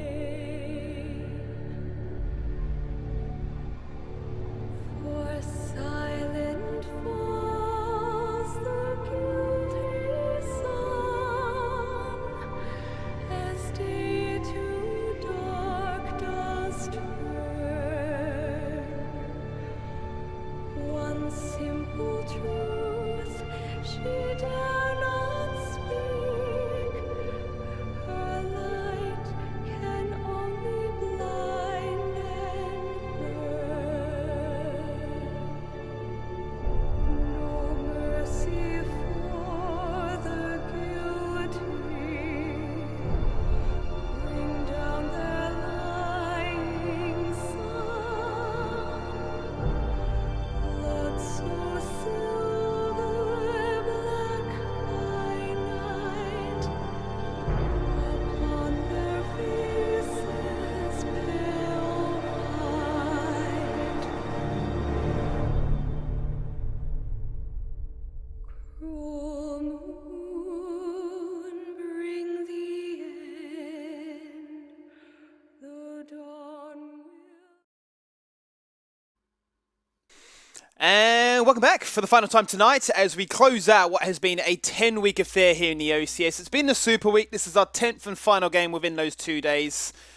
And Jubes, the final game is a bit of a banger. It's a battle of who can, reign supreme at the bottom of the table. It's UTS Esports taking on Gravitas Academy, much like the game we just saw before, which was an absolute shellacking. Let's not beat around the bush. No. Diacubs really brought the pain and suffering to Pentanet, which drafted something kind of cool. I'm expecting much the same here between these two teams of just drafting what worked, having some fun, and allowing some pop-off players like Desire Me or Bambi to really have some fun. Yeah, and well, what's this game for, Skimmy? I'll let you tell us.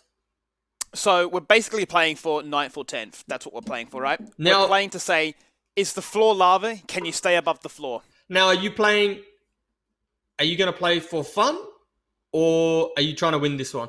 Because do you want to finish last? I'm not sure if you want to finish last. Because hear me out. There's Okay, two teams. hit me. There's two times you remember a team. Okay, you remember the team that wins the league, and generally you remember the team that finishes last. Right? Okay. Like there's a wooden spoon in the footy, and then there's a grand final, and it's like who finishes last in the Premier League, like gets relegated. You know what I mean? And so it's like, do you want to be the last place team? I think we're going to see some serious drafts. Some serious drafts. So to that note, we're going to see some tanks, is what you're telling me. That's what we're going to get ourselves strapped in and ready to find out. UTS Esports taking on Gravitas Academy. That will be our final game, and then we will know exactly where the standings are. Well, we already know what they are, don't we? But we'll show you, the viewers at home, if you haven't already clocked onto them already, what those will be, what the schedule will look like when it comes through to playoffs, because there's plenty of action to look forward to there. And we will move from a best-of-1 format into a best-of-3 and best-of-5. And that's, in my opinion, in when the games become just a little bit more exciting, right? You take the cheese element away. You've got now a real degree of consistency and the ability to say, can you play at peak performance for a steady amount of time, be it, 2 to 3 hours on the go? Yeah, can you? The short answer is like everyone should be able to. I think that as League of Legends players, as solo queue players, we've probably all played for a good 12 hours at a time. So obviously it's a little bit of difference in terms of focus, right? Not every game's there's a more of a mental kind of aspect to it. I know a lot of players listen to music when they play, but this is going to be far more like honed in, zen in, ready, concentrating, and all of your focus in one. Yep. But yeah, we'll start this draft off with some Ashe bands, Kalista bands as well. And I feel like both of these teams are actually AD carry-centric teams, right? Gravitas Academy has Bambi, has Heki, 2 ADC mains, and Desiam is probably, been the standout player for UTS in recent weeks. So it wouldn't surprise me if we see quite a few ADC bands coming through in the first 3. And I'm glad you bring that up because it was a very rough start for UTS Esports. They had a number of roster changes throughout the season to try and figure out what worked for them the best. Since the Siamese actually joined that team, from the last 4 games, they've won 3. The only game they've actually lost was to second place UQU. So I think if that's telling of the sort of form they come into this one with, much like it feels like for a lot of these teams here, they found their form maybe just a little bit too late. Yeah, for sure. And I think like they found the stability in their roster just a little bit too late as well, right?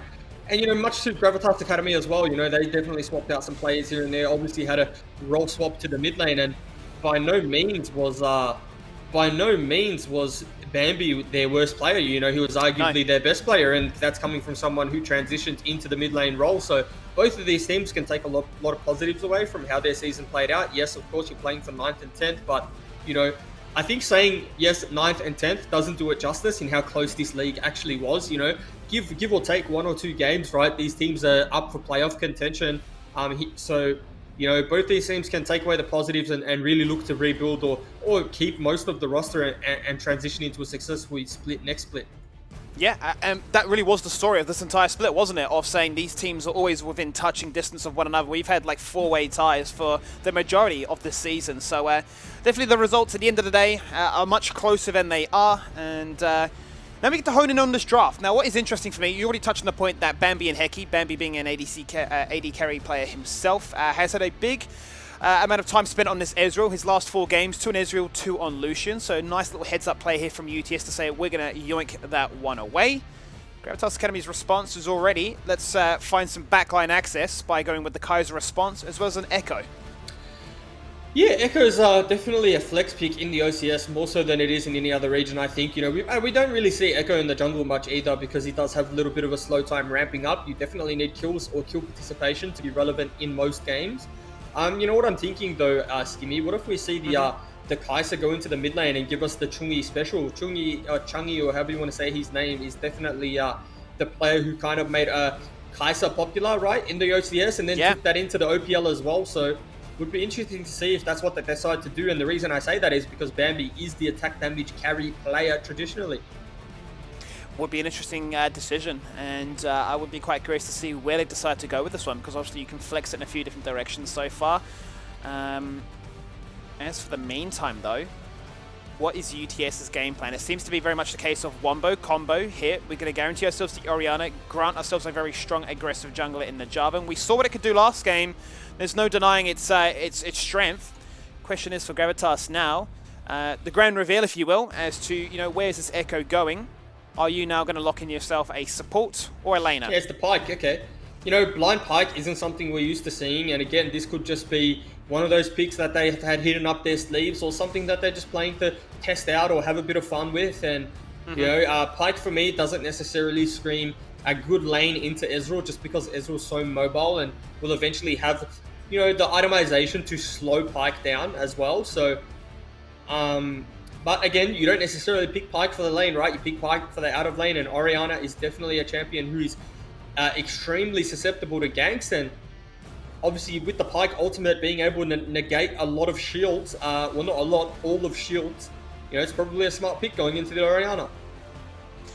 Yeah, I mean, the true damage, it's your worst nightmare, especially if you play a Pyke in ARAM. You're just seeing multiple, wombo combos take place and them just get the quads and the pentas just as easy as can be. If they can find themselves in a similar situation here where they can make people line on up and forego the ability to play macro and just group up for fights.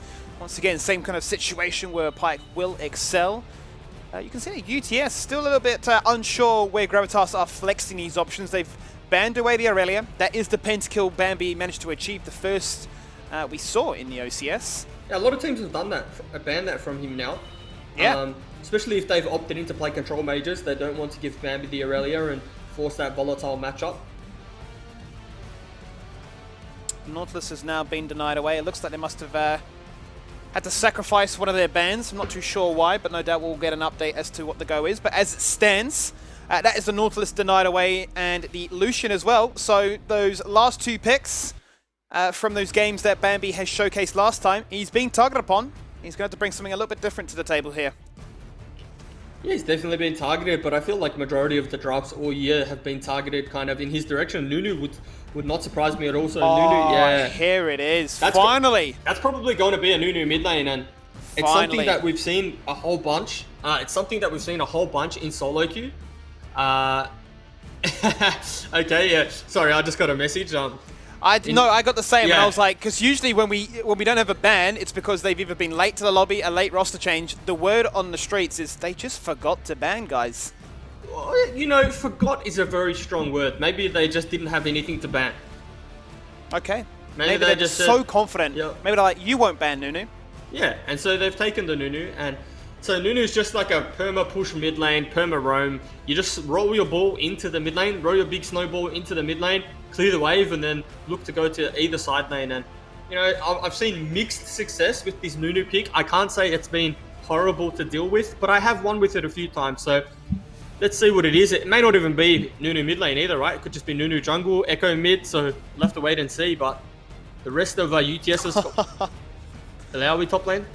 Yeah, surely. Quaker is a big Alawi fan. That would make a lot of sense. And it's actually a very good matchup into the Maokai. It's actually very hard to play as Maokai. Yep. So, yeah, I don't mind it. I don't mind it at all. You know, UTS's composition is definitely just your traditional wombo combo, how you go on R button composition. And Gravitas Academy are going to have that hard split push Alawi, just sit in a side lane, bring multiple members. And Bambi's going to facilitate that on the Nunu, attacking side lanes as well as the Pyke. So Gravitas Academy got more of a fluent free roam composition, less about 5v5s, more about just making picks while roaming. UTS, wombo combo.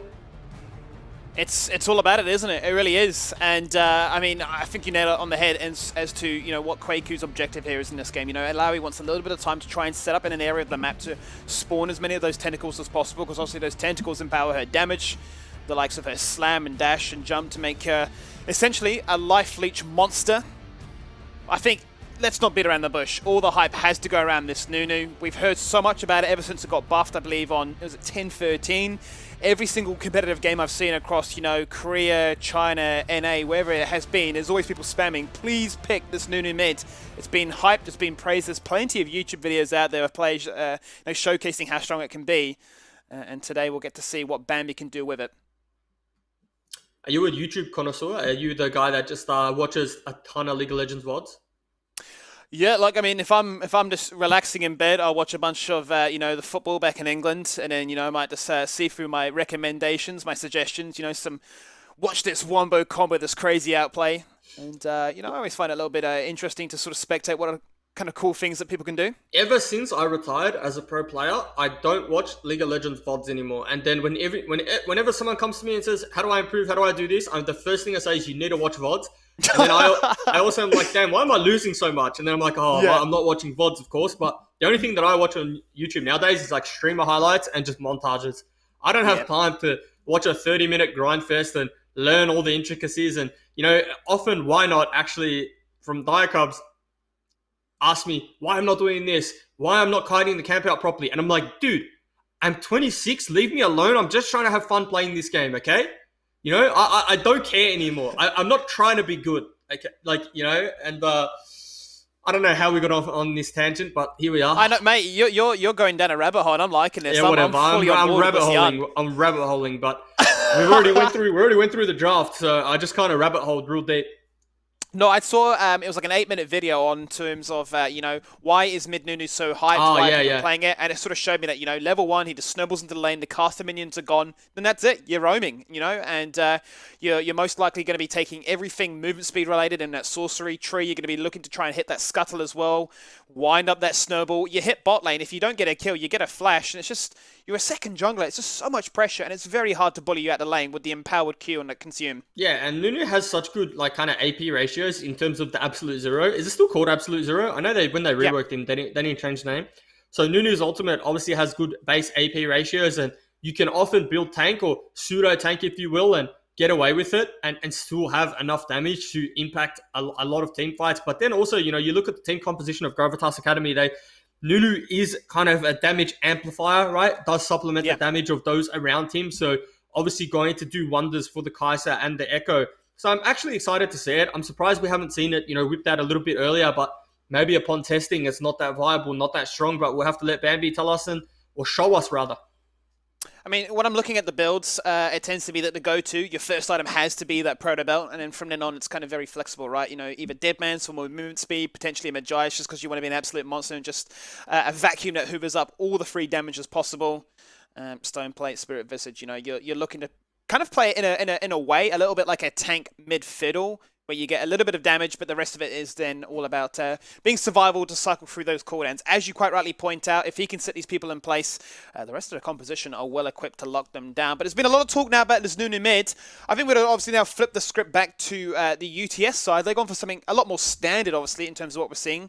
The Rakan is the slight bit of spice here in the mix, and that could be crucial in acting as a pseudo knock-up shockwave combo. Yeah, it's a bit of spice, and it does have a decent enough lane into the Pike. Pike isn't necessarily you know, known as the lane kingdom champion, and it's not going to make Rakan's life hard. You know, so the Rakan definitely has a lot of value in this game. For sure. Like Rakan Ezreal isn't a lane that's going to just completely lane kingdom you and take over a game. It's just going to be nice that Ezreal can farm from range. Rakan can then use Rakan's mobility and gank setup to influence another lane. You know, both team compositions actually facilitate that quite well. Both supports actually just want to kind of leave lane and influence another lane, and it's going to be fun to see, and maybe we're just going to see some all-chat sub-gap. Yeah, we might do. I was just getting a little bit excited about this Nunu mid and trying to get as many people involved to come tune on in. And now we get to hope and see that Bambi does actually put it on a show as we get ourselves geared up for the final game of the regular season here in the OCS. One final chance to showcase what these two teams can that's do. What you're doing. UTS on the left-hand side. I'll give you a retweet.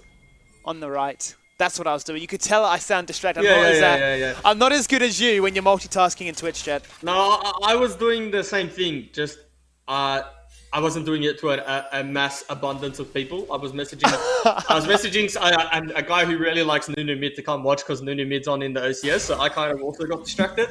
But here we are. Here we are. So you know what you can do on Nunu mid in solo queue? You start snowball and you just from base do this. And because you have the Mobies level 1, you actually end up... Oh, look at the turbo, look at the drift. Yeah, this guy's clean right now, giving Sign a little bit of a crash course on how to use that drift then. No, but so with the Moby boots, if you just run straight down mid and through ramp here, you actually end up in that bush. And if anyone's there or nearby, your snowball just rolls into them. He's opted for the Ignite as well, so he is definitely looking for kill pressure. That's the Dark Harvest. It tends to be the standard one, but then in the Sorcery tree, you're picking up the likes of Celerity and Water Walking. So ideally, you've got jungle pressure, so Jinx can then pick up that. And you can just rotate to lane so damn fast. And yeah, Snowball level 1, caster minions, gone. Just dead. And so one lane leash, one lane didn't, and we're seeing Jarvan just on a blue start actually, which is interesting. They just kind of flipped the script here, and Echo is you know, running away with that red buff still. Yeah, he's going to be quite happy with that one. Going to ensure that the Echo finds himself in a very good spot. Potentially can look to then try and get himself his own set of buffs as well and put the Jarvan behind. Be very curious to sort of see how much value Trashley can find on this Pyke. When I think of his support champion pool, it's been more towards the Enchanters. Pyke's definitely going to be a lot more aggressive in that regard, so really looking forward to seeing if he can pop off with it. Yeah, Nunu was on his way to influence this top lane matchup already, and just level 2, we're seeing the pressure that the Nunu's kind of exerting on the river at least already. And it just grants you permanent priority, right? You can see the respect shown here by Arpia. He's gone for the teleport because he's going to be locked underneath his turret, always going to catch that XP. If the fight ever takes place, he's going to have to teleport to try and influence things. Chicken Frog was looking for it. Oh, he's taking so much pain as a result of that one. Forced to flash away because that was a stun. Certainly going to hit on his head. The ignite, but the potion ticking. He lives just a little bit longer. Yeah, well played. Well played there to stay alive at the very least.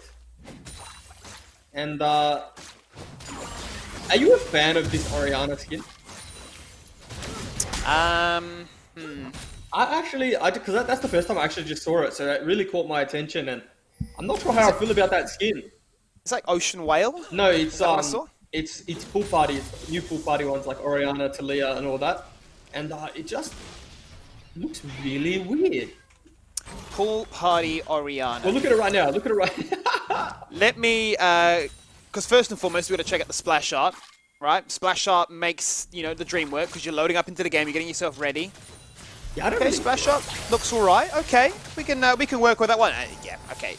Eyes back on the prize right here. That is what you're kind of highlighting, right? The fact that Ezreal can really outplay this Pyke. Well, it's just a very hard lane for the Pyke. The Pyke doesn't really have any hook targets because if he does hook the Rakan has like 2 dashes of safety to get to Ezreal, and Ezreal can also arcane shift away. But look at this gank in the bot lane here. Jarvan just waiting, biding his time, but Jinxby, whilst this is happening, is just farming up the Storm, and we already see a tempo lead as well as an EXP lead in that department for Jinxby, but...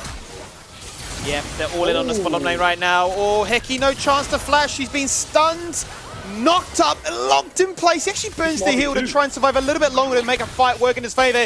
Here comes Nunu. He missed. Oh, no. He needs to take his driving license test again because he's absolutely whiffed that one. He hits the wall, forced to flash away to safety. And Chicken Frog says, I'm keen. The supports, yep, they have a bit of a biff. Yeah, so a lot of patience coming out of Akano there, just waiting for that game to happen, and, probably could have been gone real bad if Hecky managed to flash away from that, but, Jarvan uses the flash, secures the lock up, and able to get that kill and first blood onto the Zyme, and, out of all the UTS players on this roster, that's definitely the player you want to have that kill onto. Oh, you certainly do. We've seen him really rock up. As soon as we knew this was actually an alias for Zayu, we got quite excited because we knew how strong he was when it came to the championship in the university. And that is Gravitas getting angry and saying, you've ganked my bot lane, I'll gank top. Quaker doing a fantastic job at a previous trade there with the Test of Spirit. Gets him low, and now gets himself some turret plate gold as well. Yeah, like I said, it's such a hard Maokai matchup. The only reason we don't see it more often, as in Alawi into tanks, is because Alawi is so linear, and once the game does get forced around neutral objectives and grouping, then obviously Alawi just falls off significantly hard, as opposed to, a Maokai that's down 20, 30, 40 CS, but, the fact that he died and Alawi manages to pick up an assist as well as a turret plate, it's going to get harder and harder for him. And also, will do. Well, the one thing that you actually need in this matchup too is not the Barmy Cinder. So you need the Grievous Wounds that you get, Bramble Vest rather. Because it's a battle of the healing cup. Yeah, because most of Alawi's damage, yes, it hurts, but also Alawi heals a bunch from it. And so you getting the Barmy Vest just pushes your wave, and that's not something that you necessarily want. You're not going to be playing prior by any means, like Alawi's not going to let you have it. But it's just a useless kind of stat because you don't really want to be trading with Alawi. Yeah, no, both have a passive that'll look to get them as much HP back as possible. As we're going to see now the first Dragon go the way of Gravitas. They were the first to the objective as UTS just a little bit too late to the party, but that's not going to stop them looking to try and force that engage as one knockup comes on through. And a second just barely misses, but it won't change the outcome. Jinx V will fall on down. And Akano, despite being bullied out from his red buff, is getting aggressive on the map. Yeah, and you got to be on this Jarvan, and this is one thing that I give Akano credit for, is that he's actually really aggressive on this Jarvan. And this is something that we've seen him play quite a bit.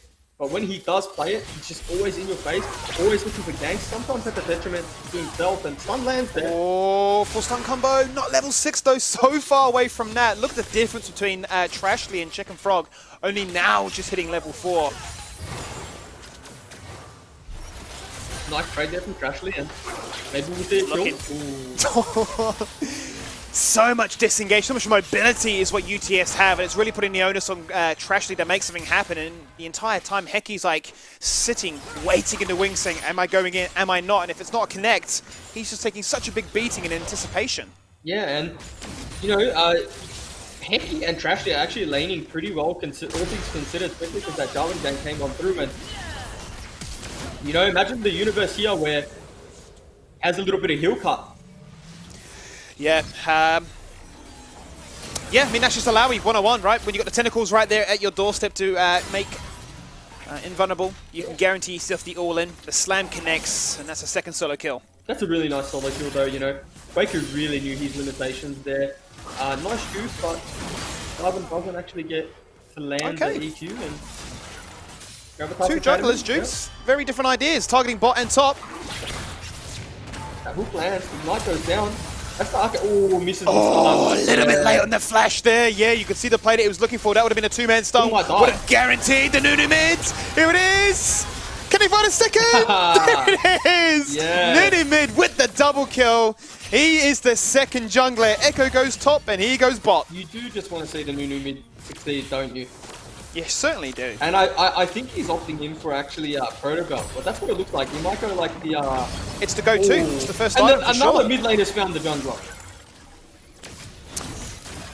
3-level difference between the two of those. Yeah, that is a fight that Jinx does not want to fight for sure. No, he hit level 6 now though, so he's a little bit safer, but not enough damage there. The phase rush, obviously not... He didn't want to phase rush into the Echo stun, because if he did, then Quaker was going to pick up a freebie, but... Yep, Nunu is opting in for the sword shoots as well as the Proto Belt component. Yep, it's all about being an assassin at this point. It's you know, your core items, and then from that point onwards, you can really be kind of flexible from where you go. We'll get to see what he decides to do in the end. To answer your question from before, though, no, I think I do like the pool party Orianna skin. Yeah, I don't like it. I've had a little bit of a look at it. It's kind of cool. Got some nice little chromas. So Kano's picking up a crab here, both junglers level 6, and summoner spells being down in the bot lane as well as nowhere else, actually. So, not top lane as well, but that's definitely not a lane you're going to go to. If Jarvan ever tries to gank this Alawi with Maokai, they're just both getting double killed, and it's not even close. Yeah. It's always so funny to witness this bot lane where the action is at. That's going to be the charm, the dash, the double dash, the connect! The cataclysm! He got out! Trashly falls on down, but Heki survives. Disengages out of the Cataclysm. That was beautiful sight to behold. But here come the cavalry. Here comes the Nunu. I don't know what happened to the shield there, but Quaku just might clean up here. He might do indeed. The missile's there to connect. It was on its way to guarantee that kill. Quaku looking for whatever he can find. The tentacles have spawned. He's looking for the W. He's looking for the Empower. He's looking for the Slam, but they're flirting with him. They've been just out of his range. And they're lucky not to find more. You know what's cursed about this game? The Echo has indeed solo killed the Maokai. I don't know if we have a replay, but the Herald did go down as well, and he took that turret, and all of a sudden, Gravitas Academy have just blown this game wide open. And, you know, it's a product of Quaku being so far ahead, and Jinxie... Alright, here we go, man. Oh my gosh. Observers are turbo smurfing today. Yeah, they certainly are. Here we go. So this is the 1v1 that takes place. I think the fight just takes so long that Jinxie just lands an ultimate. Yeah, right. I mean, that's more played from Jinxie there. Completely outplays the Maokai, and more action. Gravitas Academy on the Nunu mid just here it is. Rolling. He doesn't have the ultimate this time, but he's going to be so keen to force him to back away. No flash for the UTS duo. They're receiving so much attention now. Gravitas are angry as a result of all the ganks Jarvan showed their way. But the grand scheme of things is because they want to guarantee themselves the second dragon in their favor. I'm surprised that we didn't see this Nunu pick earlier. That's what I mean. I've been so keen to see it for such a long time. I was just wondering if it was one of those picks where it's like, it's so good in solo queue, but does it transition well to the stage? Well, I mean, just in terms of Gravitas Academy, because they've been very vocal in telling us that, you know, Bambi is kind of their leader in game, and you know, what better to have your leader on a champion that just can be permanently topside, permanently mid, and just influence everywhere on the map. And you know, it's like the Nunu's laning into an Orianna, and from at least, you know, my stance, it doesn't seem like the easiest lane at all for Nunu, but if you can survive this lane, there's a few lanes you should be able to survive. Mobility is insane right now as they are flexing it in the bottom side of this map. As Jinx V goes on in, he's going to take that one. Yep. We had to wait a little bit of time. The suspense was killing us, but eventually the Sidewinder takes him on down as he will use the ultimate to tank up all that damage, but still be nice and healthy. Death from Blow was not in execute range, so we'll not guarantee that kill there onto the Rakan, and I see so many dashes. It's a little bit ridiculous, it's a little bit chaotic, but it will mean that both junglers get rowdy, get kills, and find shutdowns as the Bruiser boys now rock up to the fight.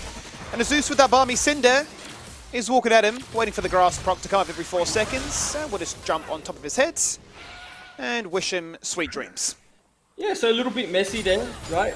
You know, they probably would have taken the turret in hindsight, giving some kills back over to UTS. Definitely not what they wanted, but still the gold lead in Gravitas Academy's favor, and you can see they're just being really proactive about the game. And whilst, yes, sometimes it's not that clean and it's not necessarily working all the time, it's good to see them be proactive and really using the picks of the Pyke and the Nunu to try and, you know, snowball the early game. Literally. And they are definitely trying to snowball this game, as you can see right there. Bambi gobbling up as much as he can and just being a damn nuisance at this stage. Can't be too far away now from completing that proto belt, which adds a second element of burst and annoyance to try and contend with. Very fast on the rotate, especially when those scuttles are available as well. And as it stands, it is Gravitas Academy fast approaching 15 minutes with a 2k gold lead, 2 dragons as well. It's so funny. A very healthy spot despite what is very anti-meta. It's so funny because I don't think both these ADs have played bad in particular. I think they've both played fine, but they're both the ones with just 0-2 and 1-3. You know what I mean? They just look like they're having a miserable time in this game just due to the nature of the champions that they're in this game and how much emphasis has been put on this bot side of the map. You know what this is, Jubes? This is one of those games where ADC mains cry and say ADCs need a buff. Because they've just been targeted all game long. They're not allowed to have any fun. No might up yet, as he goes face checking into a jungler. 2-level difference, but apparently that doesn't matter because it's Echo, and see you later. I mean, Echo is a champion that once you get snowballing, well, firstly, the reason we don't see much Echo is because he needs items to snowball. He needs Dark Harvest stacked, and once he gets those, he's actually just a hyper carry. And that's what we saw there, right? This is a game where he's accelerated, has the items, doesn't necessarily have the levels, but as you can see, the Dark Harvest stacks and the items are more than enough. And I still think Azus has made a big mistake in terms of his itemization here. Hasn't opted in for the Bramble Vest, and he's just really having a rough time in this lane. I'm not saying it gets much better for him, but he definitely fares a little bit better with it. Look at him go on through there with the crab emote. Just saying hello. Always waiting for Pyke to land the initial CC to get the ball rolling. Jarvan once again looking for action. He's looking to try and target bot lane. 3 tentacles to spawn. There's a very real possibility here that Kwaku can 1v2. Oh yeah, they don't want this. The only time they want this is if Orianna comes down. Even then, I think there's still the possibility he does, you know, 1v3 outplay or at least kill someone. There goes Chicken Frog. Starts it off with the dash. Jinx V's the target. Can he chrono break? No, he can't. I mean, it wasn't even available apparently. Shutdown goes across there to Akano. A big one that was necessary to close the distance on what was a 6-2 Echo.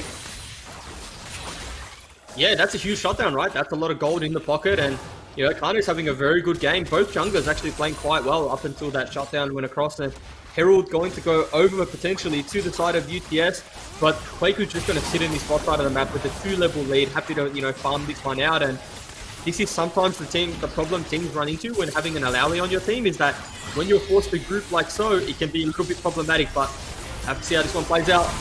Maokai's in no man's land. Out goes the test of spirit, and there's the execution. Well, different below. I think that was a little late, that Pyke ulti, and it didn't actually register or cashed in. I think we call that overkill. And that's the insurance policy there to ensure that, yes, you are going to fall, maybe not once, but perhaps twice, as they say. You can have that Herald, but we'll take your mid-tier 1. He doesn't have the killer instinct, but is looking to remind him that he has some big damage from afar, and Bambi going to showcase what a Nunu can do. Consume, bait them in a little bit further, absolute 0, look to 100 and 0. This Jarvan is forced to flash away, but one auto will secure the killing blow. Yeah, that Nunu healing is actually disgusting, isn't it? It certainly is. You know, but he also has. I'm not entirely sure if the Nunu heal on the Chomp actually scales off AP, or if it's just a flat base healing. But you know, if it does scale off AP, then him building AP and having the Medrise is definitely the way to go. He's going to be healing for a bunch. Yeah, no, it does. It does scale off AP. So it is the reason why it is so frustrating to go into. Even more reason to have the Bramble Vest sitting on one of your members then, because when you do come to those team fights, it's going to be important to have some heal cut. Well, some pretty absurd leads here, Jubes. If we take a little bit of a pause at 18 minutes into this one, you're looking at a 70 CS difference in the top lane there. A Black Cleaver online, Death Stance to follow, a ton of CDR, which is very much necessary for an Alawi to cycle through the cooldowns to be an annoyance. Yep. And Tons of action has been obviously showcased between both mid laners as well as in the jungle, but for the most part, Arpia has been shut down. Yes, and you know, I was going to talk about his build path. So traditionally, what we see Oriannas do in this meta is they opt in for the Seraph, just because it's you know, the itemization is good. You get the last chapter as well as the tier, and you know, the scaling on the Seraphs is just so insane right now, and a lot of mid laners. And you know what I found actually, a lot of the meta right now is actually tier stacking items. You know, a lot of ADCs building Manamute. Most mid laners are opting in for the Seraphs now, and this Orianna, however, Arpia has opted in for the Ludens, which I just thought was a bit different. Haven't seen that one for a while. There goes Jinx on a little cheeky mission to steal away the red Yeah, buff, but now gets swarmed upon by 4 people. The double dashes between a Rakan and a Jarvan ensure that you can't do much about that. And much like his death prior, he is taken on down before he has any chance to press those buttons to get himself out. Yeah, and there's just a little bit of over-aggression coming out of Jinx, and sometimes this comes with being as far ahead as they are. But now this Herald play is going to net UTS some gold back into this game, and definitely an unnecessary mistake coming out of the side of Gravitas Academy. Yep, they tried to force the objective just a little bit further in their favour. It is still definitely much that case at 20 minutes in and a 4k lead, and with the sole point to play for in just under 2.5 minutes. Have to wait and see what they can try and do, and if we're going to see the Alawi play bot side to provide ample time to set up with those tentacles. Here we go. We do indeed. Absolute 0. Ooh, instantly cancelled. Now can they turn things around? Trashly flirting with that grey health bar. Needs to go unseen. Needs to try and get some of that HP back. Very squishy as a pike, but tons of damage in his disposal if he can find it. Here they go. Winding up the Nunu Snowball once again. A lot of just trying to take down this turret. And he's just dead. But it's a trade. Nunu goes down, and you know, you'd have to say that's worth because the mid-rise stack has been lost. But what's Echo on the flank here? Man, Cataclysm, very easy to just to disengage out of that though, so Akana will not find maximum value with it. Now Quaku, one shot. A man on a mission, pops the ultimate, sidesteps Shockwave. He's making Ilawi look viable right now as he puts Arpia in the grave and continues the fun in mid lane. Yeah, I mean, this is probably the second time in a row Jinxie hasn't landed or hasn't managed to get off an Echo ultimate, and he's gone from like, what, 6-2 to 6-5, so definitely not what you want to see happening with the gold lead that he had. And, you know, you'd have to say that the gold lead's probably non-existent now when you take into account the Jarvan being a Cinderhulk builder as well as the Stoneplate, and, you know, Medrise being also on 0 stacks for the Nunu. So what is a 4,000 gold lead potentially doesn't mean much. And now what I wanted to talk about here, Skimmy, was you need to hold your actual Pike ultimate for when Ezreal disengages. So they managed to get a little impatient. Pike whiffs ultimate, and once your team composition, Gravitas Academy, use their ult and are on cooldown, they kind of don't have much left. And this is what I saw off screen. He just got one shot. Really nice knock up from Pick and Pop. this seems to be the story of his game right now. Jinx, despite being so damn far ahead, these last 3 fights, been unsuccessful in his dash attempts and has been been really, really punished. Now we'll get to see, Jupes, what will happen here in the next 20 seconds. If they can look to try and contest and control this sole point. Yeah, I think Gravitas Academy just need to go back to basics here and just do what their team composition allows them to do. So what they're doing right now is they're bringing Quaku to the fight, right? And, no matter how strong your Alawi is, you never really want to bring him to the fight. And I'm probably going to stop myself because there might be a fight here, but you just want Alawi to do what he's doing right now. Just just force these turrets down, have someone hover him, and then if you take a 2v3 or a 2v2, you're just going to win that every single time. But, bringing the Alawi to the fight and forcing a 5v5. Oh, look at that. That is the power of an Echo, can jump in. And unlike many other champions, can actually just disengage out of that one. Okay, Heki falls undone. Has been the story of this game. ADCs have been taking the brunt of the damage. But the real objective here for Gravitas is prevent their recalls. Once again, look at Quaku working his way towards taking a inhibitor. They want to ensure that they can lock these members in place. They're forcing it big time right now. As the Cataclysm comes out, and it will guarantee the kill onto Tragedy. So they've managed to pick up 2. But will that inhibitor fall on down? Yes, it will.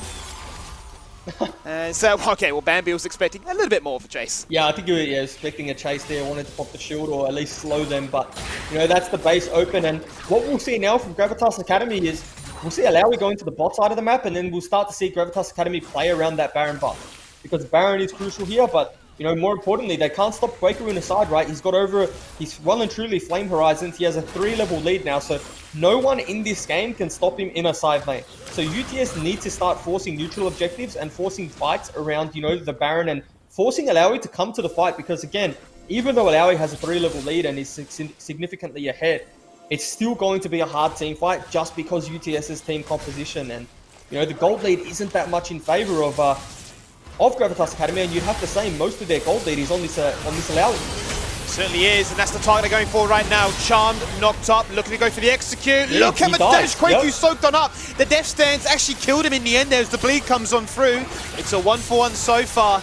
Now, what else can UTS find? This is at a crucial time in the game right here as Jinx V is forced to try and disengage. Ultimate Proto Belt flash and dash and hope that he can live. He's living. The sapling will not get him. And it's bought so much time for the AD carries to try and do whatever they can and find any target they can actually just attack. As Heki takes that one, but he falls on down in the end. Skimmy, I'll be honest with you, there's not much to analyze here except both teams aren't playing to their win condition, right? It's just... They just want to fight. It's really a bit of a fiesta at the moment, and you were just seeing Nunu just powerball down mid lane with no cares in the world, and he's actually going to die here maybe. Ezreal's going to be able to chase them down, lands the ultimate, and... Yeah. It feels like there's not much of a thought process going into any of these plays, if I'm being completely honest. It feels like we need one of those tactical pauses where you take 2 minutes, stand up, shake it out a little bit, and just maybe a cold slap on the face to say, wake up, what are you doing? Yeah, I think that, and I think you're right. It just needs to be a little bit of a wake-up call, and guys, we have champions, we need to play towards their strengths, and one of them is just sitting in a side lane and permanently split pushing to victory, and the other one is trying to force a team fight, and 15 to 16, it's just been an even back and forth, just, head-butting, head-ramming kind of day. No, did I know? It's very entertaining, maybe stressful for the players themselves, or maybe it has been fun, but no doubt it's been look at that. Quite a delight to cast, as Alawi is the queen of the 1v1s. You mentioned it, who can contest? Well, definitely not Maokai. Yeah, but this is all Gravitas Academy had to do 15 minutes ago. 15 minutes ago, this game would be close to over if they let Alawi just do this into the Maokai. But now we're probably going to see a team fight started, right? This is where the chaos starts. It is, yes, they have the numbers advantage, but there's no reason for them to start Baron. Look. Why have they started the Baron? They've gifted an opportunity for UTS to turn things around. That's a kill. That's Bambi gone. Quaku, not the quickest attacker as an Alawi, will be working his way towards taking down a second inhibitor. Yeah. And so all Gravitas Academy had to do was threaten the Baron, right? Not start it. Hold that thought. Might be a kill here. Heki with the fancy feet there, using the Killer Instinct to try and sidestep, act as a second kind of flash, but it's giving Design Me a lot of uptime right now. The protection afforded by the rest of these brutes to get in, Gives him a double kill. Right in. Now as Zeus respawns, a 3-level difference. Ultimate is there for Quaku, looking to try and end. Super minions crashing in from the top wave. Minions now flooding in from the bottom side as well. And UTS wanted to get that kill win, wanted to convert that into a Baron, but they're the ones forced to reset. UTS have 0 mistakes left in them now. So what I mean by that is Quaku's going to be sitting in this side lane.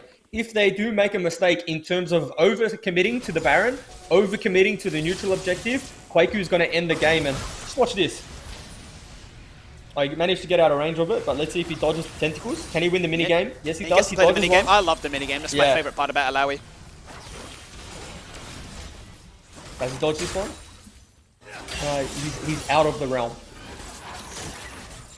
What do you call it when the tentacles are like latched onto you and you got to play the minigame? It's not a realm you're in, but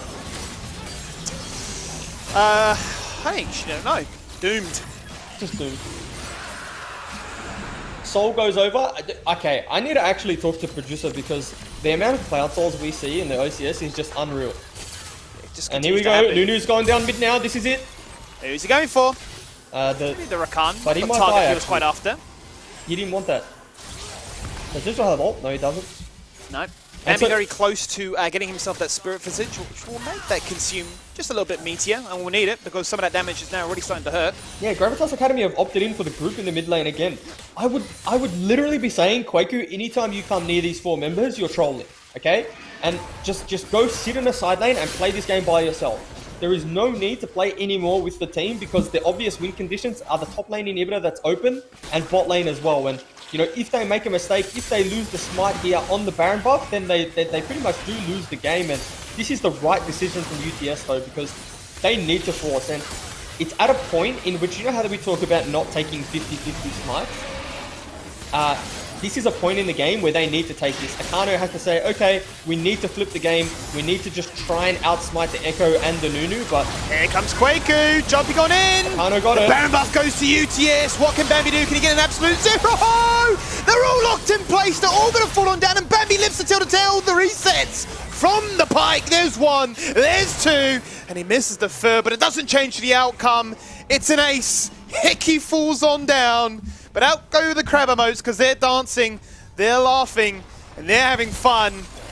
Because this draft has gifted them a victory to end their season here in the OCS. Yep, and so unfortunately for the UTS roster, they actually do claim the wooden spoon, and Gravitas Academy managed to finish 9th place, doing it with what I would call, you know, fun champions, or the champions that they enjoy playing. So congratulations to them. You know, finishing the season off with a win is always nice. Certainly was a win, but a win in style. You play something that is being hyped up around the world, something a little bit different with a new patch. It delivered. We had our questions, we had our chaos, but we got to see what we wanted to see, which was how does the Pike perform? How does the the Alawi really look to try and play this game? And what does the Nunu mid bring? Does the hype justify it? I think a lot of those answers were yes. Yeah, yes and no. It also got to a certain point where the Nunu was useless, but in saying that, he did build the AP route, which is definitely the lesser of the popular builds. You know, we definitely see Nunu opting for that tank route, has a lot of CC, has a lot of crowd control, and can play more of a disruptor in team fights. But nevertheless, right, the Nunu had a very strong early game. I think Gravitas as a whole had a very strong early game, and it was something that, you know, could have been over very quickly, but UTS clawed their way back in, and it was just a very fun game to watch. It certainly was, and with that in mind, let's actually bring up those results for the day. The final time tonight, the final time of the season, for the regular season at just that. UQU got themselves locked in at 2nd place here as they took down Legacy Genesis in the opening match of the night. As the Chiefs Academy roster took down the Tigers. Order Academy beat RMIT as the Die-Cubs went for the perfect split 10-0 into a wombo combo that Pentanet threw their way. And as you saw on your screen just before, it is Gravitas Academy that end the OCS with a victory. Yeah, and I mean, really, if there's one thing that's certain, it's that the Cubs heading into this playoff series are the favorites for sure. They have to be 10-0, haven't had any losses, but there are some surging teams right now which can be scary competition for them. Certainly are. There's definitely some teams that are threatening And with that in mind, let's bring up those standings to see exactly how everything looks by week 10 done. No asterisks because there's no buys anymore. We've done it all. And as you can see there, Juves, Cubs 10-0, UQU with the head-to-head win over Mammoth Academy put them in at second. Yeah, and you know, UQU for me were a team that were kind of just, you know, staying under the radar, right? They were just chipping away week after week, picking up the wins, and it never felt like we really hyped them up too much, but here we are. They finished second place, so definitely a team to keep an eye on. Definitely have the identity as well, and something to be proud of. Mammoth Academy as well, you know, had the few roster hiccups, if you will, towards the end of the split, probably shot them down the rankings just that little bit, and Pentanet QUT closing it out, as well as Legacy Genesis closing it out really tight, all on 5 wins apiece, but no tiebreaker needed. And, you know, obviously the teams that didn't make it, Order Academy, Chiefs Academy, Gravitas Academy, UTS and RMIT, hopefully go away and, you know, lick the wounds and rebuild for next year. Yep, a lot of those teams really starting to find form by the end of that season. A little bit too late, but no doubt teams that have definitely given us a ton of entertainment. And ones we'll be looking forward to getting to see what the next step is for them, if they're going to be looking to play in the OCS next week, or if we're going to get to see them jump into a higher league elsewhere. But that does it for the standings. I do believe now we actually have the ability to show you what the playoffs schedule will look like. There's no tiebreakers needed, so we get a break next week. No matches, but in a fortnight's time, that is the 6th of August, we'll have the first round of playoffs. As 4th and 5th do battle, that will be Pentanet.GG Rise going into the Tigers, as Mammoth Academy will do battle with a Legacy Genesis. And that is why 1st and 2nd seed is so damn important, because you get another week to prepare, another week to study your opponents, and they'll be playing the following week on the 13th. So still a lot of League of Legends to come. Don't you worry about that. A lot of League of Legends action, OCS action rather, as well as the OPL skimmy. But that's more your domain than mine. Look, mate, there's no doubt you'll be in the OPL again. You know, maybe as a player. We're here as a collective. We do it all, and that does it for us here in the OCS tonight. Obviously, the OPL is on tomorrow, so plenty of action from Wednesday through to Saturday if you want to check out what is happening down under. And that kicks off same channel, same place, same time, around about 4 p.m. AEST. But from us, the producers, myself, Juves, and everybody else behind the scenes, thank you so much for tuning in. For our sponsors as well, in terms of Macca's, NeoSurf, and EPOS, thank you for providing us a platform to do what we love. And Juves, that's us done. OCS is finished. Yeah, done and dusted. Well, it's actually not done. It's technically not done. We still got the playoffs and the finals. Well, for this. Yeah, all right. Regular stuff. season is Look, done and mate, dusted. You've left me hanging there. No, it's well, done for the meantime. I don't want any of the viewers to be like, oh, well, I guess it's done. I'm not going to tune in for OCS anymore. Well, there you go. There you go. Done for the meantime. For the meantime. Yep. But yeah, be sure to drop us a follow on Twitch if you want to check us out for tomorrow. And until then, we'll see you next time. Have a good one. And that's a beautiful hemo play onto multiple members. They shut down all importantly onto Chippies. He gets himself a double kill. Triple kills. Can we get a quadra? Yes, we can. It's Raze doing what he does. The team fight king. You can only use these ingredients, and you can only cook with this thing. Hey, I'm excited. It's like a fairy pooped in a cup. Big shout out to the little legends that we created. So we've got the Fury Horn there, and then this is the mystery egg the graphics operator was making instead of that last graphic. Guys, I want Twitch chat to do it with me. Make sure your chest hits the ground like this, that's 4. And don't be afraid to go a little bit faster or a little bit slower. Just do what's comfortable, okay? My long-term boyfriend and I broke up over a month ago. How do I start dating again? Rusty, you're lonely. Finally, your ideal Valentine's Day date. PC Vaughn, Duo Q, League of Legends. Oh, very nice. I think Bombers started them off quite well, but they just got outplayed on a micro level, and I am really good at this. Send this to Frost Urine. So who here wants a really mediocre painting of Gragas? It is a time for celebration, but it is also a time for mourning. Let's start off with a eulogy. 5 Drakes to the name, a Baron and everything else. In a counter matchup. That's the was carbon response. just so good. That's the legacy win right there. Is anyone wearing pants? Oh, you're wearing pants. Some shorty boys. Look at that. What has this become? There's no AFL, there's no NRL, but there is always OPL. Come rain, hail or shine,